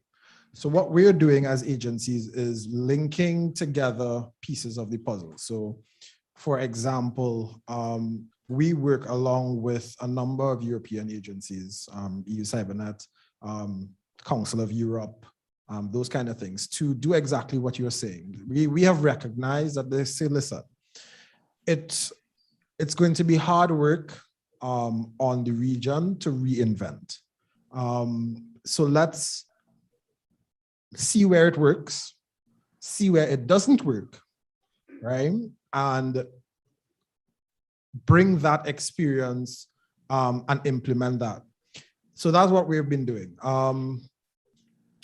We have had, within the last 12 months or so, individual consultations between ourselves, member states, and the Council of Europe as it relates to legislation and ratification of the Budapest Convention and the benefits that provide, as well as how can that convention, as well as other technical resources, be had to develop national legislation or policy or strategy. So we've had that conversation. It's been a one-on-one thing. So it's not, we bring everybody in a room. It's literally targeted to, and we've had positive feedback from that. So much so that we have one other country who has actually stepped up to the plate and sent the letter off to the the Council of Europe, sorry, to start that ratification process to the Budapest Convention. So that is being deliberated on their end to start that process. But from as I said, from where we sit, we are following that model because we've realized that even if we had the capability to reinvent the wheel and do our own thing, interoperability is key, right? Because as I said before, my sphere is law enforcement. And if you want to consider crimes and cyber crimes are being global, you have to ensure that your legislation, your policies, your procedures are interoperable with another jurisdiction so that when you have to prosecute or when you have to investigate, everybody's speaking the same language, right? As well as we spoke about reporting between parties, and it may not necessarily only be national institutions. You may have to send a report or communicate with, for example, Grenada and Trinidad and Tobago, and you want to ensure that the framework that is being used is the same so that they, if they have to, can work together, right? So I agree with you. It is the vision of CARICOM Impacts. It is actually the work program of CARICOM Impacts to do that. However, we can only do so much, and we have to then work with the countries to take us over the finish line. Can you hear me? Muchas gracias. Can you hear me? ¿Alguna otra pregunta? Yes. Hello. Yes, I have a question. Hello. Creo que nos queda tiempo para la Yeah, pregunta. we have time. Don't worry. Hello. If not, we'll make it. It's our house. Hello, hello. So I want to have this question mostly directly to you because you're part of the law enforcement. Hi, can you hear me? Law enforcement organization. And also Carlos, because you have worked in law enforcement and now work in incident response. So my question is more along the lines of, obviously we know that there is a technical solution to cyber incident, but there's also, I guess, a law enforcement response or solution to obviously an incident that may be typified as a cybercrime. So where does, let's say, the role of a CSIRT end, and where does the role of law enforcement begin? And also, do you see those barriers, I guess, clear? What type of information sharing should happen along those two organizations in order, number one, to safeguard, I guess, public interest and public safety, but also the privacy and, I guess, the privacy of information that is reported on a technical level to the CSIRT? These hard questions before we're ready to end. There will be a cocktail later. All right, that's good to know. The role of CSIRTs and law enforcement historically have been a challenging, they have a challenging relationship, because you often find that law enforcement will say, okay, yes, it's a crime, they take over the entire thing, or you have CSIRTs determining, not relaying proper information, and then law enforcement have to basically do it all over again. The best case scenario is always one where both parties work together. A CSIRT is a public-private partnership. You would have private entities there, but you would also have public entities there. And I believe the initial response, so you will have the CSIRT's rule, and I'm using this as a baseline. Of course, you can tweak it as your environments allow, but the CSIRT's role is that initial contact. This is a issue.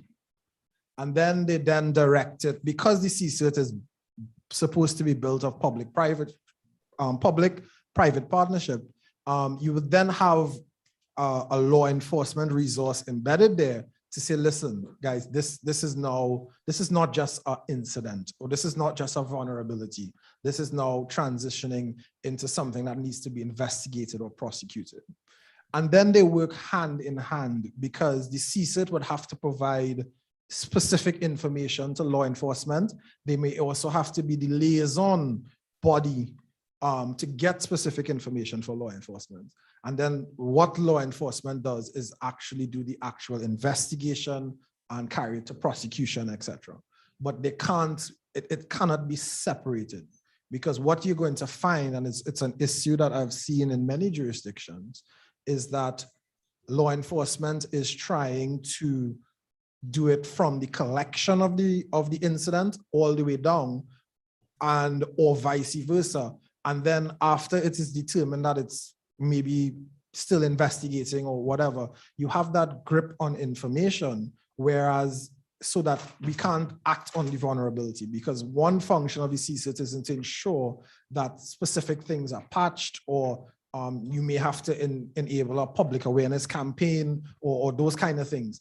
So you have to work hand in hand for both bodies. But to me, the line in the sand is when it's determined that, listen, this is a crime or criminal activity, then of course law enforcement takes the lead, but they still work along with the CSIRT because of, again, collection of information, etc. Excelente reflexión para terminar. Al final del día, sí nos queda claro que la mejor práctica es tener una relación, una alianza público-privada ahí entre las organizaciones. Y como mencioné hace un rato, la misión de los CSIRT al final es atender todos los incidentes que no constituyan un delito. Sin embargo, al momento de que se atiende un incidente, no se tiene todavía el conocimiento de que este puede estar constituyendo un delito. Y la mejor manera de hacer más eficiente ese proceso es teniendo esa integración, esa colaboración con la fuerza del orden. Ante el evento donde un equipo de reporte de incidente deba atender un incidente y recuperar una infraestructura, probablemente en ese proceso de recuperación y de restauración no quede evidencia, considerando que la evidencia digital es volátil, para que luego la policía o la fuerza del orden pueda hacer un proceso correcto de investigación. Por eso, al final, todo esto que se recopila a través de un proceso de reporte de incidente debe ser válido y admisible ante el proceso que realiza la unidad de fuerza del orden y de investigación. Entonces, pero todo eso solo puede ser posible si existe una colaboración ya entre ambas organizaciones. Es decir, que al final del día,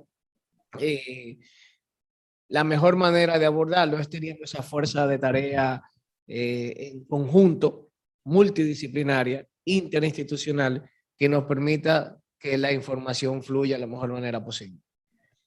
Muchas gracias a todos los panelistas por sus intervenciones bastante provechosas, agradeciendo nuevamente su participación.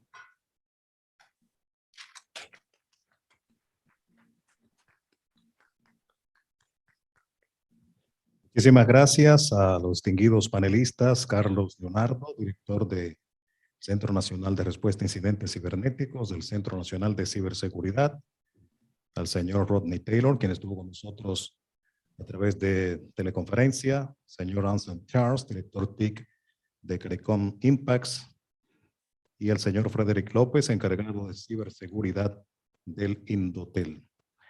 Destacamos y agradecemos la presencia de los miembros del Consejo Directivo del Indotel, que han hecho un gran esfuerzo para estar aquí en esta parte en que concluimos. Saludamos a nuestro presidente del Consejo Directivo, Nelson Arroyo, a los consejeros Príamo Ramírez y Fausto Rosario. Luego de esta jornada de día completo, aprovechamos y de inmediato cedemos este podio al presidente del Consejo Directivo del Indotel, señor Nelson Arroyo, quien tiene las palabras formales de cierre de esta actividad por el día de hoy.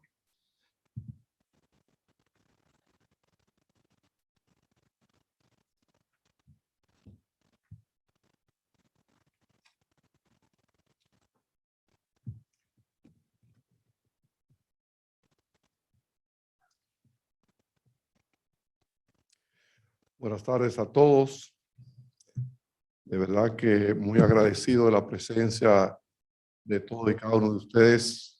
Felicitarle por el montaje de este evento, donde en nombre hoy de el Consejo Directivo del Indotel tenemos la encomienda de dar las palabras de clausura del evento. Este evento de ciberseguridad a nivel regional para proveedores de Internet se inscribe sin lugar a duda dentro del esfuerzo de la República Dominicana por interactuar en ese marco internacional de preocupación por la defensa del ciberespacio y la defensa de quienes de una manera u otra hacen uso de un servicio tan vital como lo es el Internet. Nosotros entendemos que la República Dominicana, al igual que los demás países, deben adherirse a las mejores prácticas que en el plano internacional y regional podemos desarrollar en este sentido. Los esfuerzos por crear un ciberespacio dominicano seguro pueden rastrearse en actividades que se han venido realizando por más de 20 años, desde la redacción y aprobación de la legislación contra el delito cibernético hasta la ratificación de importantes tratados internacionales como el Convenio sobre Ciberdelincuencia del Consejo de Europa y la creación de organismos especializados para la persecución y enjuiciamiento de esos delitos. Los proveedores de servicios de Internet juegan un papel esencial en la sociedad de hoy. Sus infraestructuras son aquellas que nos permiten mantenernos en la sociedad de la información. Y más aún durante la pandemia del COVID-19, nos han facilitado el trabajo, la salud, la educación y la forma de poder comunicarnos y acercarnos. Sin el desarrollo del Internet en estos tiempos de pandemia iba a resultar muy difícil para la humanidad poder mantenerse a flote durante el desarrollo de la pandemia. Y yo creo que fue precisamente en esta etapa donde aprendimos a valorar mucho más la importancia de esta herramienta para la humanidad. Sin embargo, así como hay cosas positivas que me imagino que ustedes han señalado a lo largo de este debate, también los riesgos cibernéticos que enfrentan los países pueden poner en riesgo la seguridad, la economía y hasta el bienestar social. Por lo que es imprescindible que se fortalezca la ciberseguridad para este tipo de proveedores e infraestructuras, ya que pueden paralizar parcial o totalmente servicios vitales que sustentan las operaciones diarias de un país. En el transcurso de este día hemos visto cómo es necesario crear una cultura de ciberseguridad y cuáles son los principales elementos para construir la misma. Desde los lineamientos estratégicos y políticos, el manejo adecuado de recursos, la cooperación y reciprocidad internacional y la adecuada capacitación de todos los sectores de la sociedad. Otro de los temas abordados fue la visión regional de la ciberseguridad en el sector de las telecomunicaciones en Europa, América Latina y el Caribe. Y en esas sesiones hemos podido comprobar que esos riesgos y amenazas no escapan a ninguna región en particular, a ningún país, y que además afectan a todo tipo de organización. O sea que la preocupación, reitero, debe ser colectiva, porque nadie está exento de recibir un daño a través de un ciberataque. Por lo tanto, eso provoca que la unidad, compartir conocimientos, compartir avances sean necesarios para enfrentar este mal de nuestros tiempos.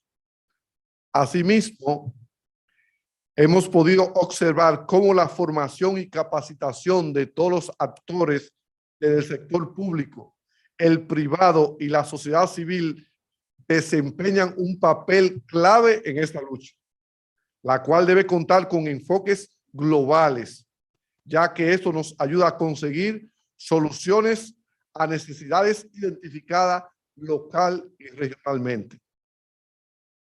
Finalmente, deseamos recalcar la importancia que representan estos eventos para crear sinergia entre los pueblos y entre los participantes para generar una comunidad profesional global de agentes y actores que en su día a día desempeñan las funciones necesarias para la gestión de la ciberseguridad.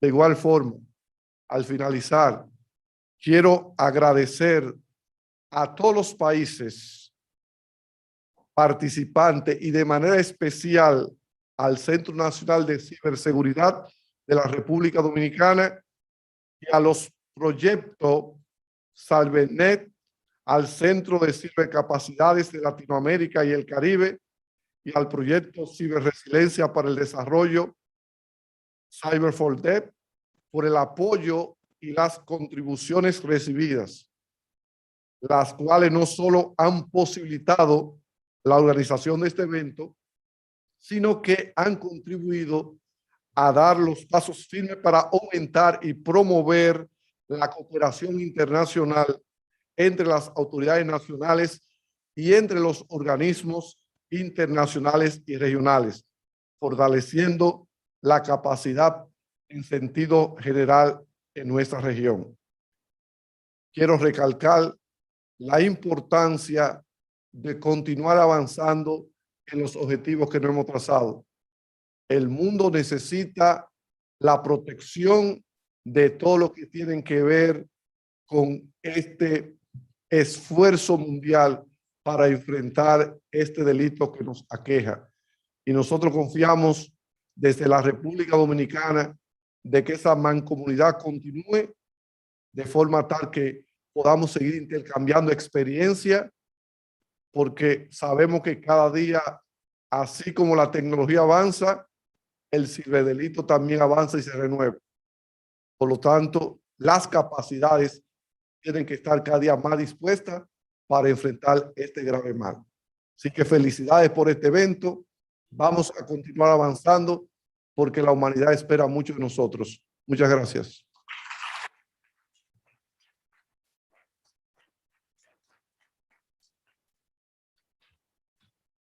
Muchísimas gracias, señor Nelson Arroyo, presidente del Consejo Directivo del Indotel. Y mientras voy concluyendo con esto, por favor, me gustaría que tanto el señor Nelson Arroyo, los demás miembros del Consejo Directivo que nos acompañan y los panelistas que estuvieron hoy puedan posar para una foto oficial aquí al frente, por favor. Y son tan amables. No.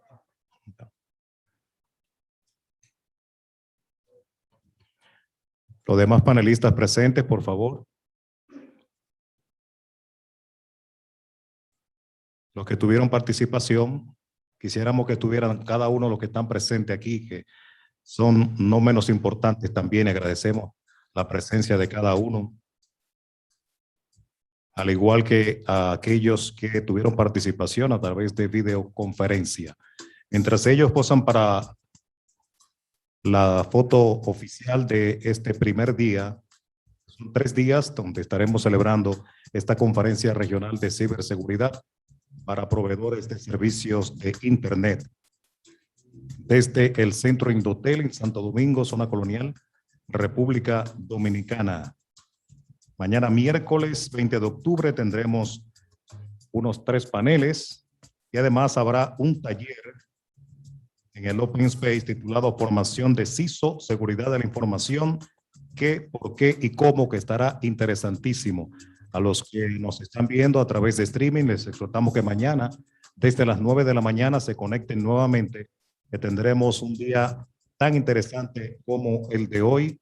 Y vuelvo y repito, al final de la jornada mañana habrá un taller sumamente interesante. Contaremos con la participación de destacados expertos, al igual como los tuvimos en el día de hoy.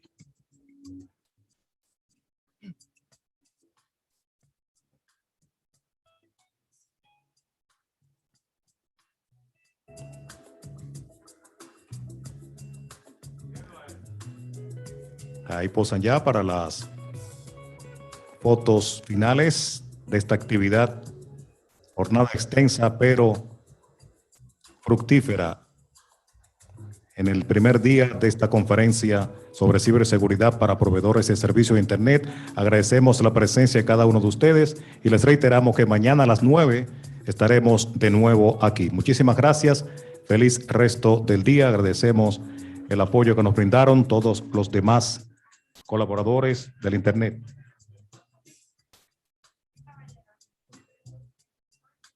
Nos informan que hay un cóctel a las 4 de la tarde en el restaurante Pate Palo. Eso es aquí mismo al lado. Así que esto no termina. Esto culmina de manera alegre y por todo lo alto. Muchísimas gracias y mañana a las 9 de la mañana estaremos aquí de nuevo.